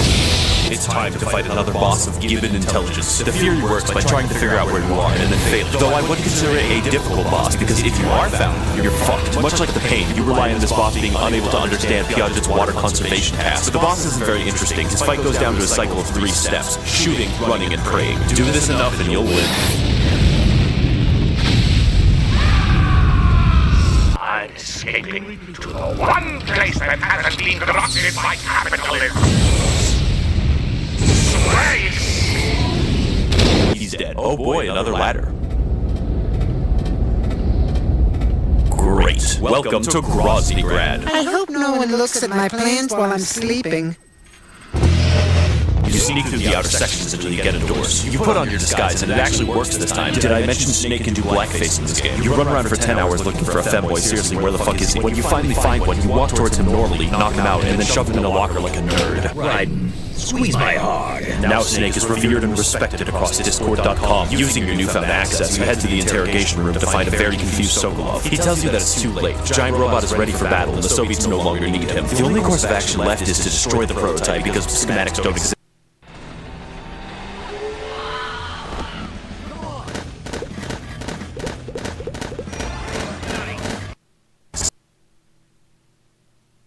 Apparently, Snake is therefore left with a choice: save Sokolov or find a bomb to destroy the Shagohod. Volgin enters the chamber, so Snake is forced to don the disguise again. Where have you been, kitten? Daddy's been waiting in Discord VC for 3 fucking hours now.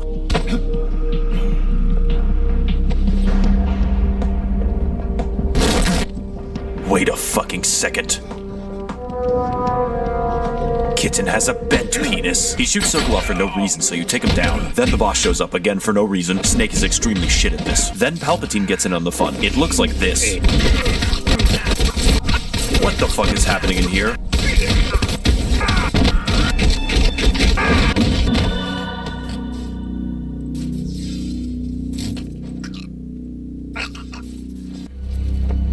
Tell me, American, you're after the OnlyFans, aren't you? What are you talking about? I don't think he knows, dude. He doesn't. He tells you that all of his power and resources comes from the possession of Ava's OnlyFans. The OnlyFans is worth $100 billion, meaning more people than exist on Earth have a $10 subscription. The boss and Ava arrive, but that doesn't matter. Fuck these people. Palpatine insists that you're after the OnlyFans, which is his true source of power. Then he literally reveals the location to you. In the underground vault of Groznygrad. This compels Ocelot to do his dumbass juggling game. Oh, oopsie poopsie. Alright, that was pretty cool, I guess. Got to see Guy's eye pop off today. Take him to the jail cell.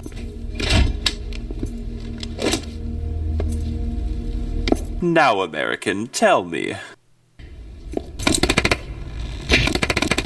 Is it illegal to clap in America? You have been imprisoned. Please stop talking. You have been imprisoned in the fortress, and now you must make your escape. Like an infant, you decide to hide under the bed. When he doesn't buy that shit, you bust through the doors like a gorilla and kill him. It's time to head to your escape route with the Fuzz in hot pursuit. You prepare yourself for a slow and stealthy crawl across the base, but then you realize that Snake takes no damage from bullets, so it's in God's hands now. Then you find a machine gun in a room, and the game gets really exciting. You enter the sewers. Oh shit, a dog. You enter the sewers and make a beeline for the exit as fast as you can.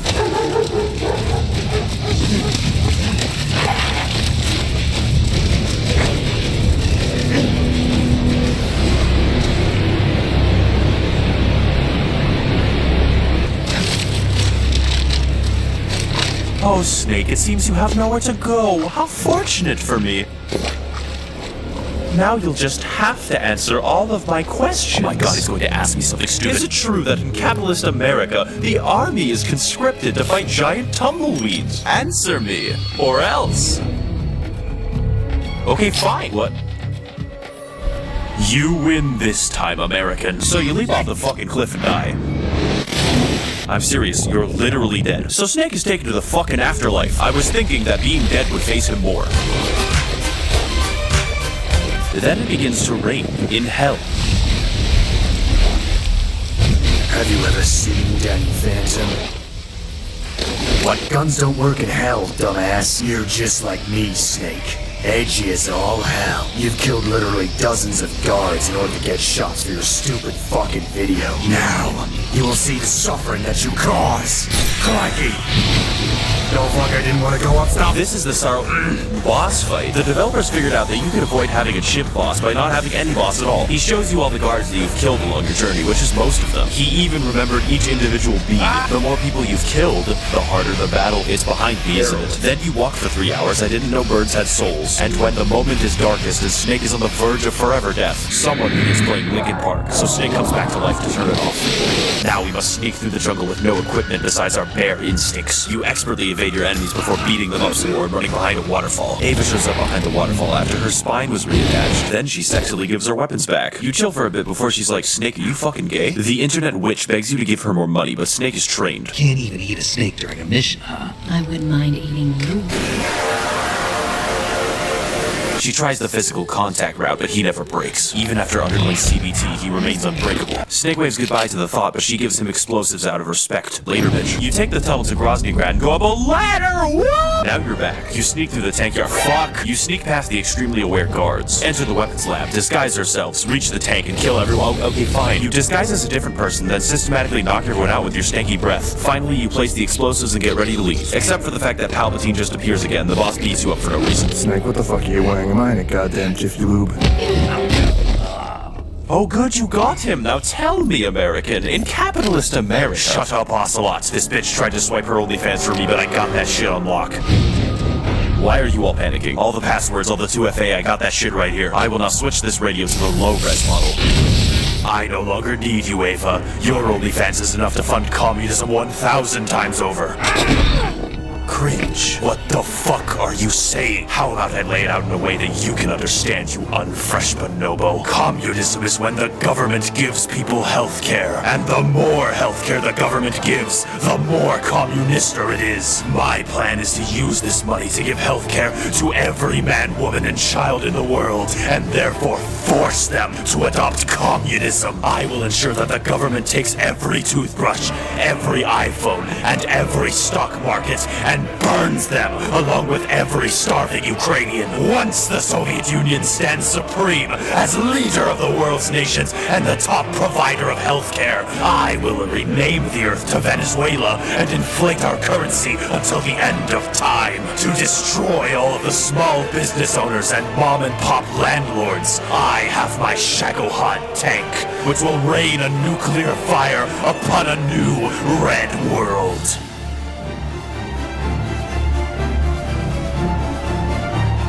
You will fight me now, Snake, and I will win. For a specter is haunting Europe. Take the OnlyFans somewhere safe. I have one last loose end to deal with.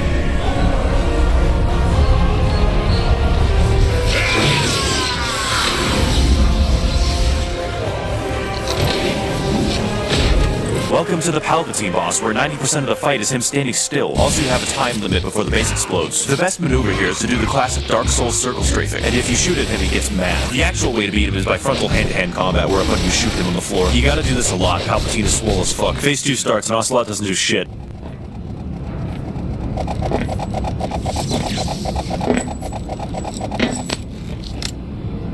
Hey boss, pull my finger. No. Phase 2 begins and Palpatine is new bullshit. Fortunately for you, he's defeated by the same old bullshit. You flip him harder than the state of Georgia for a few hours and that's how you win. Snake climbs up a ladder and leaves him to explode. Upon exiting the building, the Ethot arrives on her motorized bicycle. Both of them leave hundreds of people to die horribly. You look back at the burning wreck and Palpatine gets pissed as fuck. Snake, you capitalist dumbass, were you too busy drinking Coca-Cola to kill me? When I'm done with your toothbrush, I'll take all your fucking teeth next. So you drive away really fast. So fast, in fact, that's really disorientating. What the fuck is going on? Can you tell me where I am in the base? Eventually, I figured out that I could change the camera and the scenes start making more sense, but only slightly since Snake looks like he's stuck on a fucking slide. Ocelot appears in the corner with more questions, so we have to leave as fast as possible. Fucker's not letting his free atlas go to waste. He plays fun bumper cars with you before trying to release you from the clutches of Simpery. And when that doesn't work, he just tries to kill you. Now we're in a chase scene with infinite ammo, and Snake just looks like he's lost. Is he just like uncomfortable, or will you fly through the base, leaving a trail of death and destruction in your wake? And when you reach the runway, the fucker catches up to you. A chase ensues, which only reiterates Snake's bulletproofness. You go across a bridge and then blow it up, mostly to stop Ocelot. Palpatine falls into the river and then forgets that he fell. Welcome to tank boss fight. My favorite, everyone loves it. You decide to play the tank boss fight until you want to kill yourself. Palpatine, sensing suicidal intent, gets out of the tank and then punches it. Twice. Now we're at the part of the game where you have to hit a small target moving on a fast tank with a sniper rifle using only a flimsy controller. I'm not mad. To combat this new strategy, you skip to the part of the video where he has low health and dies.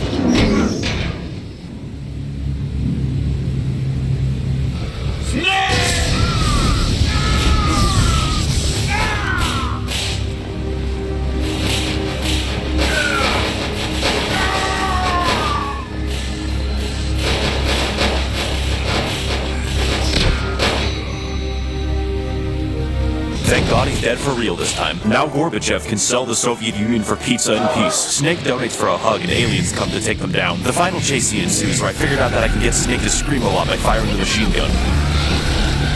An action-packed chase ensues where Snake literally cannot stop screaming. Really, you can hear it in the background of every single clip that appears on screen. Snake, do you need help? You are very stiff. Eventually, Snake's screaming catches up to him and he ruptures a hole in the fuel tank using sound waves alone. It's a good thing women can't drive or that would be a problem. Now you're both severely wounded from the crash and you have to babysit this woman. Snake's paternal instincts soon cause him to fall into the clutches of the E-boobs. Eva, I need you. You perform surgery on her and now she has to follow you. Oh, take your time, Eva. It's not like the Russians are coming to murder me or anything. Hurry up! This section can be annoying, but I figured out how to walk through it without most encounters. Did I mention that this bitch walks slowly? You get through after hours of rigorous combat and you find her influencer jet. She tells you that the boss told her to tell you to go into the laggy field of flowers and commit murder. Don't know why. Snake had to... When you want bedtime to be a good time. Good night, sweetheart. It matters where you stay. Stay and save up to 20% off. Hilton for the stay. Powerful. Natural detox. Snake enters Bloodborne for the PS4 and gets his ass irradiated again.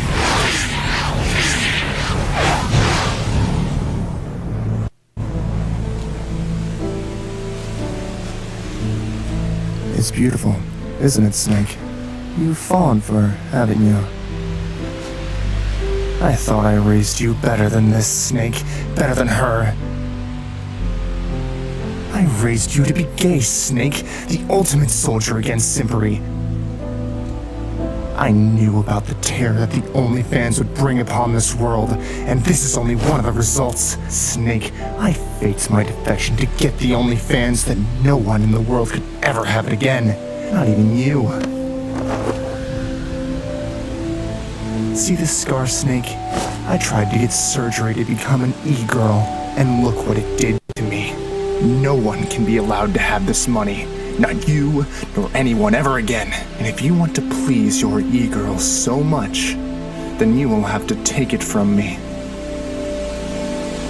Okay. One of us. Let's die here. Snake. You start the battle and notice that the PS3 emulator is really fucking laggy here. So Snake teleports into a different fucking console where he's wearing a banana suit. The rest of this battle takes place in the PS2 dimension. You own the boss by letting her grab you and then filling her full of lead. She'll do this and then run away, so you follow her, wait to be found, and then do the same thing again. If I was trying to be stealthy, she'd probably forget where I was. That is actually how the boss works. You figure it out within 2 seconds and you beat the boss in 1 minute.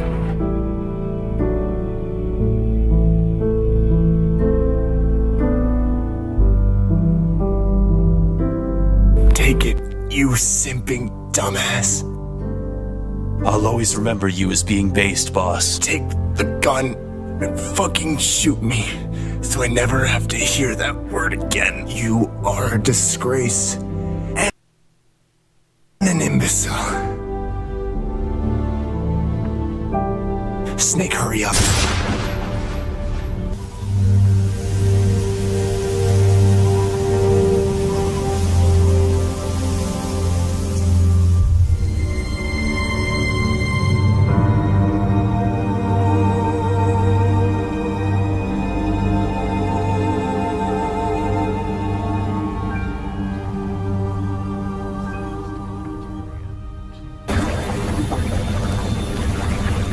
Turn on the aircraft and it seems like the fight is over. Ava has her OnlyFans back and the Soviet plan is foiled, but Snake is forgetting something very important. Did you forget about me? Because I have more questions for you. Oh, how kind of you to invite me in. Oh, how rude of you. Tell me, do all Americans wear bananas? Is it a cultural thing? I suppose not. I didn't fall down. Shut up. Why don't we settle this the cowboy way? I'll play as the cowboy and you as the chicken. I should load my guns more. So Ocelot decides to play a game where only one of the guns is loaded, but you get to choose the gun. I didn't watch when he was juggling them, so righty-tighty, lefty-loose. Haha, it's a blank, American. I wouldn't dare kill you, because I have one more question. In capitalist America, do you think that an ocelot and a snake could find love? Is it possible? That's cringe. Okay, bye. So you fly back to the US and then teleport to her influencer cabin where Snake's autistic ass is finally able to have sex. One symptom of autism is avoiding eye contact. Snake wakes up in the morning and Ava is nowhere to be seen. He turns over a postcard that says goodbye and finds a videotape. Snake turns it on with the player and it tells me that she left me, that she took all the money. She just used me to get her OnlyFans back and threw me away like garbage afterwards.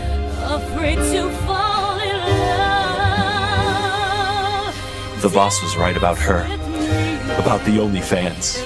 She was trying to save me. She was trying to save me, and I didn't listen. I'm sorry, boss. I'm sorry. I let you down.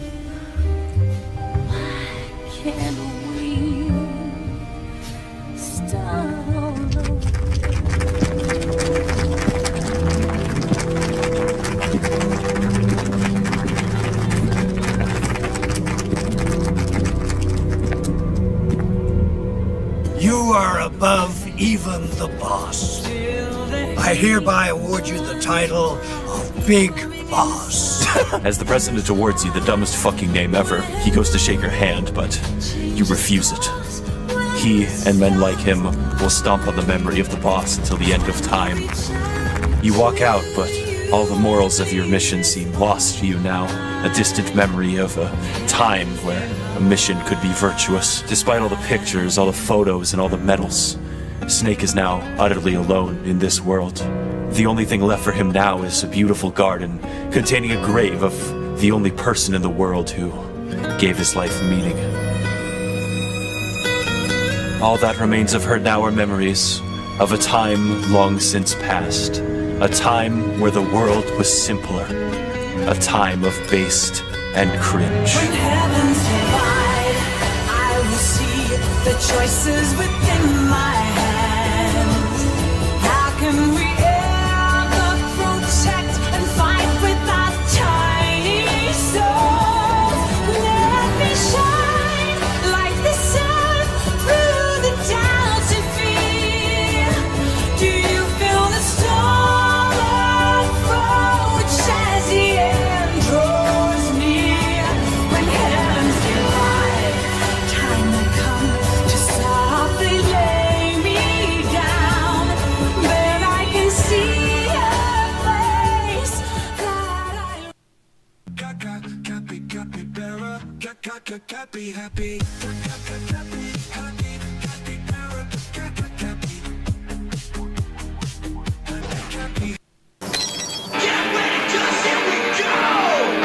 What?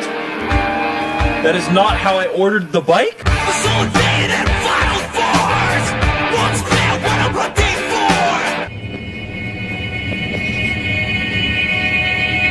No. Spare veterans some change.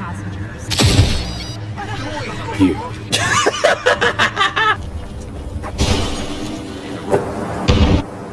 Out with a bang. I cannot stay here any longer. Where have you come from, sir? Where are you? Hell no. Where is he? Was he hovering? It yours? What? What are you doing with your hands? No.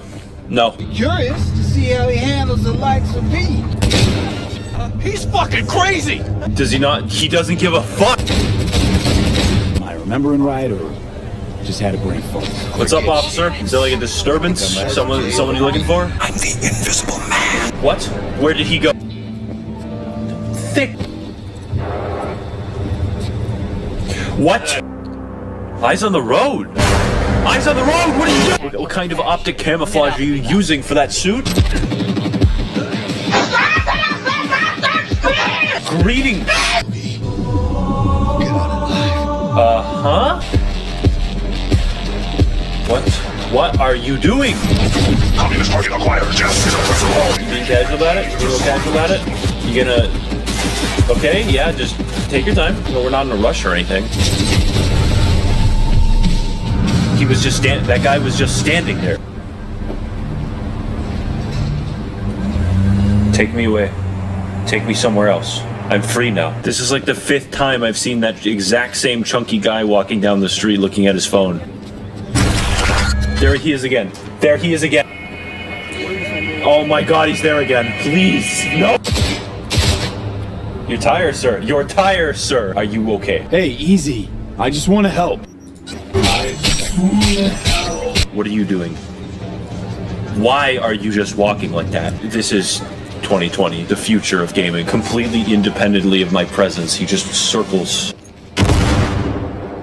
What? How? You know we are in a state of combat. Like.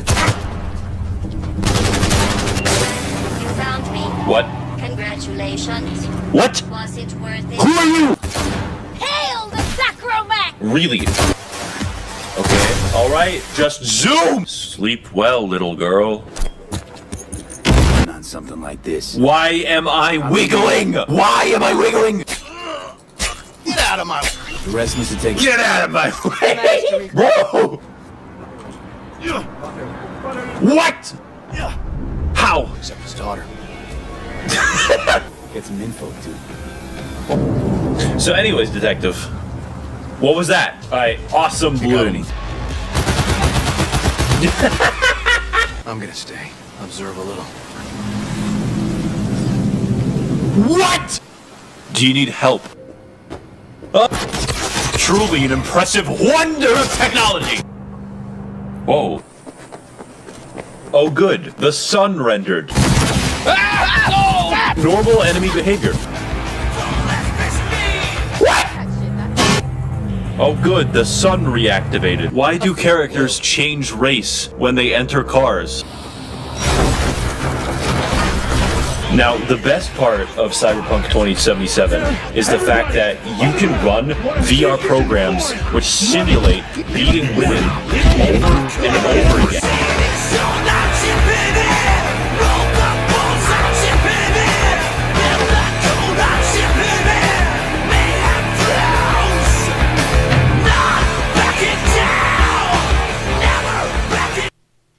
Stains are certain, so is the power of Tide, with 50% more cleaning power.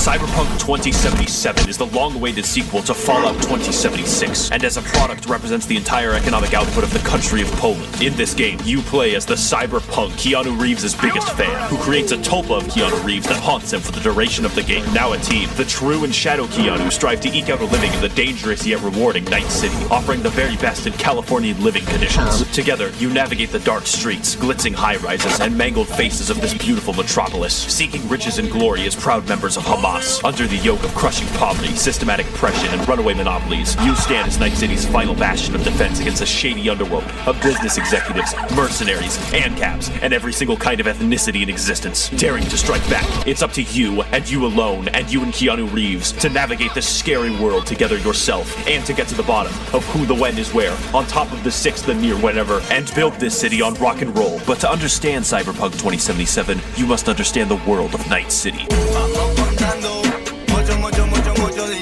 Night City is a dangerous place where the internet no longer exists due to nuclear viruses, forcing people to stand up and socialize for entertainment. This has far-reaching consequences on society and has resulted in a decadent morass where the poor are forced to rob you for fun. Crime is at an all-time high, advertisements are in the water, and on top of that, everybody is a cyborg with the equivalent speed of a fucking xenomorph. As a result, the city is populated by a series of stereotypical gangs that you can't join or have quests with. Come on guys, even Todd got this right. These consist of the animals, who are buff B-rated broskies who could break my bitch of a back without busting a fucking breath. Maelstrom, who are Adeptus Mechanicus, Moxes, who are ethical cock destroyers and suited up giga prostitutes in charge of worker co-op strip clubs. The Voodoo Boys, who are pissed off radical Haitian separatists dedicated to the destruction of the white man. Tiger Claws, who are the bargain bin Yakuza. Valentinos, a generic Hispanic gang who, according to the wiki, have no goals other than seducing women. The 6th Street gang, who are just groypers.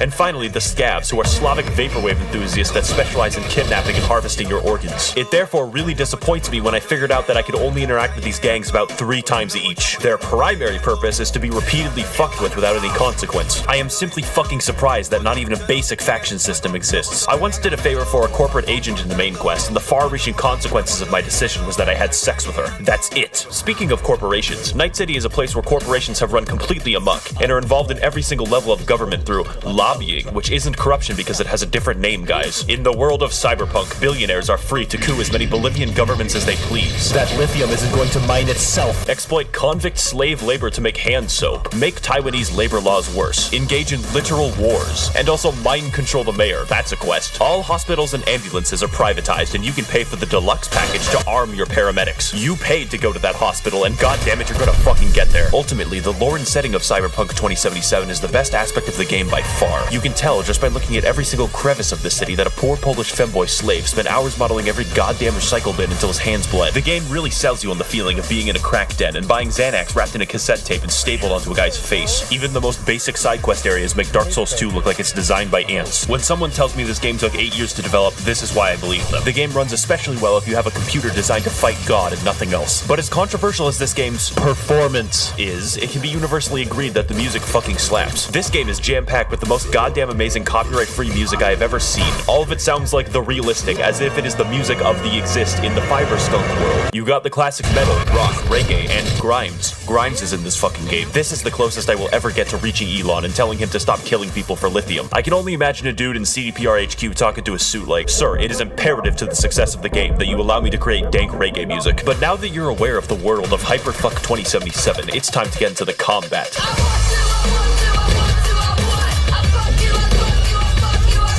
When you first play the gameplay mechanics won't seem that complex, and every enemy is kind of a bullet sponge. This will persist until you unlock the gigantic mantis blades that protrude from your arms and fly 15 feet forward into most enemies like a xenomorph. This is the only goddamn RPG besides Skyrim where melee isn't just viable, it's fucking optimal. I didn't even try to hack or do stealth after I figured this out. Ultimately, the game isn't afraid to let you break it in terms of damage numbers and lets you experiment with maybe 2 or 3 different main specializations on top of the basic shooter gameplay. If you stick to a basic rifle and try to do something like aim at enemies like a fucking idiot, you're gonna have a bad time. So what I recommend is stacking crit damage over several orders of magnitude with a revolver and insta-killing every single enemy you see. Any shooter that encourages you to be mobile in a fight is more fun than sitting in a corner and plinking, and Cyberpunk gives a lot of incentives to move. Cyberpunk is also a game where you not only modify skills in a tree, but metal in a body, such as passive bonuses that I don't care about, and the goddamn gorilla arms, do I need to say more? You can return to monkey. Although, when it comes to all these different weapons and specializations, it seems that there isn't much variety in how you specialize. Whatever happened to Skyrim giving an entire skill tree dedicated to just being a werewolf? Tech pistols, smart pistols, stupid pistols, revolvers, burst fire? Have bonuses for all of them or none of them. The combat is fun, but there isn't that much to it, which is why it reminds me of Borderlands. There's also the driving gameplay, and it feels like ice skating on a pool of frozen lubricant and dozens of ropes are in the way. Cars have the stopping distance of several fucking city blocks and want to drift for literally every turn. It is faster in this game to delete your save file and create a new one if you want to travel back to your fucking house. This is because Night City ran out of rubber in the year 2040, and have subsequently been making tires out of the increasingly rotted corpse of the Michelin Man. When it comes to the open world or dynamic gameplay, I'm really glad that it didn't take the GTA 5 route where you play tennis once and then get fucking bored. Mr. Boss for the win here, and in this video, I'm going to be showing you guys a full-length tennis match. Instead, the game saturates itself with small, numerous side quests where 90% of the time you're paid to go somewhere, kill everyone, and then leave with no nuance. The side quests are the dynamic gameplay. This isn't a game where you go hunting. My biggest issue with the entire game thus far is that the side quests are either William Shakespeare fucking masterpieces, or they have micro-stories that are summarized in 2 sentences. Let's walk through a side quest. You go to drive a weird guy somewhere, he gets out of the car, goes to the store, oh no, he actually robbed the store, then you kill everyone. Congrats, the quest is over, no further development, fuck you. I would trade 8 of these fucking quests to get a decent one. It's like you're playing a weird mixture between Fallout New Vegas and a Ubisoft game. The Witcher 3 had something similar, but in The Witcher 3 I was actually surprised sometimes. Let's look at the better half of this. There are side quests that are fucking 8 missions long. You learn the entire backstory for an ensemble of enterprising actors and then crucify them on live television. I can't stress enough how actually godlike the writing for these quests are. When the developers decide to write words, an impressive cop. There is a side quest in this game involving a meticulous search with a skilled detective to track down and locate a serial killer using only your wits, an underground battle for control of a strip club from the clutches of organized crime, and a complex family feud in a biker gang. Or I can play the same murder spree in a single room 16 fucking times. This game is like reading 6 dirty copies of War and Peace, and then every 20 pages you have to stare at cardboard. Imagine for a moment that you're a Militech guard in the beautiful Night City. You see this weird guy running down the street wearing 14 different colors like a goddamn clown, when suddenly his arms open up like a fucking alien to reveal 2 gigantic sword-like appendages, and he leaps directly into you from 15 feet away. Your buddy goes to shoot him, but instead of fighting back, the fucker disassembles an entire rifle in front of him, and once he's done killing everyone, he sits perfectly still for 24 hours straight. That is the true open-world experience. Do you remember playing Fallout New Vegas and having so many interesting little elements to the quests and their effect on the world that you never had to find the fun? Well, most of Crying Trunk's quests have me going, oh yeah, this is a video game. I never felt like these quests improved my relationship with Freeside or helped the NCR. They were just there to waste my time. In fact, let's stop comparing things to Fallout New Vegas forever, since it's the perfect game. Don't let Todd hear about this conversation. That aside, there are a good 30 to 40 hours of meaningful content in this game. You don't have to do all the gigs, unless you're reviewing the game. then you might just have to. Night City also suffers from an issue where all the police are in a state of quantum superposition where they are both far away and nearby at all times. Meaning, if a citizen were to commit a crime, the cops would simply quantum tunnel directly outside their cone of vision. This is because the aforementioned Michelin droughts of 2040 caused the police to give up driving entirely. There is no driving AI in the game. Nobody can drive, not even you. This is why the cops teleport, because they can't actually drive to the scene of crime, so the game pretends you don't notice, but you fucking notice. It just makes the world feel kind of dumb and not that reactive. It's not fun to commit crimes in Night fucking City. There aren't enough dynamic mechanics to make the world feel alive, which is fine, but the picosecond quests aren't filling the fucking gap. Which is a shame, because the world design almost does. I'm not going to forget about Little Japan's shitty alleyways filled with hollow prostitutes, Watson's red glow at night, the Badlands' rotting windmills, or how in Pacifica they want me dead for killing that innocent girl in 2004. So when you're done with your first 40 hours of epic adventures, daring escapes and thrilling car chases, the game doesn't seem to have enough to keep me playing. But let's rewind for a moment to talk about what makes those first 40 hours satisfying and fun.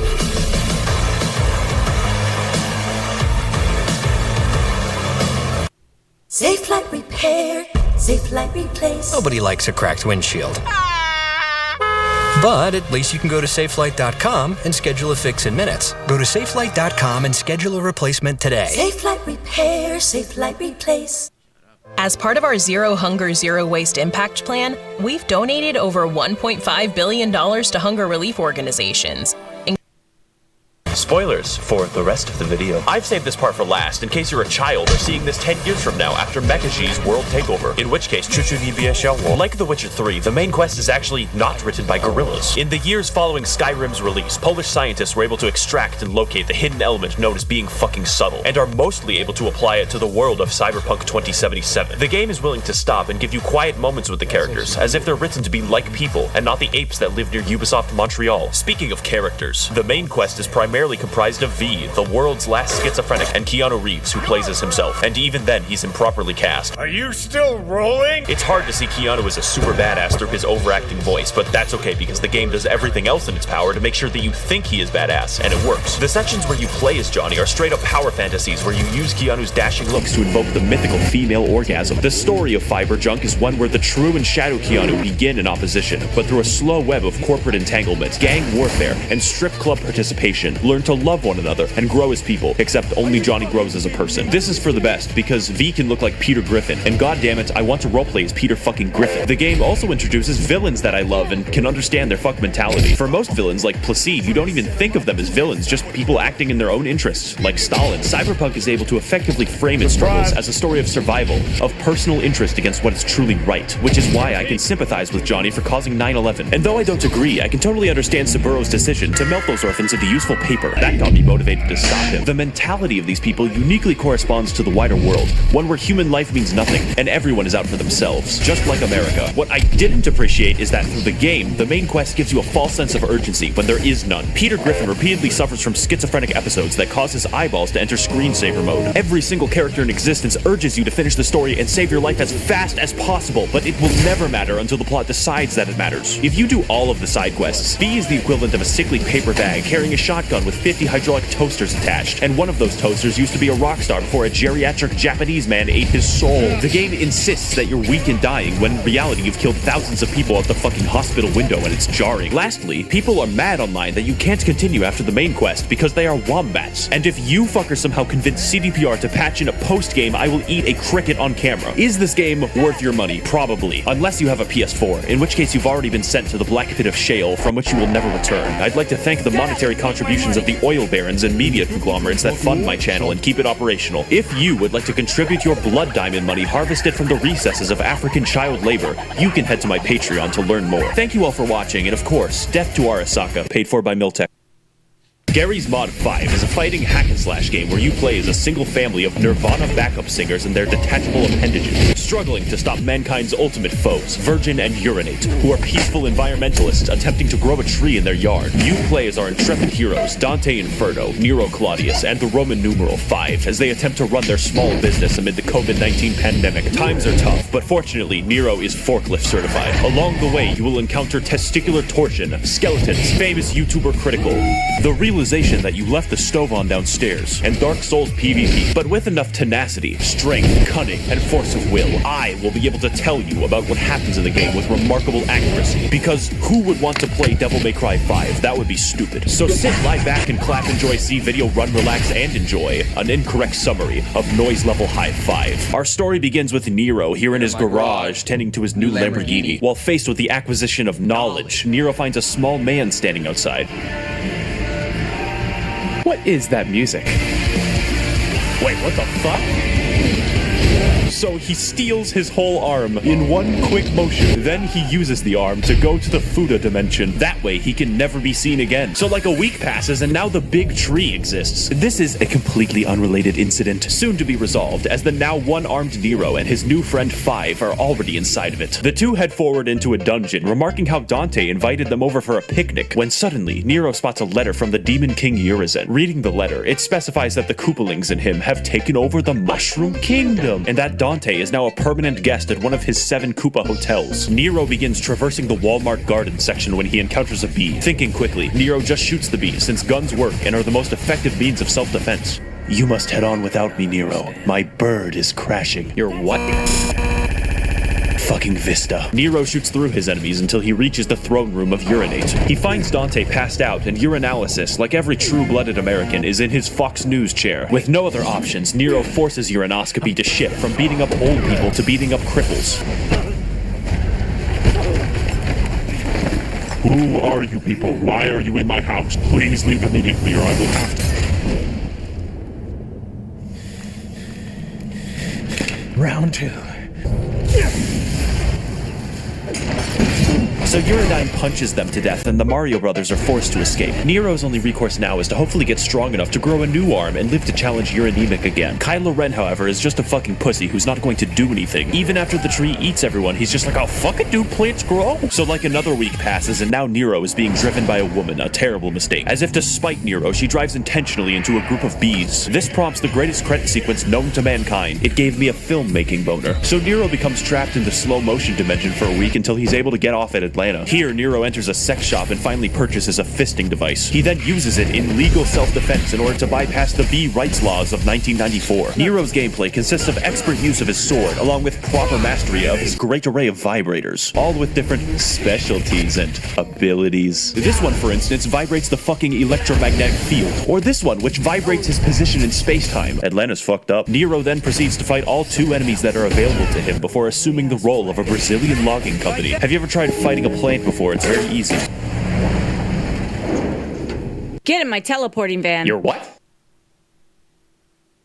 Alright. Nero proceeds to wander aimlessly through the city. Nero proceeds to fight aimlessly through the city. Along the way, he encounters sedans, angry sedan owners, hotels, and indescribable horrors, and Italian business owners. Now motivated, Nero takes to the city streets to probably do something eventually. Feeling bored, he takes to the phone and calls Amazon single-day delivery shipping at 11:59 p.m. God bless those drivers. As Nero makes his way to the church, he accidentally steps on one of those Amazon ordering buttons and buys an entire ambulance.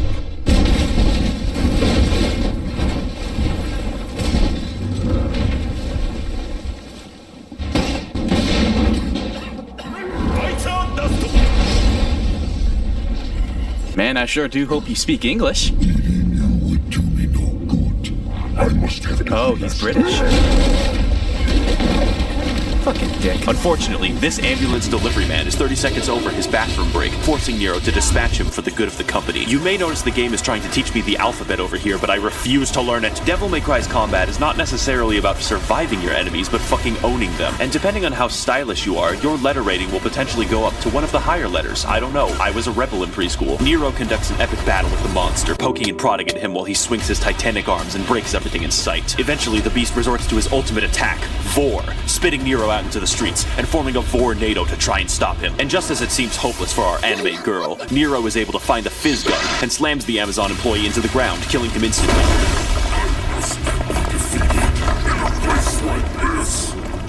What the fuck is he saying?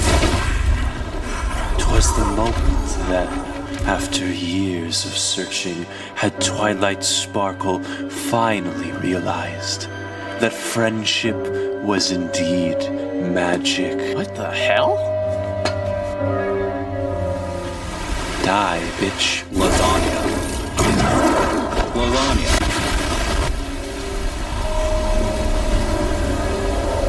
Pardon my delay. I was catching up on some reading. V, are you fucking disabled? Yes, Nero. I do have a disability. My IQ is too high. God damn it. Lots of money, a little competition. Why would you not want to make money with this app? That app is called Audible. It's created by Amazon and it is exploding in popularity right now. Go! Okay. Nero proceeds through the city on a zipline, starting a cutscene 3 fucking seconds after starting the level. Now you know what bats look like. He begins heading towards the big tree, encountering enemies because this is a video game. Nero wanders into the sewers, and then out of the sewers, and then into the scissors ghost. This game has the consistency of an Escher painting. Nero kills the scissor man from Clock Tower, and then systematically loosens every single bookshelf. Feeling mischievous, Nero finds a phone and tells Nico that he's pregnant and that she needs to get there right away. He goes into a religious building for the second time today to find that God has given him the snake girl waifu that he always prayed for. Isn't this what you always wanted? This boss fight is what I'd like to call Toho's Bizarre Adventure, since it involves dodging an assload of projectiles and fighting your own depth perception. He cuts into her succulent snake body to find a fully intact woman, but the game doesn't care about her, so neither will I. Meanwhile, down the street, Kylo Ren is walking his parrot. Kylo Ren is forced to find a new operating system for his parrot. He does this by scanning around and watching his cat play with excessively alive yarn. V's gameplay is very simple. You tell this guy and this guy to kill things for you, and when the time comes, read. The majority of the difficulty comes from assuring that his frail Slovenian body does not become crushed by the weight of his hollow bones. And whenever he feels like it, V can summon Bowser. Bowser is really strong. V goes shopping in New Londio for like 3 minutes before he calls tech support, claiming that he flattened the pins on his CPU. Upon hearing of this news, Linus Tech Tips arrives to challenge V, delivering the vengeful wrath of his 3 12K cameras. Unfortunately, this is the worst boss in the game, and I can't say that I fought him well because V doesn't fight anything. Upon killing Linus Tech Tips, V opens the doors to Sears, but sees this guy and is like, fuck this shit, I'm out.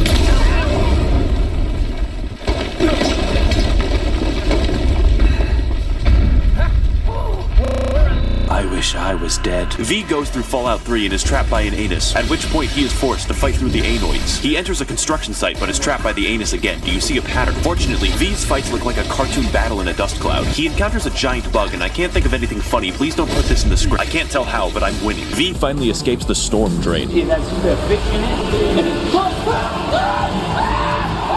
And to celebrate, he calls Nico and tells her that he's a YouTuber, so she comes immediately to suck his dick. Also, he's very handsome and his voice sounds extremely cool.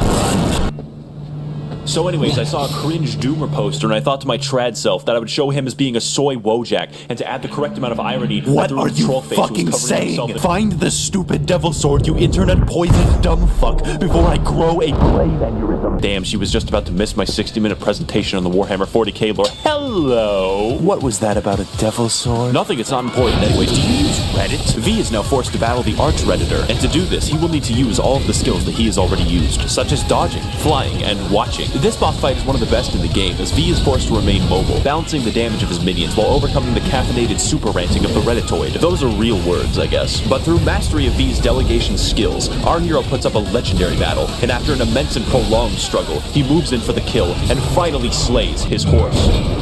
We killed his horse. Then he just walks away. V sprained his ankle or something. Meanwhile, down the street, Nero attempts to get into Sears and accidentally becomes Sonic the Hedgehog. It's time to begin another shit boss. This time, he will be killing an imported giraffe before those bastards of the USDA can steal it from him. I'm not going to dwell on this. You hit his legs to go up, and when you go up, you hit him, and then he dies. Yo! So now they're outside a subway station when V comes in. Yes, I know it doesn't make sense, and he's here to tell us some important information. You can't travel through here in a car. So now we're entering Sears on foot, I guess, and contained within are the secret Geico saboteurs. The Sears mission has the great gimmick of introducing the Sears catalog, who is tasked with birthing affordable and great prices onto Nero, all of which he must fight the urge to purchase. The primary gameplay of these encounters is eliminating the Sears catalogs while juggling the great deals that they produce. And with enough strength and dedication, Nero can save 50% or more on his car insurance. Please let me see my family, Geico Lizard, I didn't do anything wrong. Little Caesar's Pizza finds a phone and, as a joke, tells Nico that the McRib is back. You in a twist? Well, hell just You can't travel through here. Now, with our presence in the level completely invalidated, we exit the Sears into the city and towards the stage to meet up with Kylo Car Denier, only to be interrupted by a musical number. Oompa loompa dippity dife, I will end your fucking life. Oompa loompa dippity dunk, this game's better than Cyberpunk. Hey, this is fucking hilarious. Where'd you find these guys? I have rigged the entire stage to roll around like Hot Wheels. Huh? Our heroes are now forced to fight the Oompa Loompas in one of the most crazy, chaotic, and fun boss battles of the entire game. Just listen to that music, dude. It's better than getting a YouTube collaboration with virtual YouTuber Tsunamaki Watame, please. Our heroes tear through the enemy, probably, I can't really tell what's happening, until only their boss remains, and then you kill him like a video game enemy. V, why did you rig the stage to roll around? It was to save time, Nero. What do you mean save time? We don't have time for questions. Why not? Hereditor told me that there's a sword in that house, Nero. I have to get the sword.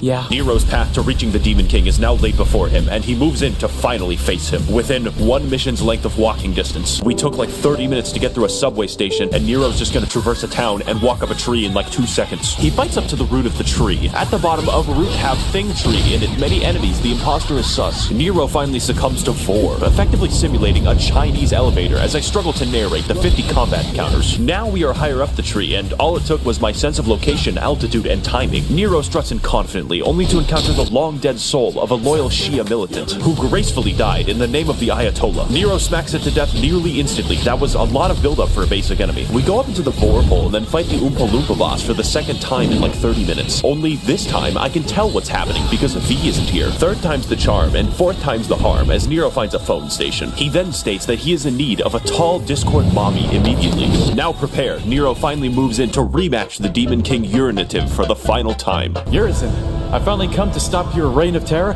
and rescue Dante.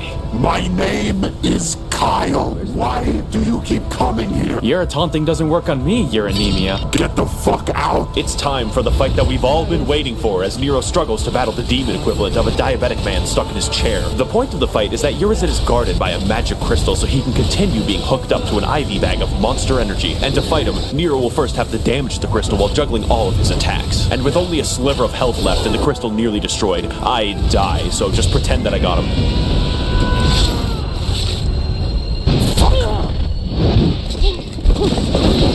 You're not even a demon, you're just a little stupid guy, making me get out of my goddamn Fox News chair. You hate me because I am beautiful, but if you got rid of that yee-yee-ass haircut, you may get some bitches on your dick, or better yet, maybe V will call your dog ass when he's done fucking with that cat or whatever. Nero. It's time for the real battle against Urizen to begin, unleashing all of the caffeine that he's accumulated. This fight is tough and requires all of the skills that you've mastered throughout your playthrough. Except, this is mission 8 out of 20. Needless to say, this fight is slightly psychotic.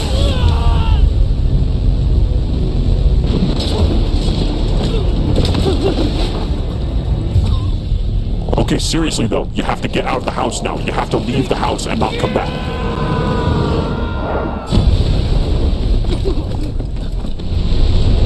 Who are you? Who dares interfere?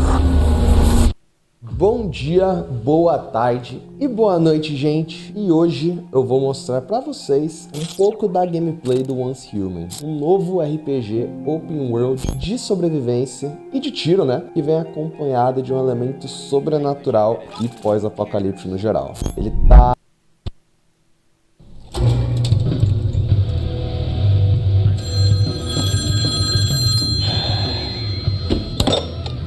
Devil may cry. Lamp oil, rope, bombs. You want it? I think it's spreading. It's yours, my friend. Oh, fuck. Hey there, make yourself at home. My name is V, and there's a giant demon about to resurrect that I know about for reasons, and I need your help to stop it. I have heard that exact fucking Stop talking like that. I have heard that exact fucking sentence 4 goddamn times now for like 20 years. Were you born yesterday?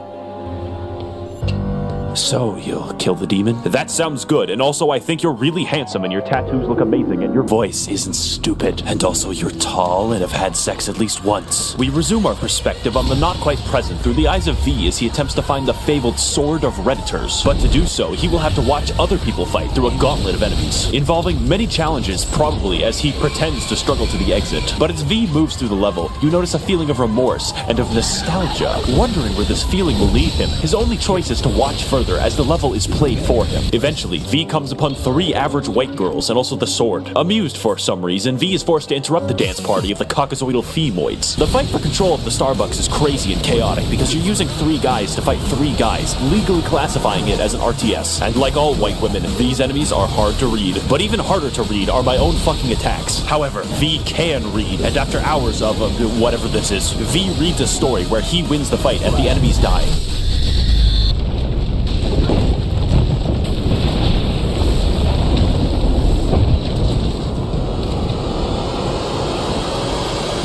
What the hell?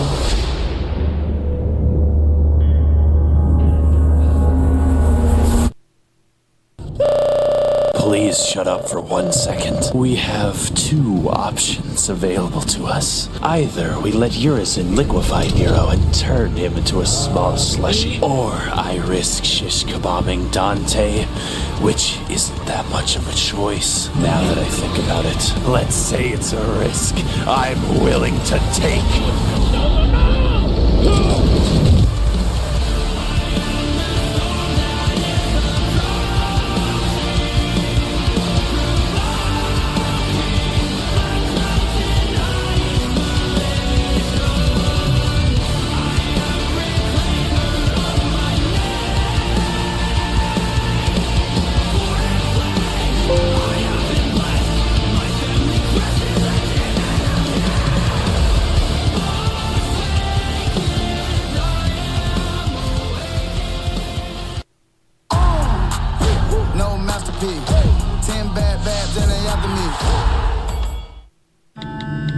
Simon says, upgrade.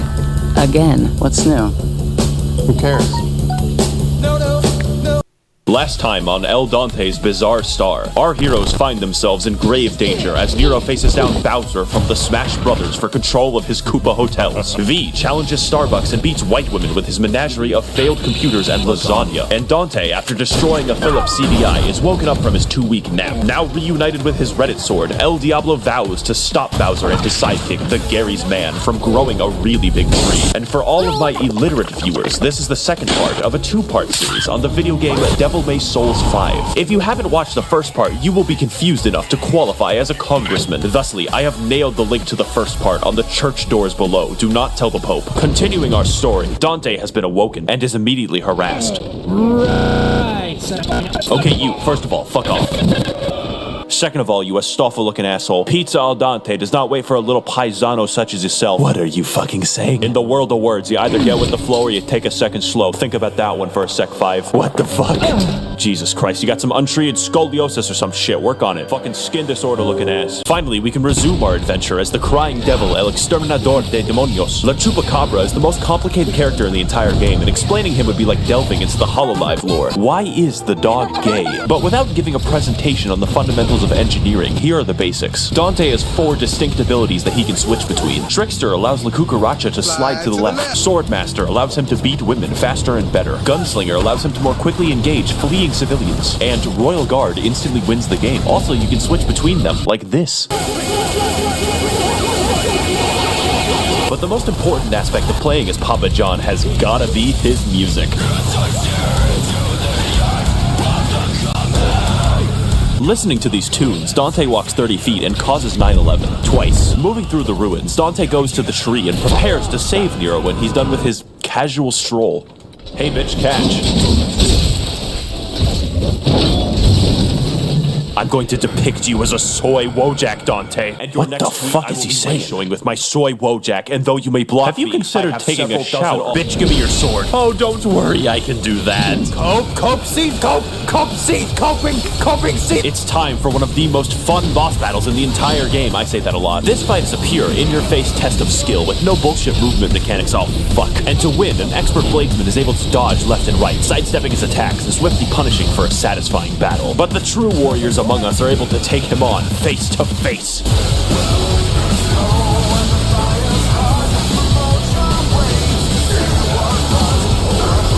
This isn't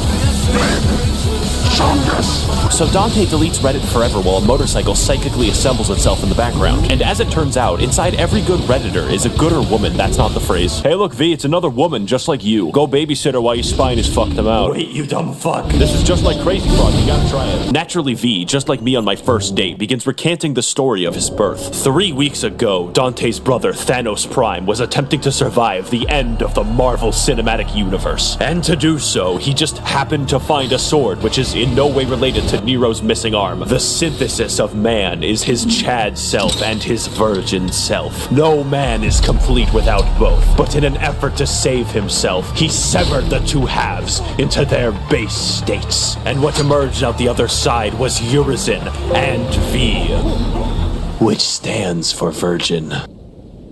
Oh, I wonder what Dante is doing. I hope he gets to Nero soon instead of fucking with a bike. Now it's time to fuck with a bike, which by the way makes Dante immune to being stunned. This new weapon works by being high risk, high reward, as Dante and everyone else in the room is forced to get fucked whenever the weapon is used. So Dante gets fucking all the way to the fountain, through the crypt, and to his house. He endangered the life of a child so that he can gauge the property value. Maybe rent it to a black family after he kills himself. Because in the Devil May Cry universe, the only way to gain power is attempted suicide. And so, through the power of emo, Dante becomes Hype Beast Dante, possessor of the drip. Then he fly. Why didn't he do that before? Urizen, I have flown in from off screen to finally defeat you. By the way, who's that whiny bitch in the background? My name is fucking Kyle. Nice try, but names can't have sex. Jesus Christ, look at this fucking battle. It's got more particles than the beach. I've been keeping track, and this is the 4th time that we've had to fight Urine McGee in his stupid tree. This battle is tough, as it's very difficult to tell what animations this tentacular fuck is going to puncture you with next. As well, Dante must overcome him constantly resummoning his crack crystal to fight you with. But armed with his new abilities, Devilman Come Baby can overcome the challenge set before him and finally stop the gigantic stupid bitch liquid who's about to fuck. Okay. You're fucking stupid, Dante. The tree is already growing into a bigger tree. Soon I shall have national park designation and the government will no longer tax me. I am literally getting to the bottom of this. Don't follow me.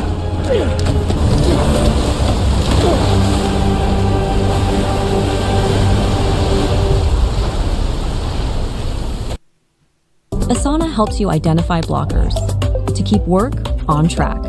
Try it for free. I'd get the ick when cleaning the bathroom, but now Clorox Toilet Wand has changed the game. It's an all-in-one cleaner. So 5 just teleports to the top of the tree somehow and is like, Dante, we don't have time to spare. Urizen will soon. Shut up, V. You're interrupting my Michael Jackson break. Or what? I need this, V.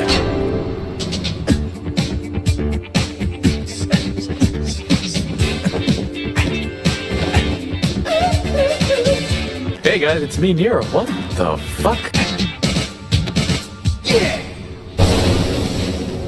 And now, with all 3 of our heroes conveniently in the same location, they split up again. Choosing Dante because I'm not stupid, we descend to the roots of the tree to stop Urizen from evading taxes. And to do so, we are armed with the Michael Jackson hat, which has the power to put a hat on anything.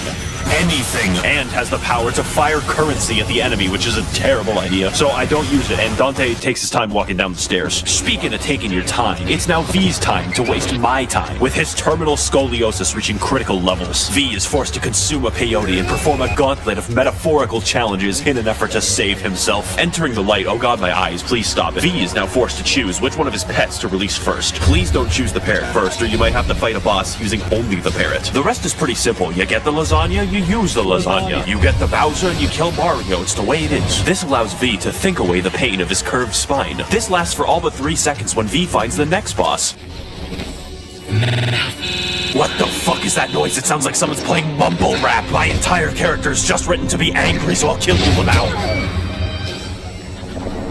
Haha, don't kill V, so sexy, no. Okay, seriously though, I'm not gay. Why am I surrounded by fucking goblins? Nero initiates battle against the KFC Lorian ripoff, whose main gimmick is access to the which lets her teleport. This boss involves a lot of movement and dodging, but leaves herself open to score many hits. Fortunately, Nero can score with her because he swings either way, with his sword, of course. Seriously, it's like she wants to die. Oh no, V, your spine is too injured. Guess I gotta carry you myself. Fucking fine. Meanwhile, down the Dante, Jonathan Taylor is tasked with further entry into the anus. There, he will have to fight a gauntlet of former enemies as he races to the bottom. These include the Oompa Loompas, BDSM, and Fast Cure Illa with his friend, Devil May Cry. But as Demi Lovato descends further into the devil, he notices that the devil may cold. With this knowledge, he investigates to its deepest reaches. Holy shit, it's an average-sized pit bull. At once. Only kings of the... Sorry, Mr. Worldwide, but I don't speak Spanish. It's time to fight a literal nuclear blast. What the fuck? This is one of the best bosses in the entire game. I mean it this time. In addition to hitbox pornography, this boss can transform himself and the arena to 3 unique styles. Lightning mode allows him to unlock the innate pitbull ability to throw cinder blocks. Fire mode activates his baby-chewing instincts. And ice mode is what happens when he's forced to travel to an Alaskan Walmart. But just before the fight grows desperate, Che Guevara activates his Super Saiyan mode and finally slays the preschool eater. Time to jump into your mom's cooch. Haha, look how funny I am, I'm so funny! You are too late, Donatello. I have finally constructed the tax evasion apple, and once consumed, the paperwork will be sent within 14 business days by my mediocre secretary. What do you even need this money for, huh, Virgil? It doesn't make any sense. You would not understand. Thousands of dollars are stolen from me to build roads and orphanages. How else can decent men gatekeep Build-A-Bear Workshop? Though we are brothers, Dante, you call me by the wrong name. My true name now is Jeff Bezos.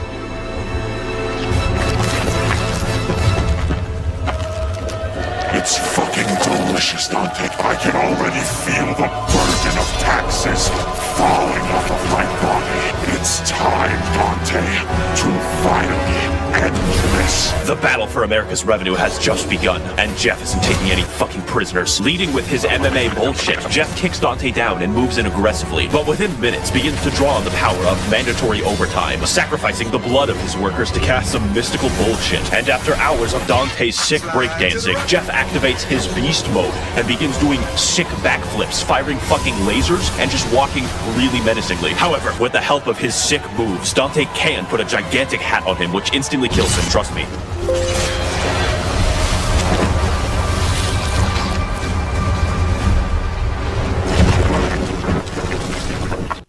This is Amazon's new money-making app. Let me show you how it works. That app is called Audible. It's created by Amazon and it is... What are you touching, Nero? Nothing. Oh good, you found a doctor. Dante, what the fuck is that? That's my brother. You're fucking what? Yeah, he was trying to get away from taxes. I don't know, I stopped him. What's V doing? Get back, V. I'm gonna Al Capone this bitch. Fuck off, Fed. I'm about to die. Have you ever heard of the Make-A-Wish Foundation? Now, I know, Jeff. I know that it's hard letting poor people into Build-A-Bear Workshop, especially if they're Italian. Is V racist? But let me introduce you to a concept that I'm a big fan of. I'm sure you'll love every second of it. It's very popular on the internet, and it's called for... Wait a fucking second. Nero's underage, you can't do that! Add me on Discord.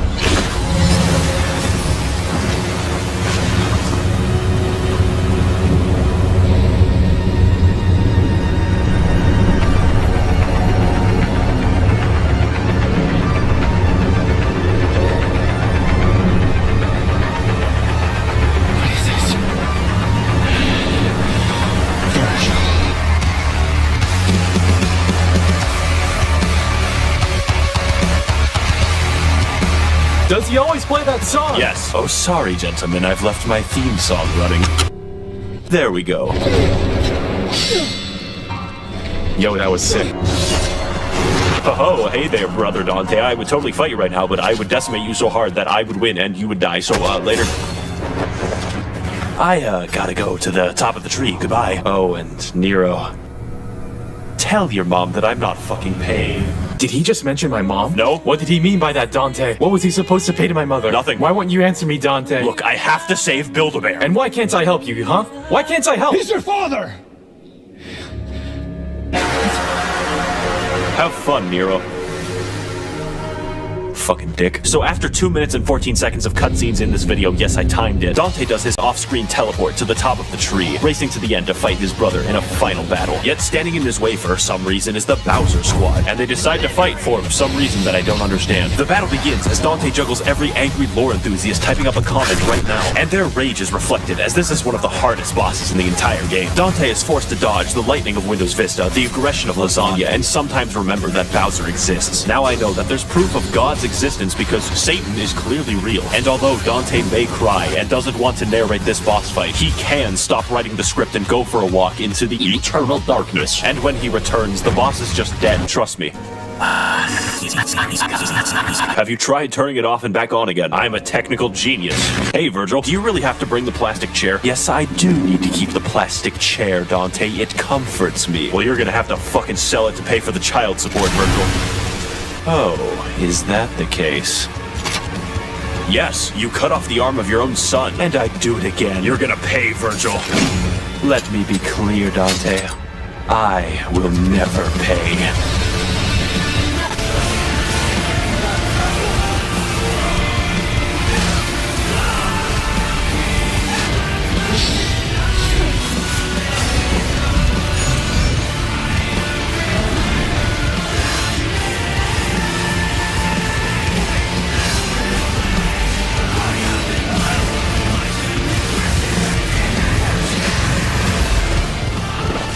You're a deadbeat, and you're a fed. Tax evasion is a crime, Virgil. It's an obligation.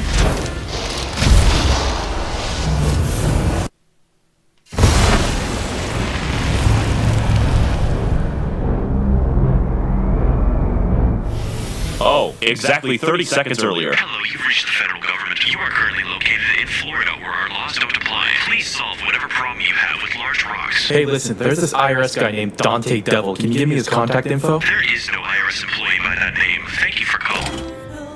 That motherfucker. Dante never worked for the IRS to begin with. They're both exactly the same. And they're gonna kill each other over who gets to steal Virgil's money. They were so blinded by their thousands that they never stopped to think what they were doing or who they hurt along the way. But that ends here. I have to stop them. I have to make Virgil pay!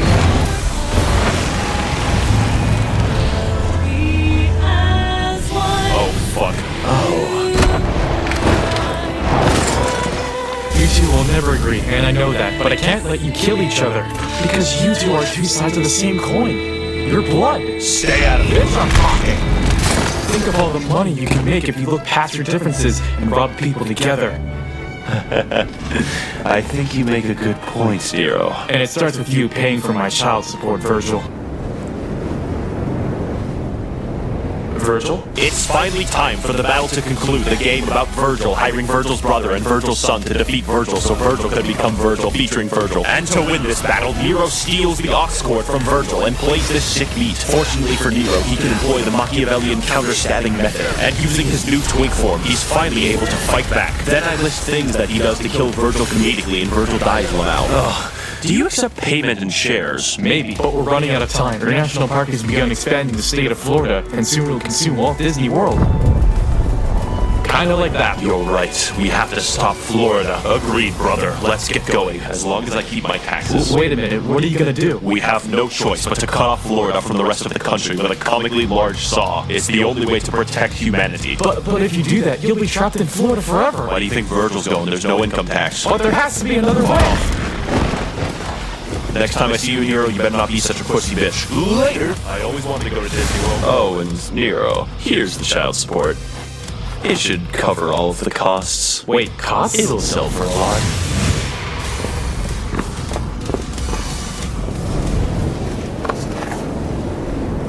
What the fuck? Well, looks like everything's back to normal, though I don't understand the book thing. I think your dad scammed you. Hello? Hello, this is the federal government speaking. We found some unusual activity with your accounts, and we'll be claiming your child support as taxes. What? That's my child support. Tell Obama there's no way I'm paying for that. Oh, you won't be paying, you say? That's okay. We have our way. You know what? I've been thinking for a while. Virgil might have had a point.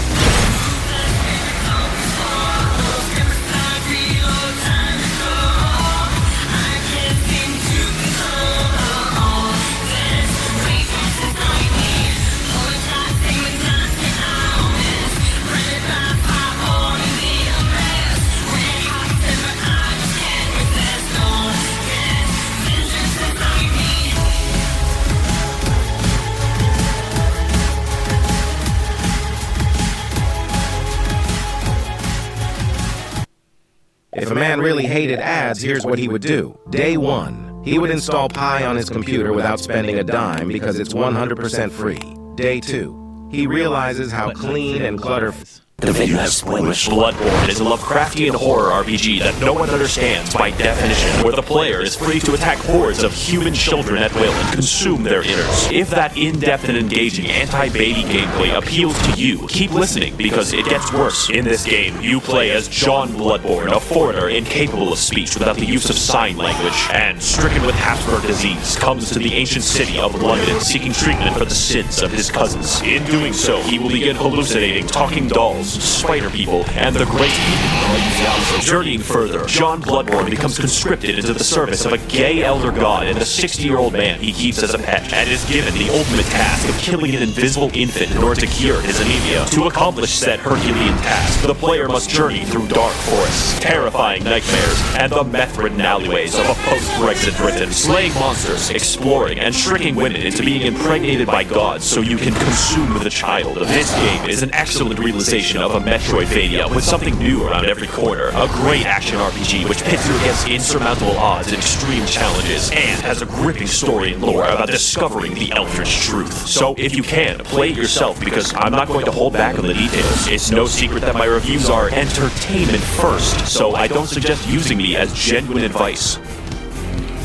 However, most people can't play this game, ever, because you have to buy a $400 magical box sold by the wizard Sony in order to experience it, and even then you get to see it in an amazing 30 frames per second with no anti-aliasing. Port this game to PC, I beg of you. In fact, I can assume that a lot of people watching this video will basically never play the game, but keep watching because I'm hilarious and original. Do that, and I can give you the full, unfiltered, uncensored, unsubstantiated, and unsportsmanlike experience that is Bloodborne.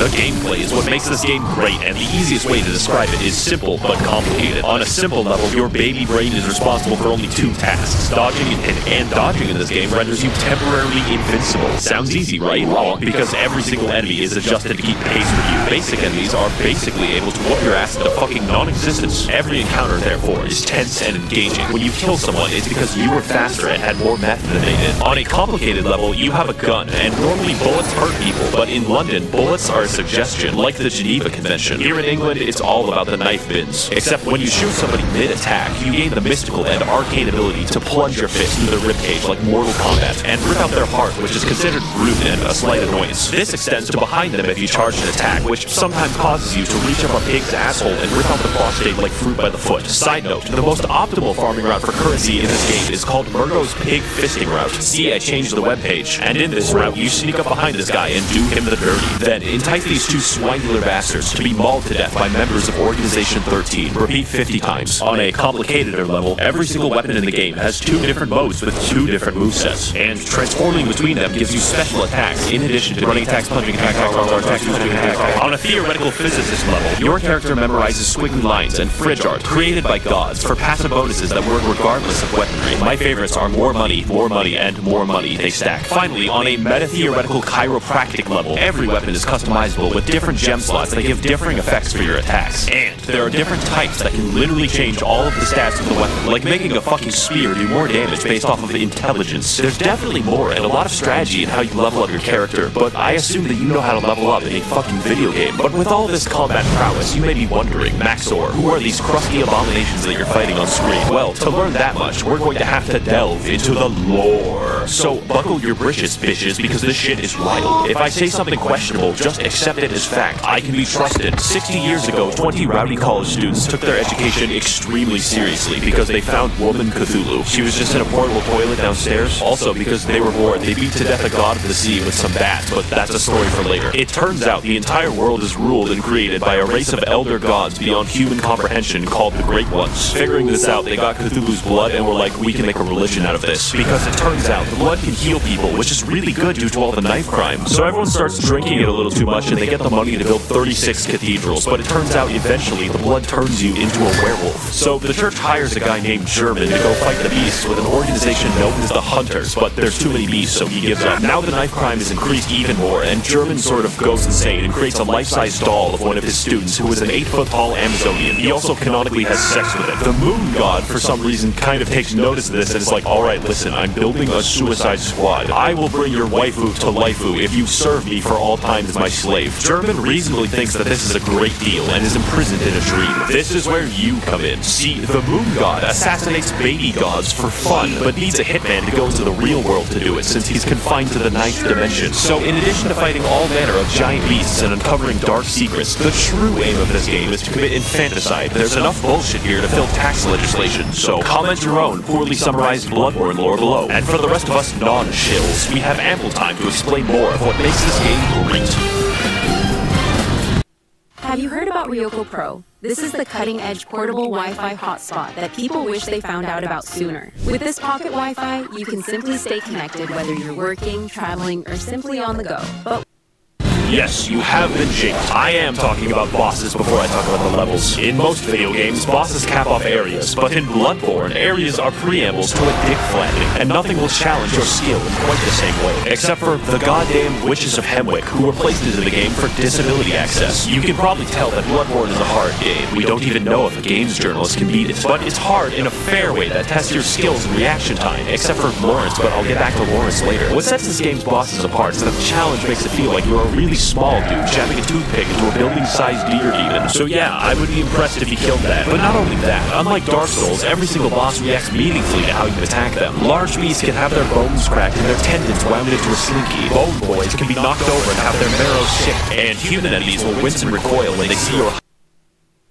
height difference. As well, every boss punishes you for cowardice and actively discourages backpedaling with their forward momentum, causing every fight to be an elaborate dance with a thrilling back and forth. Unless you're fighting Grom, who is the really hungry caterpillar if he had a legion of arachnid slaves who threw their heads underground like ostriches. We don't talk about him. And while we're on the subject of bad bosses, this motherfucker, let me tell you something. The humanoid bosses in this game are paradoxically the most dangerous. But Mikolash is a psychological hazard that will hurt you personally. This boss literally feels like cut content because the fight centers around chasing him, and his direction depends on RNG, making him an actual speedrun killer. When you corner him, he uses one attack, and then you chase him again, where he gains the power to insta-kill you. God forbid you're hit by it, because that's 10 minutes gone. Here's the tip. Save up 10 poison knives and steal from your family if you must. Then wait until he jumps down this hole, poison him repeatedly, and watch him spaz the fuck out until death. You will thank me. But as a result of everyone who isn't Miko shit, conquering a boss in this game is absolutely rewarding on a level that other games cannot match. It's only because the odds are stacked against you in ways that don't feel bullshit most of the time that conquering them is the main reason I play, and their fights are undoubtedly the best I've ever done in video games. But that isn't most of the time in the game. In fact, a lot of your time is spent exploring the areas, so let's get into that. Lesson 1 in area design. Where the fuck am I going? Exploration is the name of the game, except it's called Bloodborne. Only this time, you don't bring smallpox and kill 20 million people. We're looking at a solid 10 this time, because the main enemies in this game are British townspeople. It's how the developers made sure you didn't feel bad about killing them. The plague of beasts infecting London causes people's teeth to become beast-like, makes you aggressive at night, and slurs your speech. So it's up to you to stop them, as a hunter should. If you don't look up where to go next in this game, good fucking luck. People get lost all the time. Get used to it. This game doesn't do exploration like, oh look, there's loot in this hallway, my dopamine's gonna go crazy. That's baby shit. This is daddy's exploration, where you find a route back to a place you were in 10 hours ago. And I hope you weren't expecting a mini-map, or any map. Every single hallway is a rabbit hole of discovery, and your hand isn't held. Case in point, Cathedral Ward is a level, but feels like a hub area because it connects to fucking everything. And where you start the game is in the middle of a loop-de-loop involving torturous experimentation. Just look at the fucking map of this game, everything overlaps. And yes, there is a level called Nightmare Lecture Hall, and no, it does not connect to the Altar of Despair, although you would think that. Fittingly, the Lecture Hall is the smallest area, and more fittingly, 90% of the combat is graduates throwing cum at you. The game also has 2 completely secret areas that you would not find without the internet. I would tell you how to enter, but I don't want to do calculus. And what do you get at the end? Upper Cathedral Ward is legitimately a horror area in a game loved for its combat, because it's filled with enemies who act out my greatest fears. Stealing currency permanently. It gives me fucking chills every time I talk about it. Castle Canehurst is proof that From Software hates us all, since the best area in the entire game requires you to go to the Field of Corn in Ohio and track down Waldo. But it's worth it to invade the house of that parasitic queen dwelling in her demented castle, so that she may feel the wrath of the proletariat. All we have to do is kill Prince Philip, who guards the way as an eternal lich. On top of this, there are numerous NPCs and NPC quest lines spread throughout the world, all with a series of interactions with each other depending on location and timing. For instance, you could direct nuns, prostitutes, and Prince Philip to a church run by a lonely black sludge, then perform enough blood transfusions to send the nun into a yandere rage. Or you could direct them to the nice woman who runs the clinic down the street, who only wants to help and assist others. Then take a strange path through the forest and into her clinic to discover that she has been experimenting on all of them in order to create the Blue Man Group. And if you want, you can take the umbilical cord away from her schizophrenic ass and eat it. The sky's the limit in Bloodborne questlines. And you know what my favorite questline is? The one where you descend into literal hell, complete with eternal punishment, insanity, and femboy fishing, the scariest of them all. I'm of course talking about the DLC, the only DLC for this game. And if you play through Bloodborne, you have to play through the DLC. I'm not giving you a fucking choice. So to learn why, you should play the best expansion ever made since Spore Galactic Adventures. Jungles. Come with me on this amazing journey to find the secrets of the Bloodborne, the Old Hunters.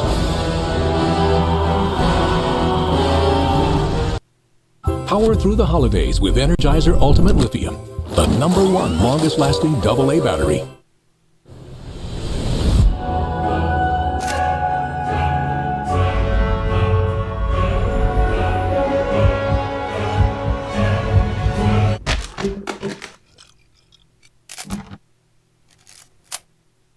I want you to imagine hell. Now imagine hell written by H.P. Lovecraft. It will be filled with squids, immigrants, and air conditioning. This DLC has none of that except the squids. For you see, those college kids from the lore section of the video were built fucking different. They experimented on an entire village and possibly beat up a god of the sea so fucking bad that her consciousness in the 9th dimension died. We spent an entire game killing an infant and these guys somehow killed the MILF god. But anyways, in the process of this, it cursed them and all of the hunters to be doomed to a hell upon death, where they will hunt in a bloodthirsty rage without rest for all eternity, indistinguishable from a political subreddit. Case in point, this is Ludwig. He's the first boss of the DLC and has a reputation for causing refunds. Not because he's bad, but because he's too good for you. The first phase is as difficult for me as realizing that Golden Corral is not actually a real corral. But like every restaurant except Golden Corral, the rewards at the end are delicious because his second phase is even harder. Now, I'm not going to lie, this DLC has 4 bosses and 3 of the hardest bosses I have ever fought in any video game ever. So, your ass will be clenched the entire time, and the fact that he's the 3rd hardest is fucking concerning. Some people tell me, Maxor, your videos have gotten me through tough times because they made me laugh. But like this boss,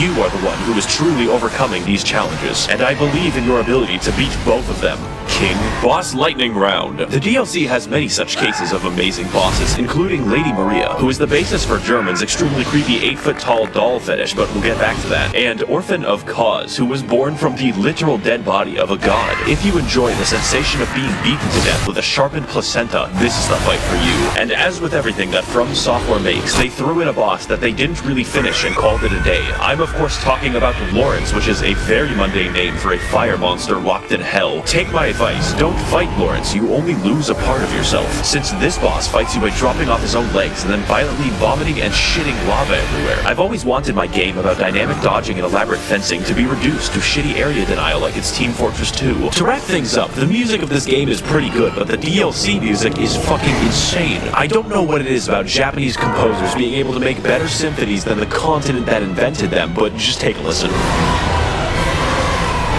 Holy shit, I am alive right now. Have you ever thought, as I do, that this game is just too good, that you would really rather be playing a shittier version of the game, such as the engagement of the Chalice Dungeons? I, of course, jest. They're fine, probably, except for half of them, because Bloodborne has an optional system of infinite dungeon generation for all of those who wish to break free of the shackles of good level design. Let's talk about how, and more importantly, why.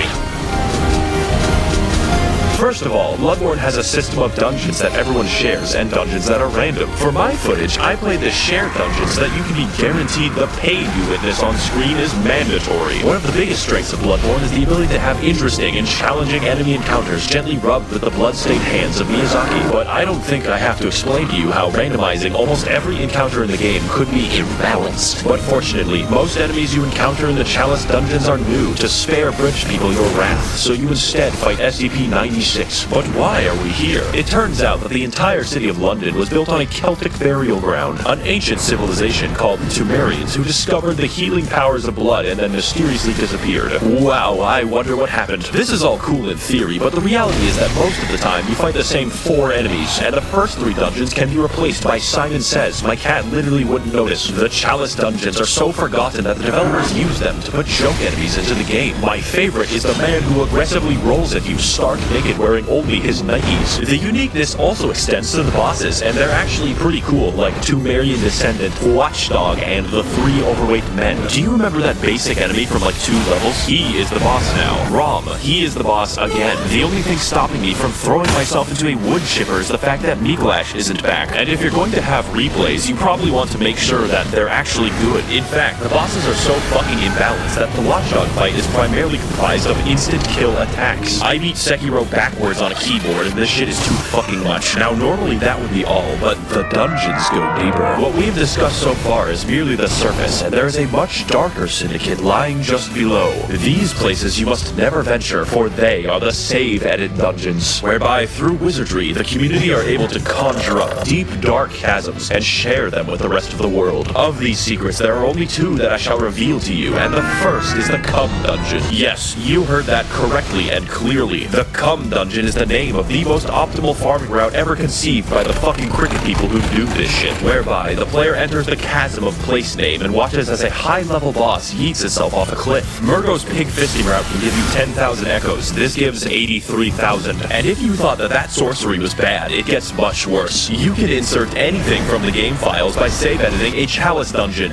Anything. This includes cut and unfinished content from the game that the developers forgot to delete, like this doggo who attacks you with invisible lightning. Overall, the Chalice dungeons are bad. They're not actually very fun to play, and yet I love them. Everyone loves them because they allow us to further explore a long-dead game with the help of a passionate community. Now, before we sign off, I know what you're thinking. Maxor, what about the multiplayer? That I would love to talk about with all the footage I have, but it's dead. If this game releases on PC, and it better, then I will talk about the multiplayer extensively. And finally, this game and this video would not be complete if I didn't talk about the Hunter's Dream. After all the combat, the battles, and the difficulty of this game, it's nice to have a place to recharge, purchase items, upgrade weapons, and watch as it violently burns to the ground. This is where you'll find German slowly wasting away as his soul remains captive for eternity, and his doll waifu that he sold his existence to be with. She talks to you, levels you up, offers you advice, and German says you're allowed to have sex with her. When I fell down and felt defeated, she was there to pick me up. When I emoted at her randomly, she pretended to be impressed. And she was there, graciously standing in the background of this one shot that I took of myself. She is our waifu now, and the game is perfect and complete because she is in it. Now excuse me as I engage in the supplementary lore material. Should you get the game? Yes, absolutely, I am biased. In fact, you should physically enter Sony's headquarters and demand demand that it be ported to PC. I will be right there with you. Tasers will not stop me. I would like to thank the corrupt hackers and politicians funneling money into this channel directly from the taxpayer. If you would like to contribute your funds accrued through extensive federal government corruption, you can head to my Patreon to learn more. I would also like to thank the kind denizens of the Mythbusters Smut Discord who sent me half the memes in this video. And as always, thank you for watching.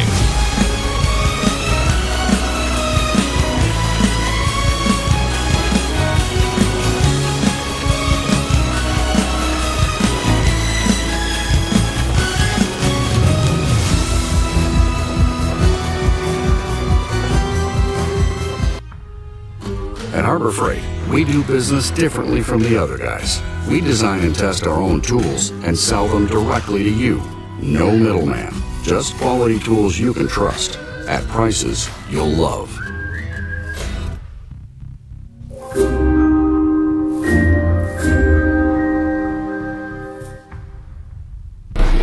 I swear to God, if you throw me into that portal, I will fuck you. You were never one of us. You were nothing but an imposter. False crewmate. You are salad.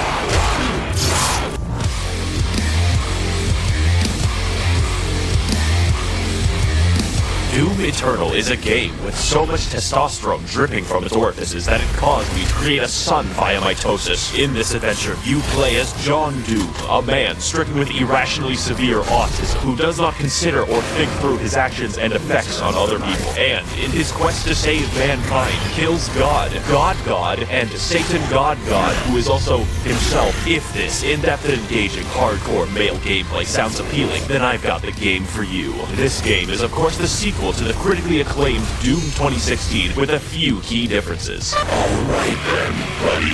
I'm going to shit yourself. Which meaningfully extends and builds off of the gameplay and challenges that we love, then extends them some more off of a fucking cliff until the product that emerges on the other side resembles crack concentrate. If you're watching this, I'm assuming you've probably played the game, since I don't actually want to help people buy things. I'm here to entertain people, and if you're clamoring for entertainment and haven't purchased this game yet, do yourself a favor. There's enough male hormones here to transition someone, and I can guarantee you results, my fellow Sigma males. So whether you're a psychopath like me or new to modern Doom games, come with me on this amazing journey through Twitch gameplay, beautiful environments, nonsensically fucked up lore, and remixed Mongolian throat singing. For money is temporary, but Doom is eternal.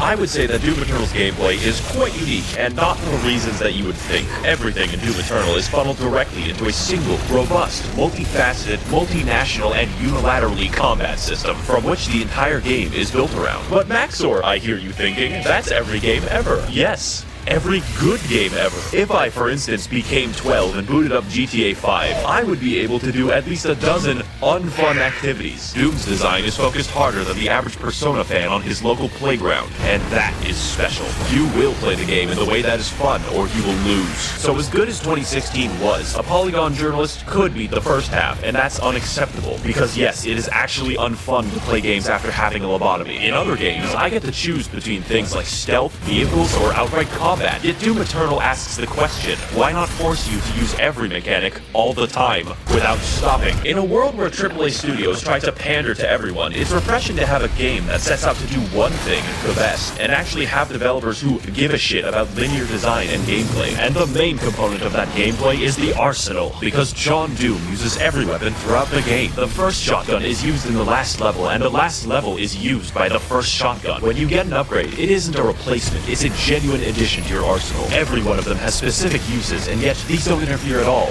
They enhance. How do I kill an enemy? Well, shoot his hands off, fire a rocket, fire a ballista, fire flame, freeze him, fire on his freeze and pro shotgun, brain aneurysm. Just as important as how you kill is how you heal and how you restore. Fortunately, the aggression of this game rivals my dog in a kindergarten. Like real life, the only way to get ahead of the competition is to kill them. How do I heal when low? Kill them. How do I get ammo back? Kill them with a chainsaw. In addition, most weapons in the game have two mods which completely change their behavior. Such stunning examples would be the microwave beam, the automatic shotgun, and the fucking destroyer blade. God, that shit's cool. But on top of 8 weapons, 12 mods, and a declining mental state, we keep going. More than any one weapon, you'll be using your suit abilities, and they all have individual buttons. This is in addition to the 8 that you use for weapons. These would be things like zoom for fast, grenade for death, Swedish grenade for life, punch for no reason, and a flamethrower for armor. I play Invoker in Dota 2, and this shit makes me play my keyboard like it's the fucking Moonlight Sonata. I thoroughly recommend playing PC and never using the weapon wheel for maximal Ritalin output. And if you can't switch weapons fast or play on easy mode,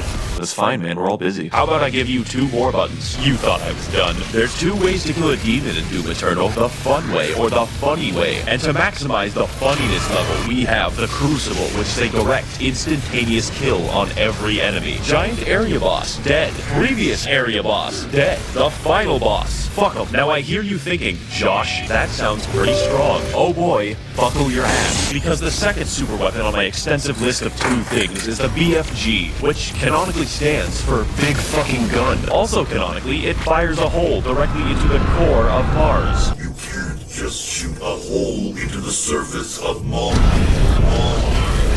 Now, I could kill an enemy the long way, or I could kill him and his dog faster than the ATF and Waco. It clears out everything you can see instantly. I am so thankful the game limits how many times you can do this. Now, I understand that at first this may seem complicated, but that just isn't true, because the entire game is effectively a tutorial for hard mode. And because you're always learning as you play, it never feels stale. Doom even lets you choose what stats and runes to upgrade. I spec entirely into mobility and ammo, making my character a flimsy, crack-addled spider monkey. As a side note, we should release dozens or possibly hundreds of macaques into New York City. They can survive there. Why does Thailand get to keep all of the good monkeys? With Asana, AI teammates can pull real-time data and help keep work on track, so every team can work smarter and faster. Asana, the #1 AI work management platform. Try for free today at asana.com. So what more is there to learn about Doom Eternal? Well, have you ever given thought to the various unwashed baboons that I'm fighting? The answer may shock you. Those are the...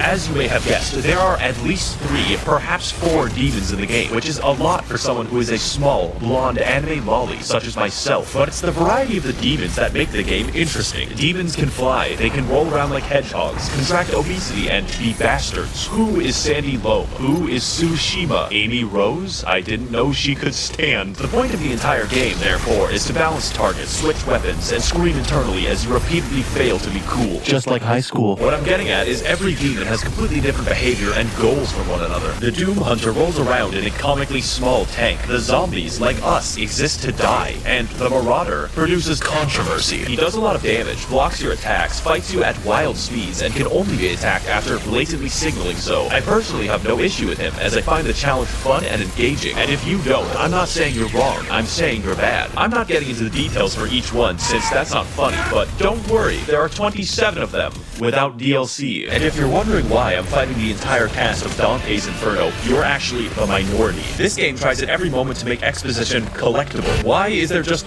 a fucking big spear in the planet, and why is heaven comprised entirely of moth people? You cannot stop the procession. It feels like one guy wrote the events of the game, and another guy invented LSD just to write the backstory. So I'm going to combine both of them into a single, accurate interpretation of the Doom lore. If I say something objectionable, just pretend that it's right.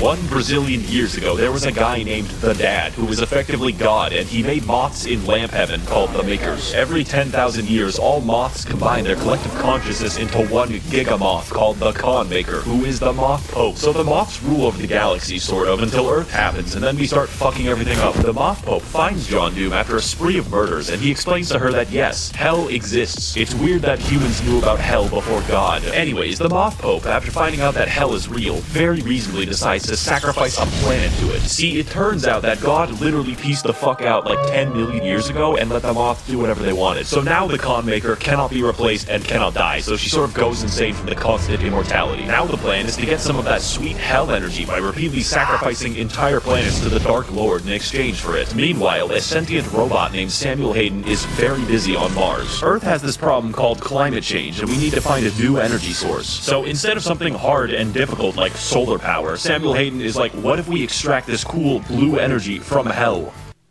Also, it's on Mars. Earth does this until Hell begins breaking into Mars and John Doom stops them, which is the plot of Doom 2016. This makes Samuel Hayden mad because he's funded by the Koch brothers and really doesn't want to build a windmill. So instead of destroying the demonic crucible, he just brings it back to Earth and catapults John Doom to the backstory planet. If you think that sounds unreasonable, just remember that we considered blotting out the sun before building a fucking solar panel. I only poo-poo farted for the good of humanity. Unsurprisingly, demons invade to recycle Earth into blue energy for the Moth Pope, so John Doom has to fight both Catholics and Hell. And as you go through the game, you might notice that it just brings up random shit at will, like, oh sorry, the Soul Factory is being held there by 2 gigantic titans, and it's like, okay, I guess Attack on Titan is real now. Doomslayer, you'll need this knife to kill my son. Oh shit, what'd he do? He's the giant uncontrollable demon titan. The plot of the main game, to understate it, is psychotic, and acts as an increasing checklist of galactically convoluted tasks. Just in this one game, John Doom finds an ancient city like 3 times, goes to the North Pole to kill Santa, fights Croatia, does a little trolling, does a little cockfighting, invades heaven, and permanently kills God, but we'll get back to that. Doom 2016 took place on Mars, but this game has you slung around the universe on a fucking bungee cord, so I understand completely when people say they don't play Doom Eternal for the plot. They're just wrong. I play Doom Eternal for the plot, and that might sound strange to you, but Eternal's plot is pure insanity, and it does everything that it needs to. We are painfully aware that the plot exists as a contrivance because the environmental designer went fucking ballistic. I just don't care. I played every single level, gleefully wondering, oh boy, what stupid shit is next? I cannot fucking wait. So, play the game for the plot. It is integral to the experience of Doom Eternal. Oh, but Maxor, there's a plot hole. How did the Doomslayer get the first... As an architect, I have found that SketchUp is by far the best tool to quickly generate visual communication imagery in the design phase for...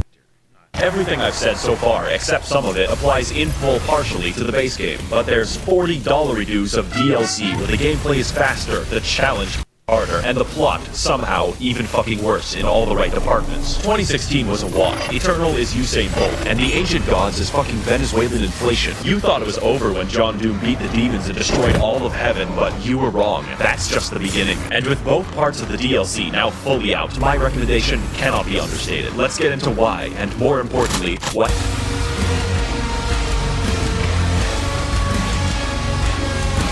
This section of the video is going to be different, far more structural, and aligned with the plot of the DLC. Because the gameplay isn't what's new about the product, it's the challenge and the story. I originally wrote an entire script for this and then trashed it because it doesn't truly communicate how this DLC drove me to insanity, and I hard cope by simping for 2D women. I will tell you if there's a very big gameplay change, but the point of the DLC is more of what's amazing. If you like Doom Eternal, you will like the DLC. Period. Okay, so Samuel Hayden. You might know him for his various appearances on political YouTube debates advocating for carbon positivity. It turns out that he's not a robot. He's a fucking angel. Also, John Doom's Alexa is God. That's not a joke or exaggeration. His name is Vega, and he's the physical remnant of God's consciousness in AI form. So Samuel, now a fucking divine being, wants you to revive him since both God and Satan are trapped in volleyballs. At this point, the video can't count as spoilers because it makes no fucking sense. The first DLC is essentially trolling because you kill God. Why? Well, obviously to revive Satan, exclusively so you can fight him. What could go wrong? Of particular note here on the gameplay side is the final boss, who is Samuel Hayden, because holy shit, this fight is hard. Also, the premise is ridiculous, and my enjoyment of the game is hurt by neither. Every aspect of this is speedy, fun, and everything else I've already said about the game in general. And when you finally beat Samuel, revive the Dark Lord, it turns out he's you. Yeah. The only thing in the world that could possibly kill John Doom, himself. No blood can be seen. And this only blood. So now the not you decides to go to hell where we all belong, and the second DLC is just chasing him. This is of course where the testosterone moves into critical levels. How does one get to the capital city of hell? Well, that's a great question. First of all, go to the planet of Argentinur, light the bat signal, learn how to train your dragon, okay? Go into the giant spear that pierces the entire planet for some reason, get the key to the Gate of Divoom. Now go back to Earth, traverse the Last of Us 2, and find the Gate of Divoom. But before I get to the final showdown with Crash Bandicoot Twin Sanity, there's some cool gameplay I want to talk about. You have a fucking hammer in this DLC, primarily used to defy the laws of gravity, but secondarily gives you everything in the game. Health? No problem. Ammo? Absolutely. My deepest, darkest urges? Yes. As I used this, I became more obsessed with hammers than Bob the fucking Builder, and there's plenty of demons to use it on, since the DLC adds a shitload of reskins. For instance, the Spirit is a congealed amphetamine mass that makes every infested target 3 times faster. Microsoft Pinball, who is fun to fight, I promise. And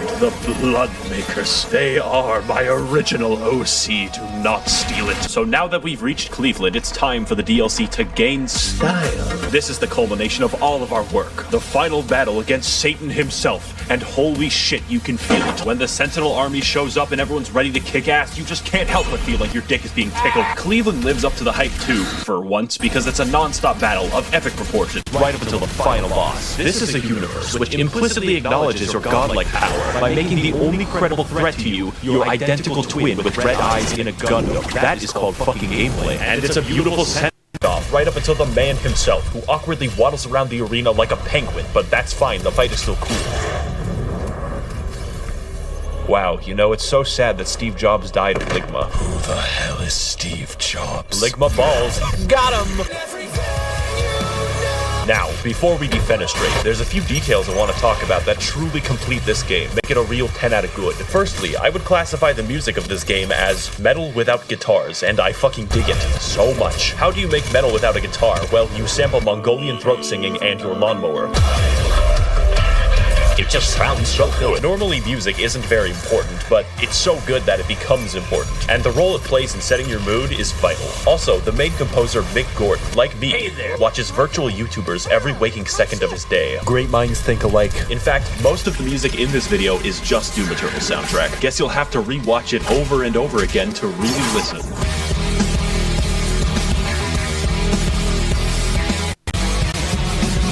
Finally, this game looks really good. Not in a, oh wow, look at all these particles I'm stroking out way. It's more like, how does literally anyone have time to model all of the geometry in the game? It is unreal. It is so downright inspired that it makes you feel bad while playing it. Doom Eternal is such a fast and pulse-pounding game that it's like sprinting through the fucking Louvre. How am I supposed to appreciate the Mona Lisa when it looks like this? Should you buy the game? Yes, I am very biased. If speed and action is what you crave and you want to induce cardiac arrest early, this is your game. I would like to thank the Demonic Brotherhood funding this channel in exchange for their souls. If you would like to engage in blood sacrifice on my behalf, you can head to my Patreon to learn more. Thank you all for watching, and of course, run, they're coming.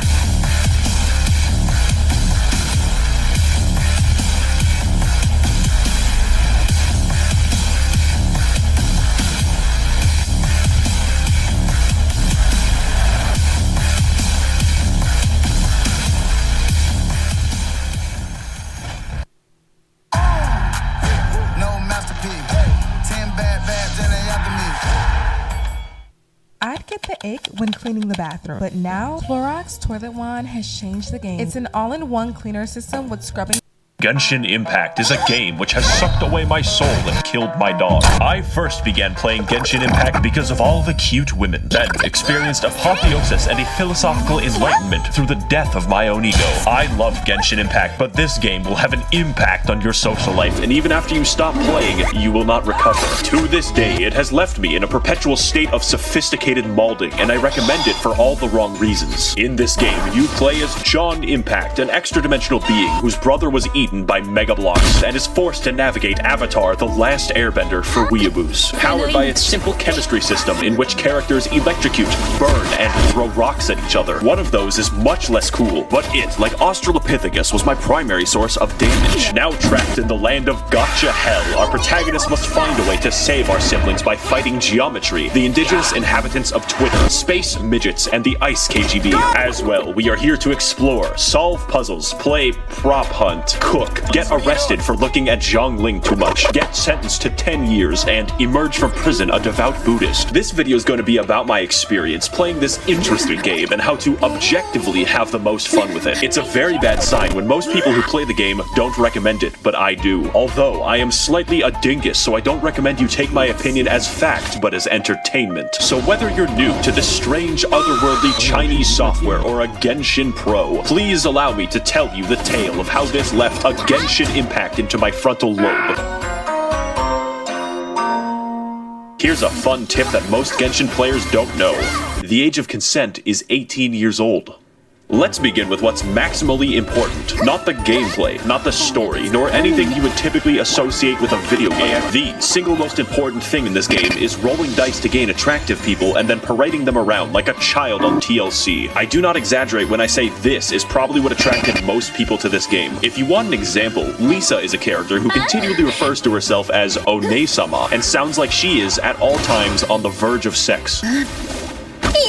I received her after completing a quest and then decided that I would use Lisa exclusively to do rock climbing. That way, I could repeatedly hear her oddly enthusiastic moaning for the next 10 hours of gameplay. I literally installed this game after downloading 60 images of Ganyu, since the official lore of the game specifies that she killed a monster after being eaten by it because her ass was so big it blocked his trachea and suffocated him to death. However, there is a catch. I don't have Ganyu, and I never will. You have a random chance to get characters, and that chance isn't high. 5.1% to be exact, and that's getting anyone, so if you want a particular character, get fucked. You could have your very first role be a high-level DPS character that carries you through the game with chimpanzee martial arts, or you could roll 3 useless small boys in a row and then desire death. It's a fucking guy. God damn it. And while I'm writing about bad things that could be deal breakers, the anti-cheat for this game is very strong and has ring 0 permissions on your kernel. This means that it can read and write memory at any location in your computer without seg faulting. I, however, am not afraid, since if Xi Jinping does harvest my computer's data, all he will find is 50 pages of Waluigi hentai. It's your loss. And yes, it does turn off when the game isn't running. So this review is going to include a guide on how to have fun, because like real life, lusting after women causes suicidal depression. Step 1. Play as optimally as you want. Do not try to min-max shit because RNGesus will snap your fucking neck. Do whatever is fun with whatever you have. In my case, I decided that I would roleplay as a violent misandrist and only play as women out of principle. Any men that I rolled would be locked at level 1 and made useful in the coal mines. It is simply not worth it for me to engage in combat if I cannot also yank it. The central point of the characters is that they are potential wives, and I am absolutely, definitely, 1000% secure in my masculinity. Playing the game optimally in this case would mean making the game boring and staring at man ass, so fuck it. If, for instance, I had wanted a particular legally questionable female to be my digital puppet, the chance of me receiving that would be 0.3%, which is where this image comes from. Take what you can get with the rolls. Don't be mad. Exercise patience and control, and you will have a lot more fun. I definitely have not sold my house to get big-titted pirate mommy. But Maxor, I hear your thoughts. Why are you displaying a single image of a regular crab on my screen? And also, what is the world of Genshin Impact, and why are we here? That is a great question, James. Because before we get into the exploration and the combat, we must first understand the context with which I run my beauty pageant. And like every game made by Asian people on my channel, the lore is some Hyperborean bullshit. So let's say rule number 2 of enjoying the game is not caring about this, just like 90% of the player base.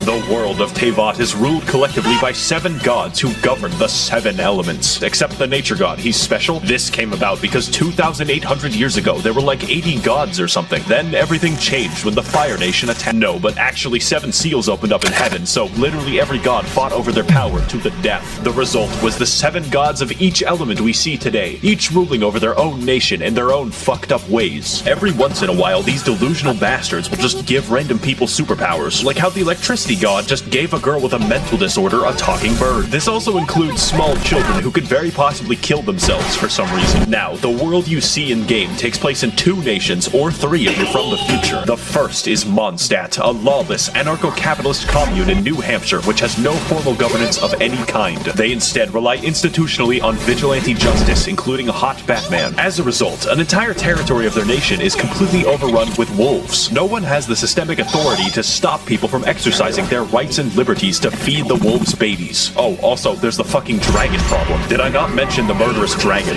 Next, we have the nation of Liyue, an extremely rich and powerful country to the east. They have recently come into conflict with Mondstadt due to the Luhua Pool massacre of 69, as well as an aggressive foreign policy involving a 9-dashed line in the Sea of Clouds. Headed by the Tianshuan Ningguang of the Liyue Qixing, those are all real names, Liyue exhibits an unprecedented level of prosperity and control, living happily under the watchful eye of the rock god, who periodically disguises himself to ensure that the populace is behaving well and upholding their state contracts, just in case. Now, China, I know you're new to making video games, yet in my country, we have a long history of shooting people. But who lives in Liyue and who lives in Where Is In? The answer is unfortunate. Populating this extensive world will be several factions of enemies with subgroups, elemental specializations, and fucking bullshit. The enemy variety of this game paints a picture of a post-apocalyptic nightmare world where raiding bands of savages constantly destroy everything, locking humanity in a perpetual state of warfare with armies of bandits and the midget people.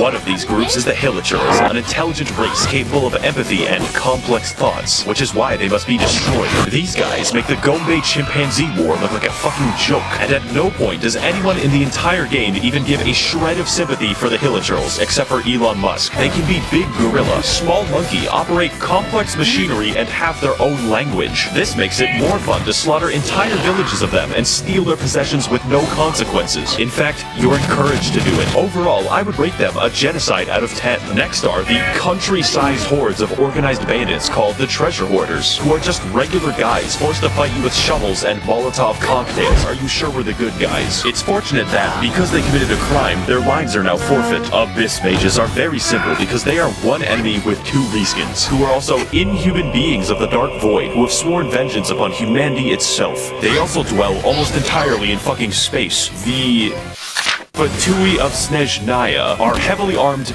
diplomats seeking to dominate the world of Teyvat through subterfuge, and employing 9-foot-tall people with hammers is absolutely conducive to this goal, I promise. They are unique among Teyvat because they serve the interests of the Tsaritsa of Snezhnaya, also known as the God of Ice. That's important because it's very weird that they primarily use electricity and fire. I guess the Ice God is just fucking lazy. The Fatui are always up to no good, like stealing the Wind God's power or like a bank heist. They're also really hot, so I'm not stopping them. Finally, we have the local wildlife of Teyvat, which is 90% slimes and 10% these fuckers. I spent most of the fight waiting to do something. Computer deactivate iguana. That's really what the combat is all about. Sometimes it's like, holy fuck, that is a whale. And other times it's like, I think that bush just fucking... Really, no matter what happens, you're in for an experience. Let's find out if that's bad or worse.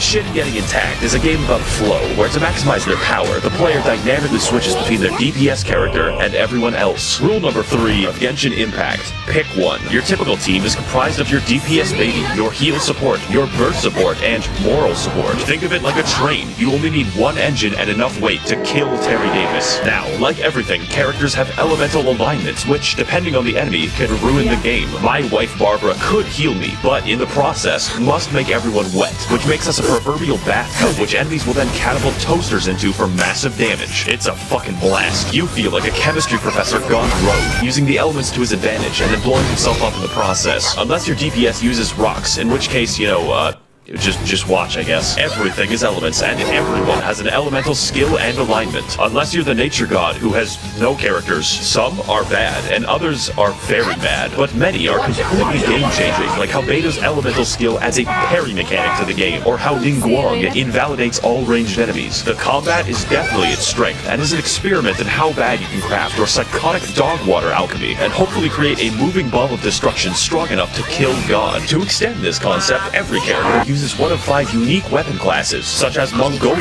Controller Erosion, the Waiting Game, Egg Catapults, and the Speed Demon. So be careful with who you choose and what weapons that— oh wait, no, it's random, get fucked. Now, this would all be excellent gameplay if it didn't sometimes amount to throwing 2 sponges at each other. Enemies scale to your level, and generally health is not hard to come by. So depending on your investment, some enemies could take minutes to kill. This all amounts to making a classic video game build, the tank, entirely useless.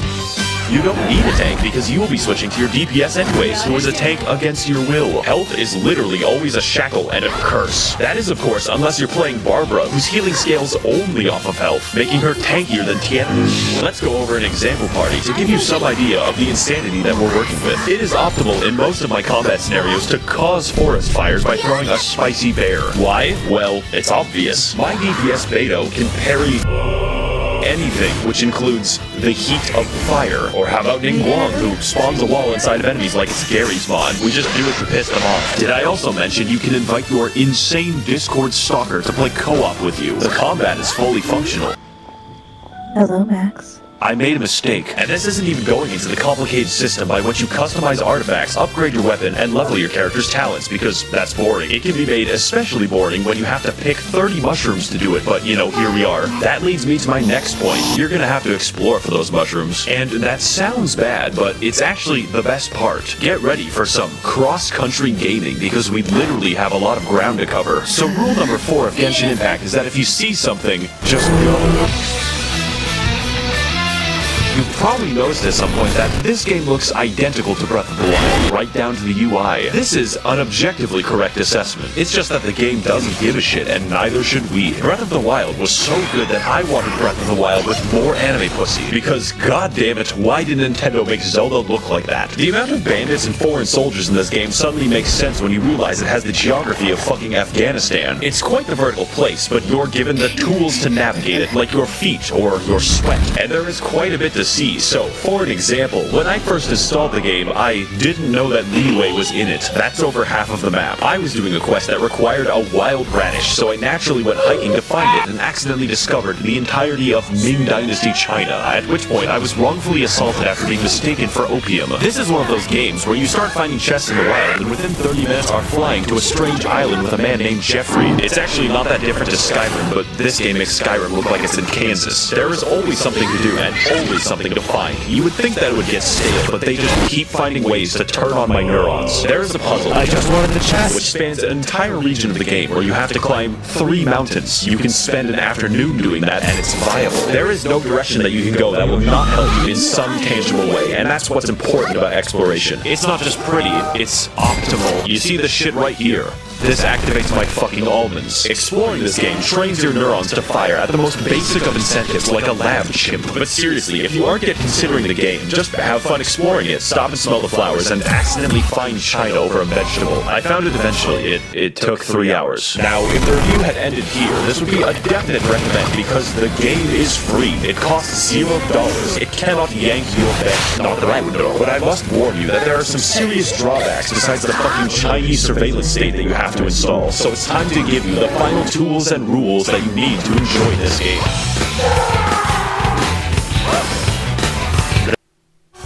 Silverado EV RST with 440 miles of GM estimated standard range. Regula Numeris Quinque of Genshin Impact is just, please God, use the resin every day. So to explain that, you have to understand that this game works by mostly giving you what you want when you seek it out. Unless it's crit damage. So you don't end up mindlessly slugging for 10 hours a day for a single goddamn Warframe chassis, but there is a catch. When it comes to grinding, there is a clever way to make sure that you can't trivialize the entire game, which is that the game just stops you. You expend resin when you kill a boss, want money, want XP, want artifacts, want to live, want to see my daughter again, pretty much anything. And if you have no resin, well, better wait. God will collect his existence tax and you will fucking pay. Even if you live in Mondstadt, the IRS is an eternal fixture of the universe. And although it's nice to have fair guarantees for artifacts, it has the unique side effect of stopping the game from being played. You get 160 a day, and for reference, you spend 40 for boss loot, so good luck. And if you thought that was bad, get ready for Rule 6, which is, yeah, you gotta do the daily quests. We Genshin players are always hard at work on the daily dopamine farms, putting in that grind so that we can have a 4-star object every 20 days. It really makes a man wonder why we bothered with making murder illegal in the first place. Thank you, Kane. This game can give you a lot if you decide to commit yourself to it. But if you don't, you will be scraping for crack crystals in a back alley, maybe make a YouTube video. That alone is probably enough to discourage most people. I thought I was going to be one of those people until I realized that I liked the game. Stockholm Syndrome is actually cool. And for our final rule, you don't want to play with English voices. Set it to literally any other language except English. Now, the voice work isn't horrendous, but it doesn't sound like the dialogue was actually written for English, and the translation is fucking hilarious. The wolves frighten him so badly that he's paralyzed with fear. We've looked everywhere and haven't seen any of the wolves. So do what I do and play in Japanese, then switch the game to Chinese whenever you're in Liyue for maximal immersion. Dear Mr. Sheep, please send missiles to liberate my country from the yoke of capitalism, now that you're armed with what you need, should you play the game? Only if you have self-control. It's not worth it to spend money on the game. I'm serious, and that's why you should give me your money so I can spend it responsibly. Remember, the game is free, and so is the porn. I would like to thank the kind Chinese billionaires and international arms dealers of the Maxor Patreon for funding my hopeless and deadly addictions. If you would like to help fund the videos corrupting America's youth in the name of Max-like Maoism, you can head to the description to learn more. Thank you all for watching and waiting, and of course, your IP address has already been traded.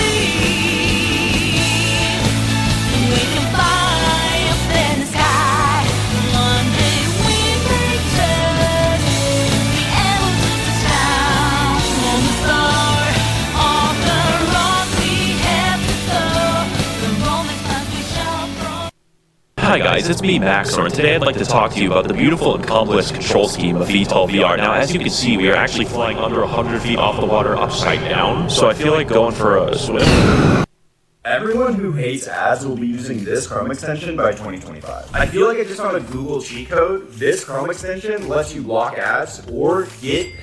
Control is a game where the impossible is made plausible, where the going gets ghost, and where 90% of all battles are fought using stone-based blunt force trauma. In this game, you play as Traffic Control, who is given supernatural abilities by her tulpa and the unnaturally finished Janitor, as she undergoes the most complex and deadly job application known to man. As the new director for the Not SCP Foundation, you're given the job of researching and containing supernatural kitchen appliances with minimal or no government oversight and what appears to be Praetorian Guard succession law. You assume this mantle to fight the Hiss, a red-tinted malevolent force of death, to stop them from reaching the Has-Been Hotel dimension. And much like any problem, this can be solved with a gun. What's stronger than any gun is our protagonist's extreme knack for hurling rocks at literal breakneck velocity, and in the process of destroying her enemy, conducts more stoning than Saudi Arabia. Here at the federal government, our exorcisms are performed with extreme prejudice.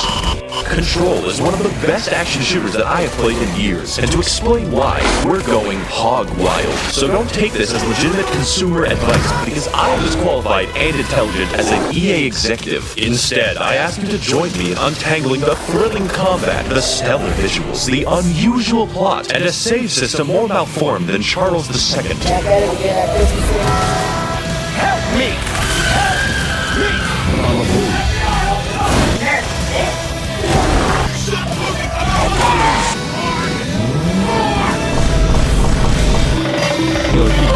I like your cookies. Hello, I'm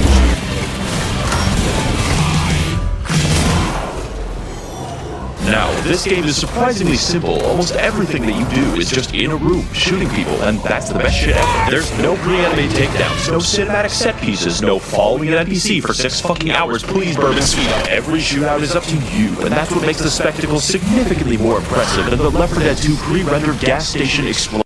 Sorry guys, I was filming for a video. Can we kick this fucking dude? In a way, this game is basically only possible because of modern CPUs. If I showed this to my father 10 years ago, he would have a fucking aneurysm. In those dark times, we were confined by Skyrim's weakness to only render 10,000 cheese wheels at once. You'll probably need a good computer to render it, since every bullet spawns at least 50 clipboards upon impact. DLSS is also a miracle technology for when I don't want my computer to etch ones and zeros on a stone tablet. I highly recommend it. This aesthetic is very appealing because this game doesn't have the slave labor budget of Dubai. Therefore, it sticks to relatively clean interiors that you subsequently trash like your local McDonald's bathroom. Just don't enter the smoke room. Our adventure takes place in one building called the Oldest House, where the Federal Bureau of CIA Mormons conducts ethical experiments on the supernatural, like sissy hypnosis. Ooh, you want to hit the bell? It's a gateway between our world and the extra-dimensional, which is why white people immediately colonized it. There is variety, but what is there is tailor-made to make you feel like a pit bull in an orphanage. Enemies explode into colored smoke, rooms glow with beautiful lighting across a mirror sheen, and you can throw everything. You can even help the disabled into the fucking ground. It's art direction that makes this game pop, and it's all about that spectacle. So make sure you fill your PC with an adequate number of beans. You are the agent of destruction of the game and your computer, and the visuals only emphasize this. But it would be nothing without that sick gameplay. Battlefield 4 is a great-looking game, but I struggle to theorize how the AI climbed out of the abortion bin. Fortunately, we're playing a game that has more than 2 buttons, so it's time to explain. Lesson 1 in Video James. The buttons. There's the aforementioned Mach 5 stone toss, StramBots, but that's not all. You can literally fly in this game. Do you know how many options that unlocks? The paint buckets think they're safe, and suddenly this bastard's leaping to Among these are some fancy, less cool abilities like a dodge, a shield, and the ability to overwrite their consciousness. It's for the greater good. But what about the weapons? Doesn't Call of Duty have weapons? Well, the emphasis isn't really on the guns, so you have the generic guns, maybe a grenade launcher, or maybe you change class to soldier and die anyway because you suck. And then you have the Pierce, which vomits railroad spikes into the enemy at Mach 6. No point in using anything else anymore, you just have to join the railroad. Shut the fuck up, Desdemona.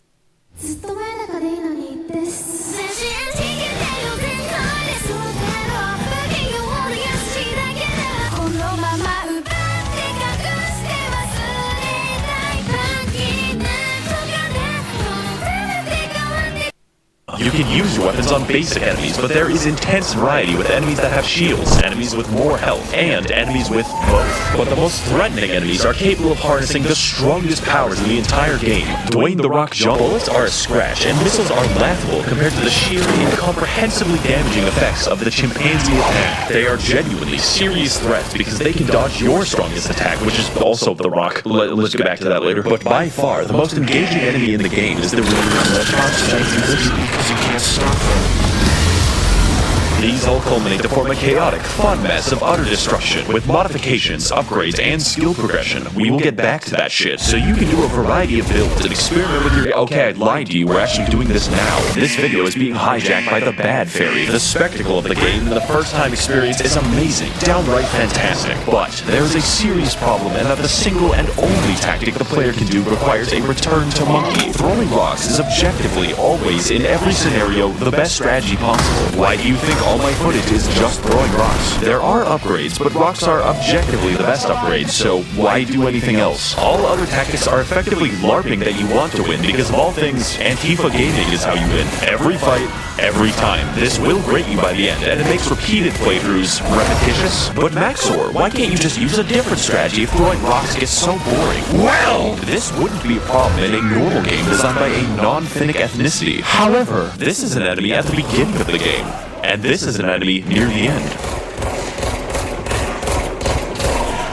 I fully upgraded this gun. Effectively, enemies scale faster than you can upgrade your weaponry, which makes you weaker and more pathetic by the end of the game. There is, however, one strategy that actually gets more effective as you level it. Can you guess what it is? To get the exact same dopamine as you did at the beginning, you have to use rocks or you're literally giving yourself. It's like going to the zoo, but you're told the only way to see other animals is to jump into the chimp exhibit. It would be nice if I could choose more ways to be more effective, but the game has chosen for me. I should be allowed to feel more powerful as the game goes on, especially if you fill the game with literal RPG mechanics. Do not get me started on the mods. 90% of them are shit like save ammo when levitating, shoot 5% more, receive more money on Christmas if it's a Tuesday. On my first playthrough, I went the entire game without finding a single damage mod. The grind has literally no relationship to success whatsoever, so consider ignoring it. But what can't be ignored is our motivation. Why are we here? Where is the nearest Walmart? How to evade the police after create bombs? These answers and more can be found in the lore, a strange tale of a janitor and a whore. I love this game for the experience that it gave me once, and the story is a huge part of that, so it's time to explore.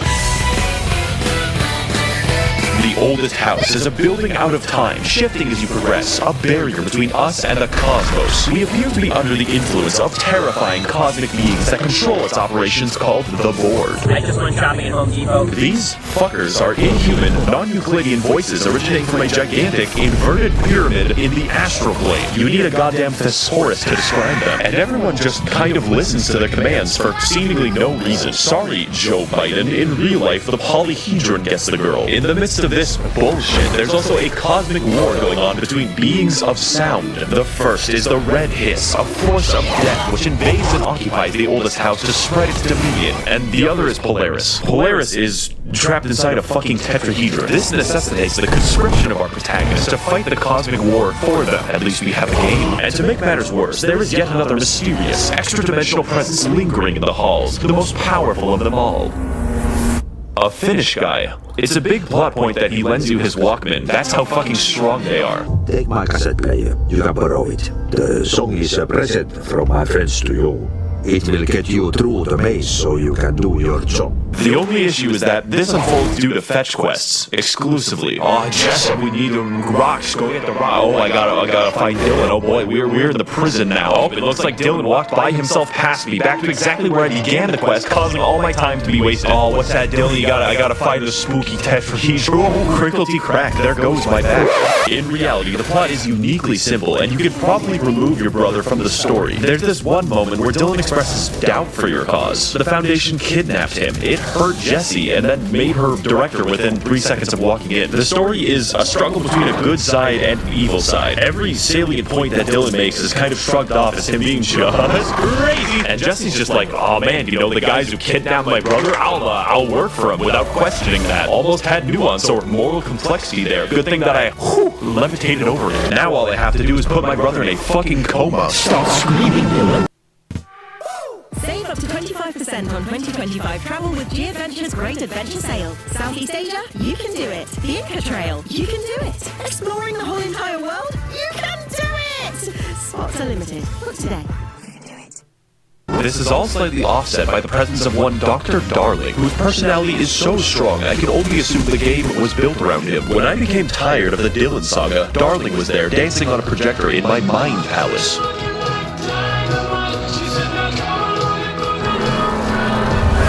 I found myself drawn to him, loving every second of his performance, and I think I know why. Jessie has the personality of a fish. She could suck the rainbow out of a pride parade. The expansions can try to help with this, but no, they don't. When I review DLC, they're often bombastic, new, and interesting, but Control's expansions suffer from the malaise of the late game. They typically drag on, and I'm just bored. They even got Alan Wake in the expansion, where they fake the moon landing. That's supposed to be a fun sentence, but the gameplay is identical. The Foundation DLC tries to shake things up by adding a new enemy, but instead of blending it into the combat, the game sends 50 screaming baboons to fight you all at once. POV, you are a minor on Discord. With all this in mind, I can't really recommend that you play Control. Wrong. That's right, this game is making a comeback. Sometimes, entire games can be boiled down to just one moment. One pure example that stays with you forever and makes the experience truly worth playing. For me, there is nothing more emblematic of this than the Ashtray Maze. So if you're interested in playing Control, here is the magic word. This is when the game dives headlong into the absurdity, the action, and everything else that makes this game actually good. And if you don't enjoy Control, at least you can take away this. Every mechanic, every encounter was all building up to the moment that you grip your finished Walkman and let it play. And yes, this music is in the game.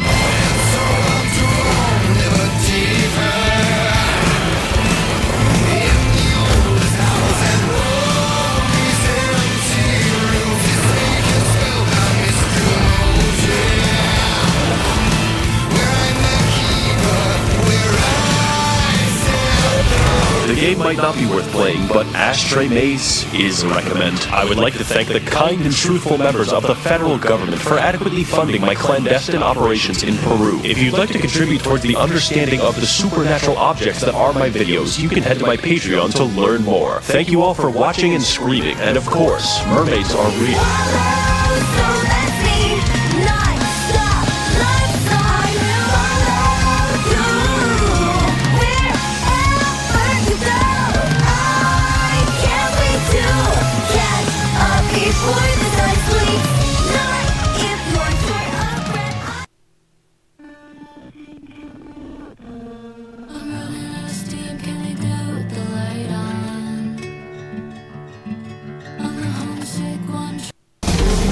Project Wingman is a game which encapsulates and defines the term competitive genocide. In a world where Yellowstone National Park has had enough, humanity is plunged into a post-apocalypse where the laws of war are null and void. We play as a mute, possibly autistic psychopath, hell-bent on his mission to fight the Australian Illuminati, featuring such notable species as the Land Battleship, the Battleship, and the Battle Bus, across a multitude of varied and interesting locations like the apocalyptic wasteland that is Los Angeles. Caught in the middle of a conflict between the Pacific Federation and Cascadia, our protagonist is forced to put aside his fight with Jack Sparrow in Louisiana to conduct a second American Revolution and facilitate tax evasion. As a member of the Sicario mercenary group, you're given the tools of destruction you need to fight off the Antichrist, because in this universe, the UN does not solve conflict, it starts it and then escalates it. So like most problems in the world, we resort instead to base violence as a means of international dispute. Bring your jets, your guns, bombs, your bombs, and your napalms because we're going absolute Barbarossa. Confused? Good. We live in a society where this is canonically as expensive as Mercedes and holds 182 missiles. So if you want to see a parade of destruction, melodrama, questionable engineering choices, and King Crimson, then let me be your guide into the wonderful world of Project Wingman, humanity's first jet-centric game where California finally explodes.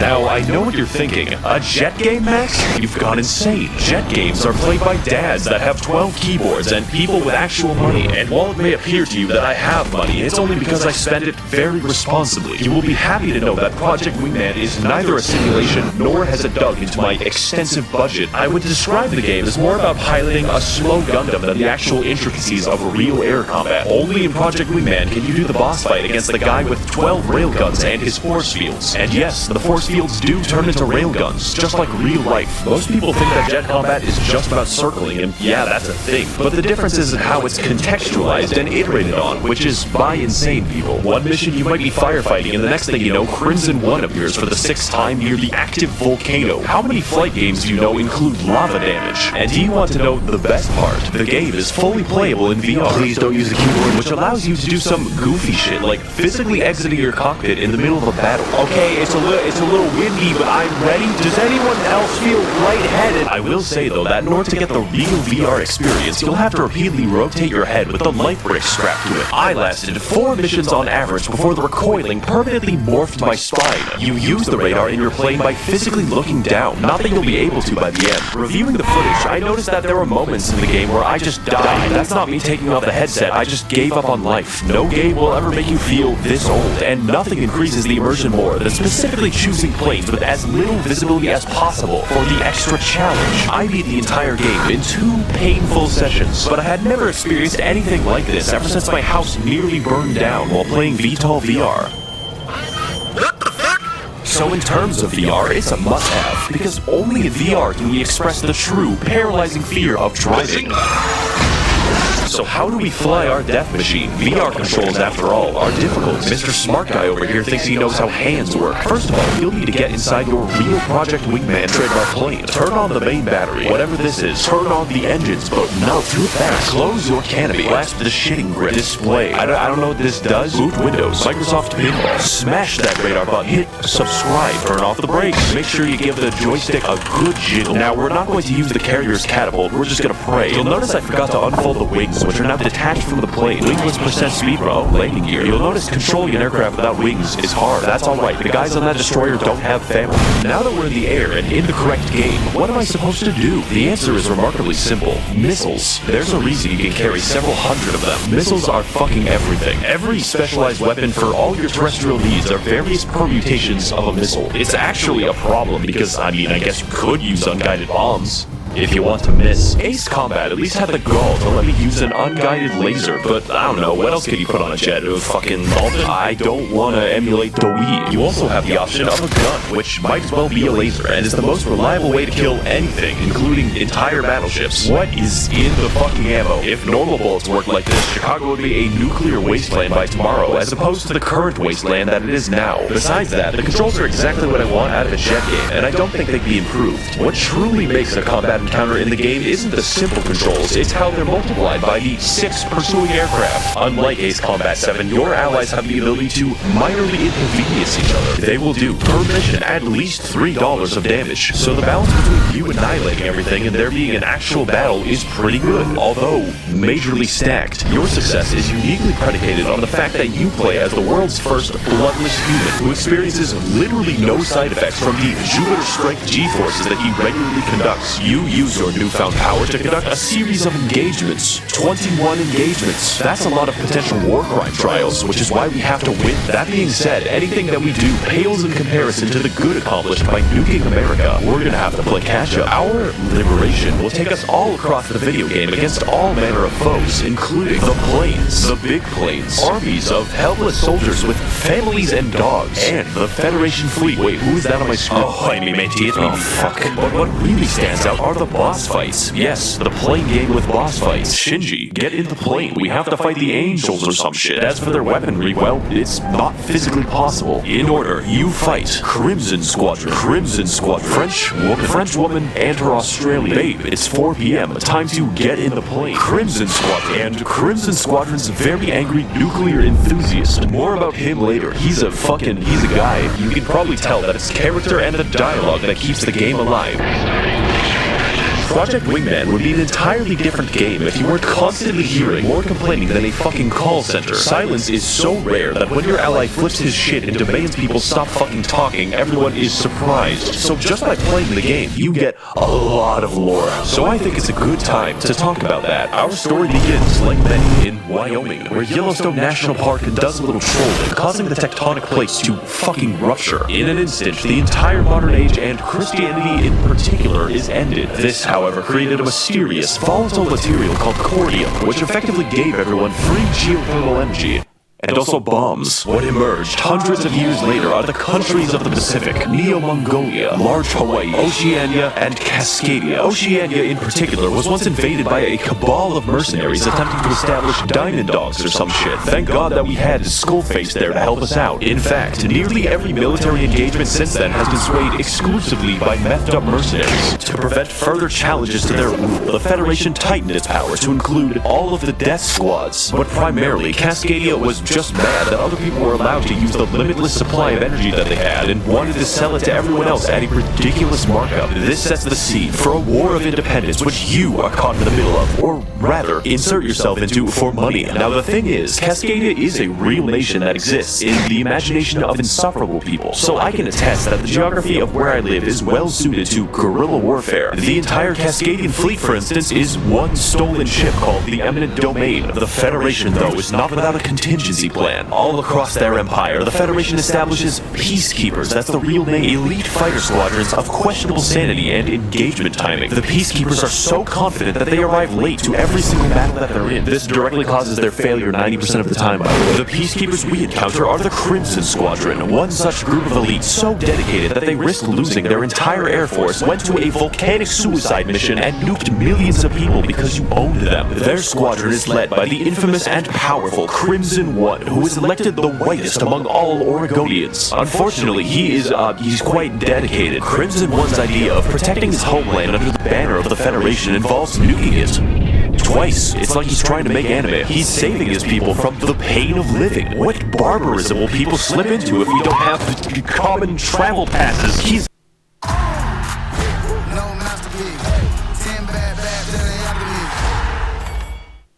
It's a blast to fight, unlike his friends. I wouldn't consider fighting his squadron to be the peak of gameplay. The game's bosses can be divided into two categories. Bosses that have railguns, and this shit. You dodge the Crimson Squadron's missiles by rapidly turning as they approach. But Crimson Squadron themselves are always rapidly turning, sometimes at a 90-degree angle, meaning there is no nuance. While pursuing them, you are invincible. Here's how you fight Crimson Squadron. Turn towards them. Fire a missile. Miss. Fire a missile. Repeat like 10 times until they die. Oh, and you gotta do this like 8 different times for each individual plane. I am progressively losing my mind.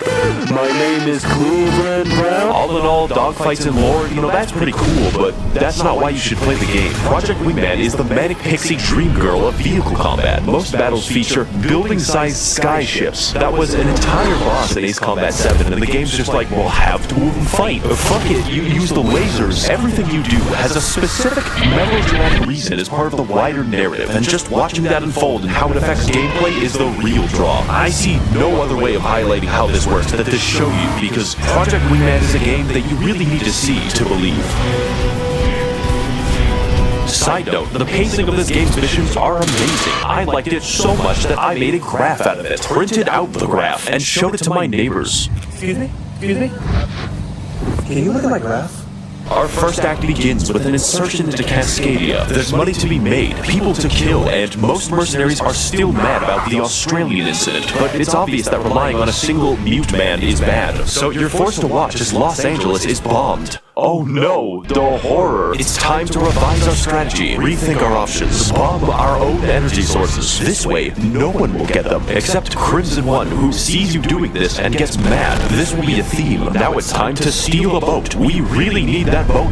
It's imperative that you get the boat. By the way, while defending said boat, we make the discovery that cruise missiles in this universe are pigeon-guided and exhibit traits of self-preservation. Now the war is really going on, like really going on. It's time to target a civilian airport because it will help the war. We're denying them potential recruits. They don't even know that they're being bombed because the Federation has been able to keep the war a secret for the past few weeks. This is due to the Great Firewall, which patriotically jams all of the Wi-Fi across the entire country. There is only one course of action for me when denied of my YouTube. Violence. A lot of violence. Meanwhile, off the coast of fucking Alaska, the Federation is sending transport aircraft to help in the war effort. These aircraft were intercepted, and then the interception was intercepted, progressing for 9 hours until the entire air force of the two nations are fighting in the same place. Every aircraft. And, wow, it's time to talk about that.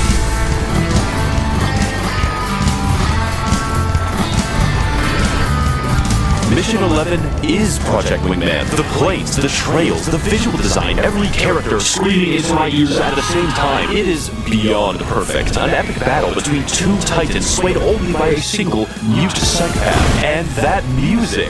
This track got me pregnant. I think this is a great time to talk about it because the music always fits. Whether it's low tones for a sneaky insertion or a beautiful symphony rising as you descend into battle. I played this mission without the soundtrack, just to torture myself. And it's literally required. This game wouldn't be good without it, and that's a serious testament to the great work that's being done. Also, Crimson One is here, late as usual, and you just beat his ass. Kept in a top-secret facility somewhere on the American continent, there is a woman. You have to track them down. It's for the war effort. So you raid the woman containment facility off the coast of Yellowstone, and she boards her fucking super aircraft with railguns at the turn radius of a nickel. Woman eliminated. Now, let's go down the list. Attack Hawaii for no reason. That's on the list. Attack people in a forest fire. That is definitely on the list. Save civilian lives. Oh, I'm sorry. That's not on the list. It's time to retake Seattle with the Federation in retreat and the war nearly won. With the Air Force in disarray, we're just one step away from...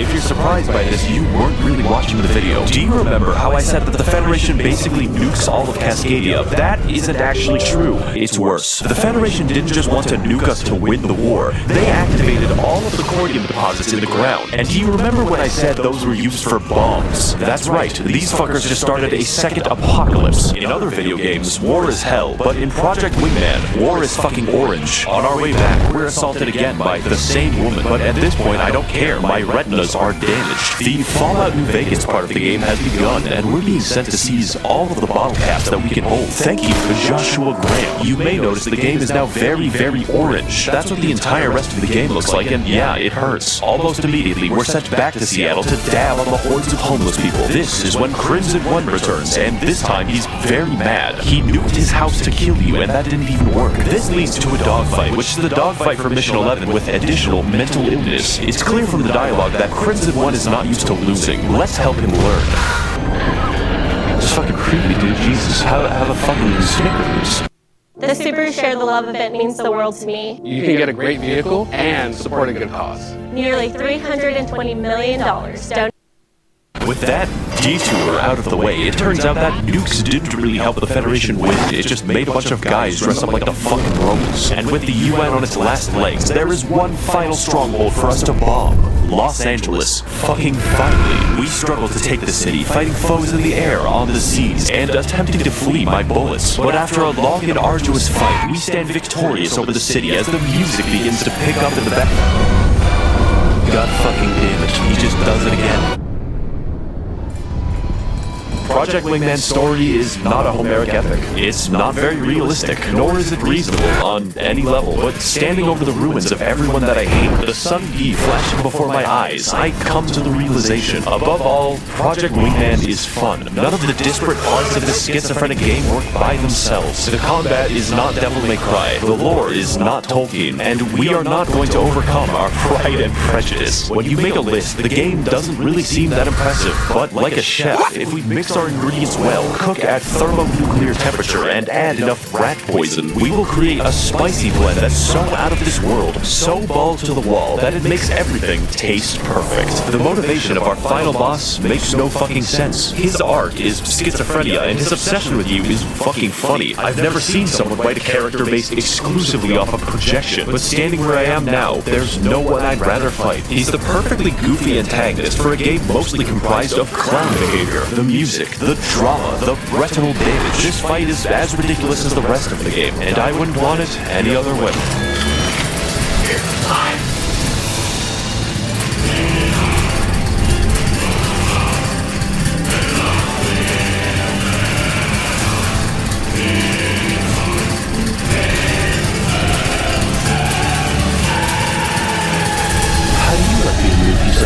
I would like to thank my benevolent weapons manufacturers and defense contractors for funding this channel and enabling my deadly purchases. If you want to contribute towards the channel and ensure perpetual conflict, you can head to my Patreon to learn more. Thank all of you for watching and flying, and of course, your salvation is at hand.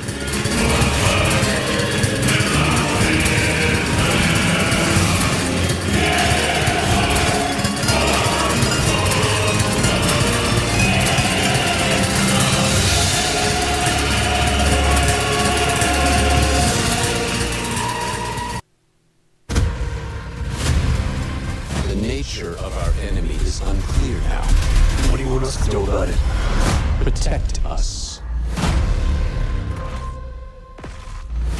Unlock the Vault Edition today.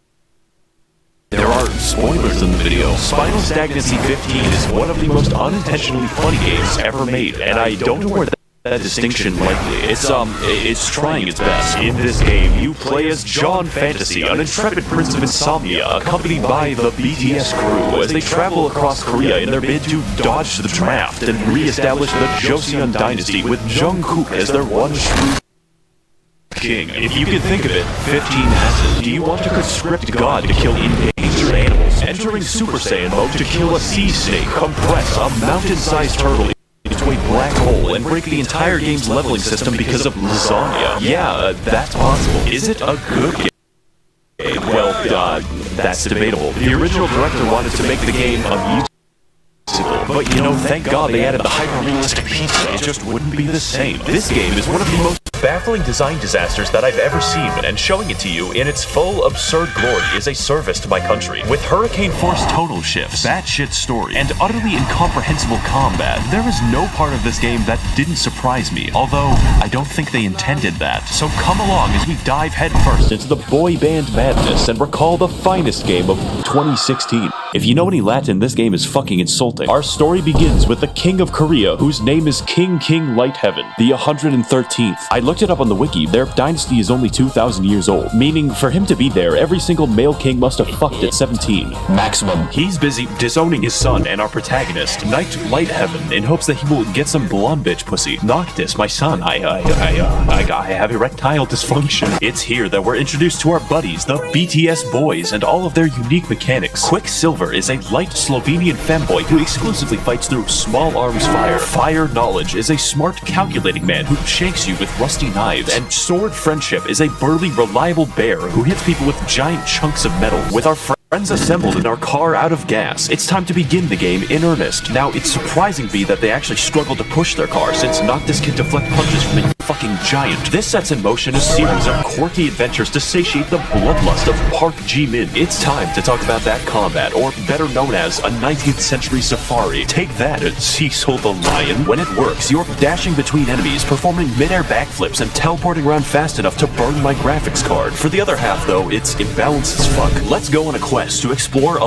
level 20 cave. In order to get there, you'll have to drive down the street, take the path, and fight the mandatory level 54 Giga Snake. Endgame bosses are level 53. I'm not even 10 hours in. Fortunately, you could run right past it and straight into the instant kill crabs. I'm convinced they put this here by accident. There is no reasonable explanation. So how do we stop getting crabs like your dad? Noctis has 4 slots to use 4 weapons of various movesets, including swords, bigger swords, London resident, hydraulic press channel, rock on a stick, and magic. Mind Freak is pretty cool, but bullets work a little faster. Each enemy reacts differently to each weapon, forcing you to switch up your playstyle, or alternatively, just hold down the sword button and watch the game play itself. I can just feel the variety. But by far, the best weapon in your arsenal is the point warp, which allows you to travel arbitrary distances at will. Ah, buddy, hang on, I see a pixel like 5 miles away. The primary contributor towards the game actually being fun is point warp, even when I use it to cheese the game. Not to mention, the animation budget is absurd. Every time you hit someone's back, every single time you parry a boss, for every boss, there is a unique animation. You can really feel the animator's sweat as he nears the end of his 13-hour Japanese workday at the Square Enix Insane Asylum, leaping 60 feet to stab a dog, a mid-air sword fight, and a triple backflip to dunk a crocodile. It's all here, and it's really janky. A common theme for Final Fantasy 15 is that it's fun when it works, but it doesn't often work. So before our thrilling performance in a fucking Dongduchon, I'm losing my mind. It's important that we go over the rest of our thrilling Korean lore to answer such questions as, why has our dad sent us to Nevada? Why is the cow big? Why won't a virtual YouTuber Tsunamaki Watami collaborate with me?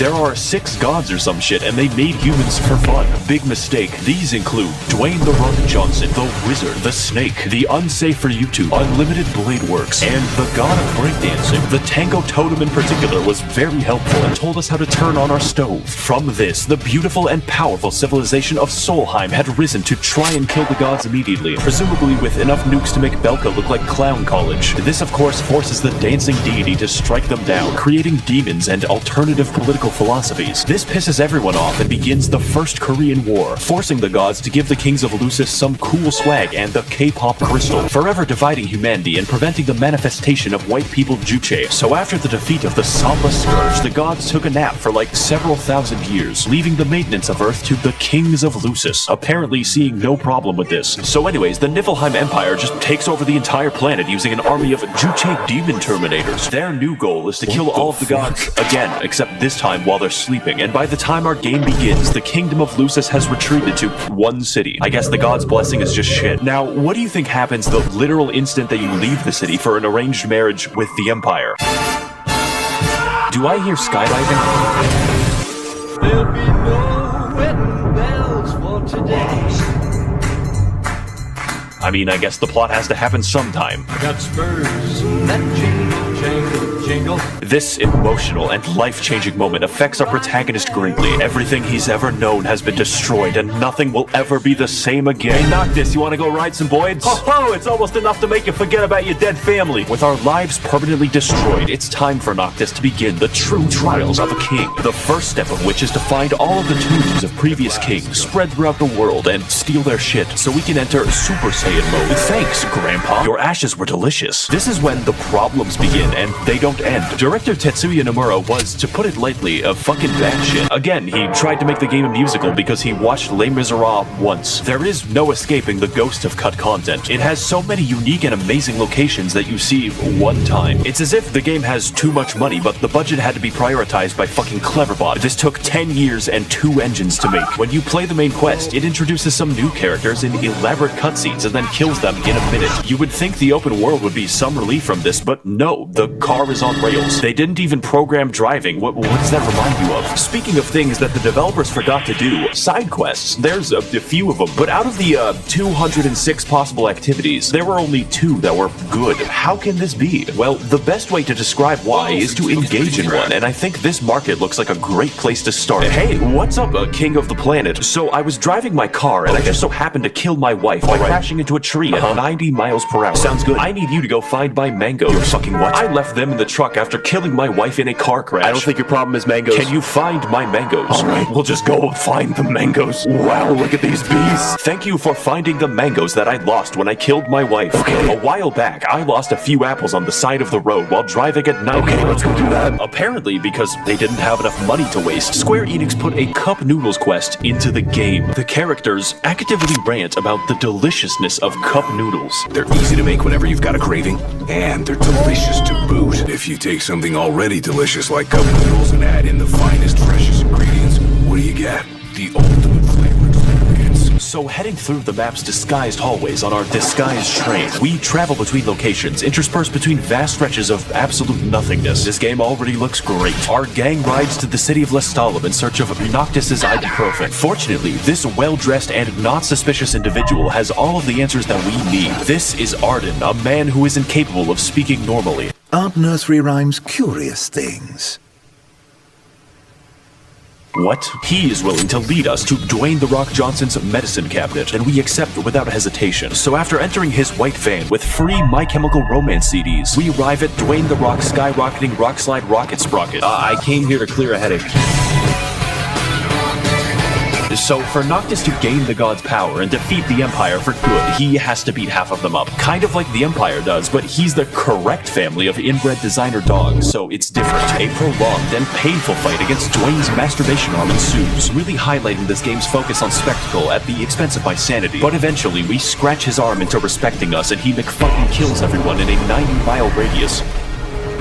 Hello bitches, I'm with the Empire now, and furthermore, I've stolen your car. Get the fuck inside or this volcano will turn your penis inside out. You know, it's very nice that Arden gave us a lift up twice. I wonder if we'll see more of him. Next on the list of gods to impress is Gandalf, who just kind of lives in the woods that we've already explored. I think they ran out of time for this one, because the only thing standing between us and him is one cave that you walk through, and maybe romance a snake or two. Oh man, guys, she's real cute, I don't know what to say. Bada bing, bada doodle, we've got his approval. That took like 20 minutes. This game is more rushed than a fucking Chinese high-rise. From this moment going forward, the game has effectively destroyed all possible tension. By having Noctis be explicitly assisted by fucking Zeus, Final Fantasy 15 becomes a game about the gods being lazy. How's this for a mechanic? The god's help is summoned randomly. Oh man, Noctis, you fighting like 90 demons down there? You can handle that, good luck.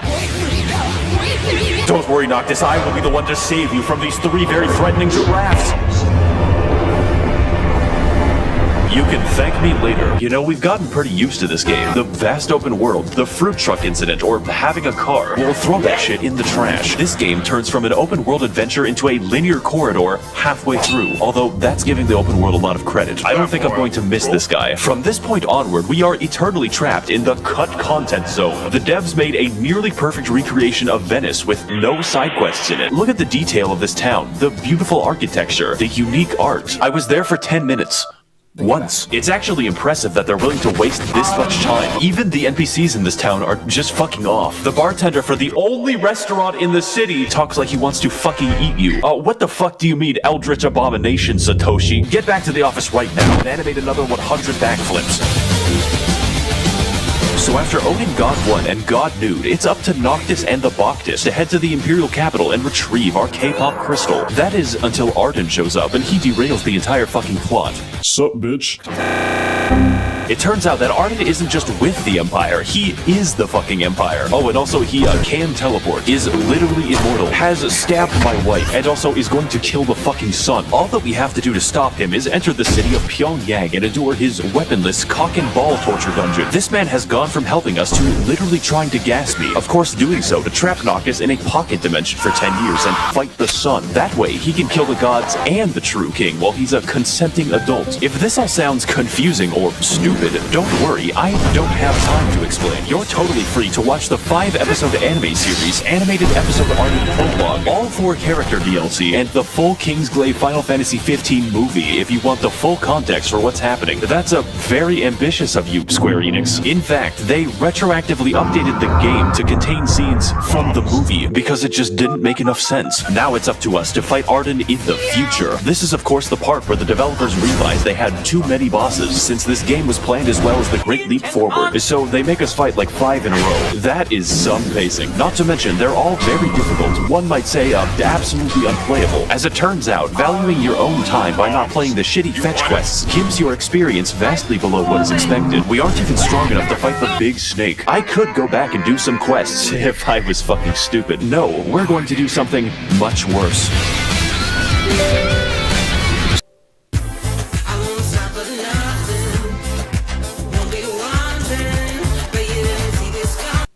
So what you're gonna want to do is travel back in time to Venice and endure the 5 minutes of gondola riding. You cannot skip it. We do this to head to the cannibal restaurant and dine on some photorealistic lasagna. This step is non-negotiable. Next, what you're gonna want to do is time travel further in the past to Nevada. Watch out for this guy. He might try to steal the platinum chip. Go and initiate the quest where you're supposed to fight the huge fucking Blastoise for 2 hours. You can try to summon God, but he is powerless against the big turtle. Congratulations, you've unleashed unstoppable death into this world, and now it's up to you to destroy it. This is the Ring of the Lucio. You get it after visiting the 2-hour ball twisting dungeon and can be used to compress enemies out of existence. For no discernible reason, it works on the turtle, instantaneously killing him via compression into a stellar object. That is a lot of XP. Now, XP is applied only when you sleep and can be enhanced by sleeping in a hotel, which is multiplied by 3 if you eat lasagna. It's time to travel back to the future, into an alternate fucking timeline where we've gone Garfield, and by editing the past in Nevada, we have altered the future. Congratulations, you now have the XP equivalent of 3 giant turtles. The game is over. Why even play anymore? All that's left is to strut back to the Arden Gauntlet and let the game play itself. Just take caution when time traveling that you do not get absorbed into the eternally falling hellscape. Now we can break through Arden's big cocoon using the help of each god individually. Although, they apparently can't just kill him because that would free me from this nightmare. Your wife's ghost also shows up, and I'm gonna be honest, I forgot that Lunafreya was in the game because she's a walking plot device. The game has no autonomous women in it. Very based of you, Japan. As for the ending of the game, it's everything that the developers had left over. Big Dog, fuck it, he's in the game now. Breakdancing Man, yeah, do it, just put him in the geometry. Hey Noctis, I need your help to retrieve 10 metal after I killed my wife. I thought I was done with this. And of course, killing Noctis's grandparents with a fucking bazooka. So by the time we've reached what is essentially the Joker, I can say with confidence that I am fucking done. It's very fitting that Arden's only motivation as a villain is to personally screw with me until the final battle, because that's exactly what the game has accomplished. The game even says it out loud. Spite's all that's kept him going. Really? You're gonna go with just spite? Killing Arden is pretty much a formality at this point, only made more expedient when God gets off his ass and actually helps me by ruining the final boss fight. What a cool mechanic. Much like the rest of the game, I don't know what's happening, and yet I'm winning. Now, as I watch Noctis painfully throw his body onto the various today's subject, unconventional warfare tactics. The game even feels the need to be so ridiculous and dramatic that Noctis McFucking kills himself so that he can double kill Arden in the afterlife. But really, that's just part of the charm. Final Fantasy 15 realizes to some extent just how ridiculous it's being. The fact that it doesn't care for even a second how much money it throws away, how over the top the set pieces are, or just how fucked up the pacing is kind of endearing. The game has altered genres hour by hour. It has both too much money and not enough money. It's both an open world game and a string of set pieces. And the combat is great.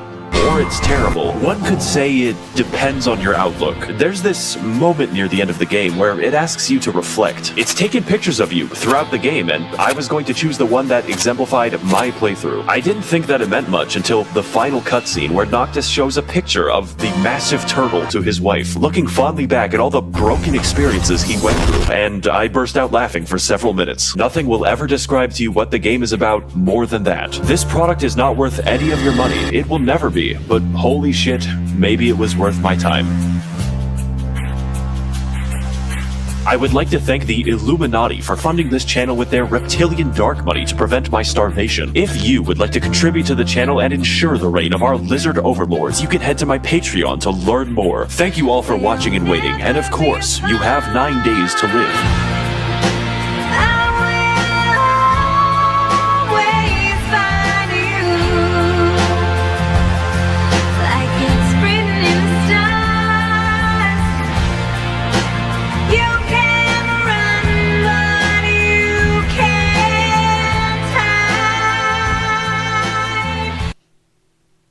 Send and receive your things. Courier, now on Uber. Oh, wow. She's been looking for an...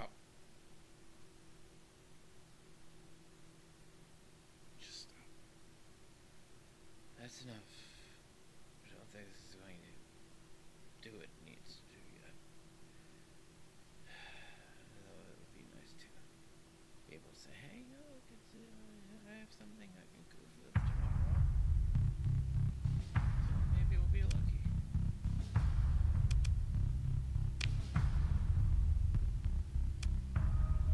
What sucks is it was just my mind's eye.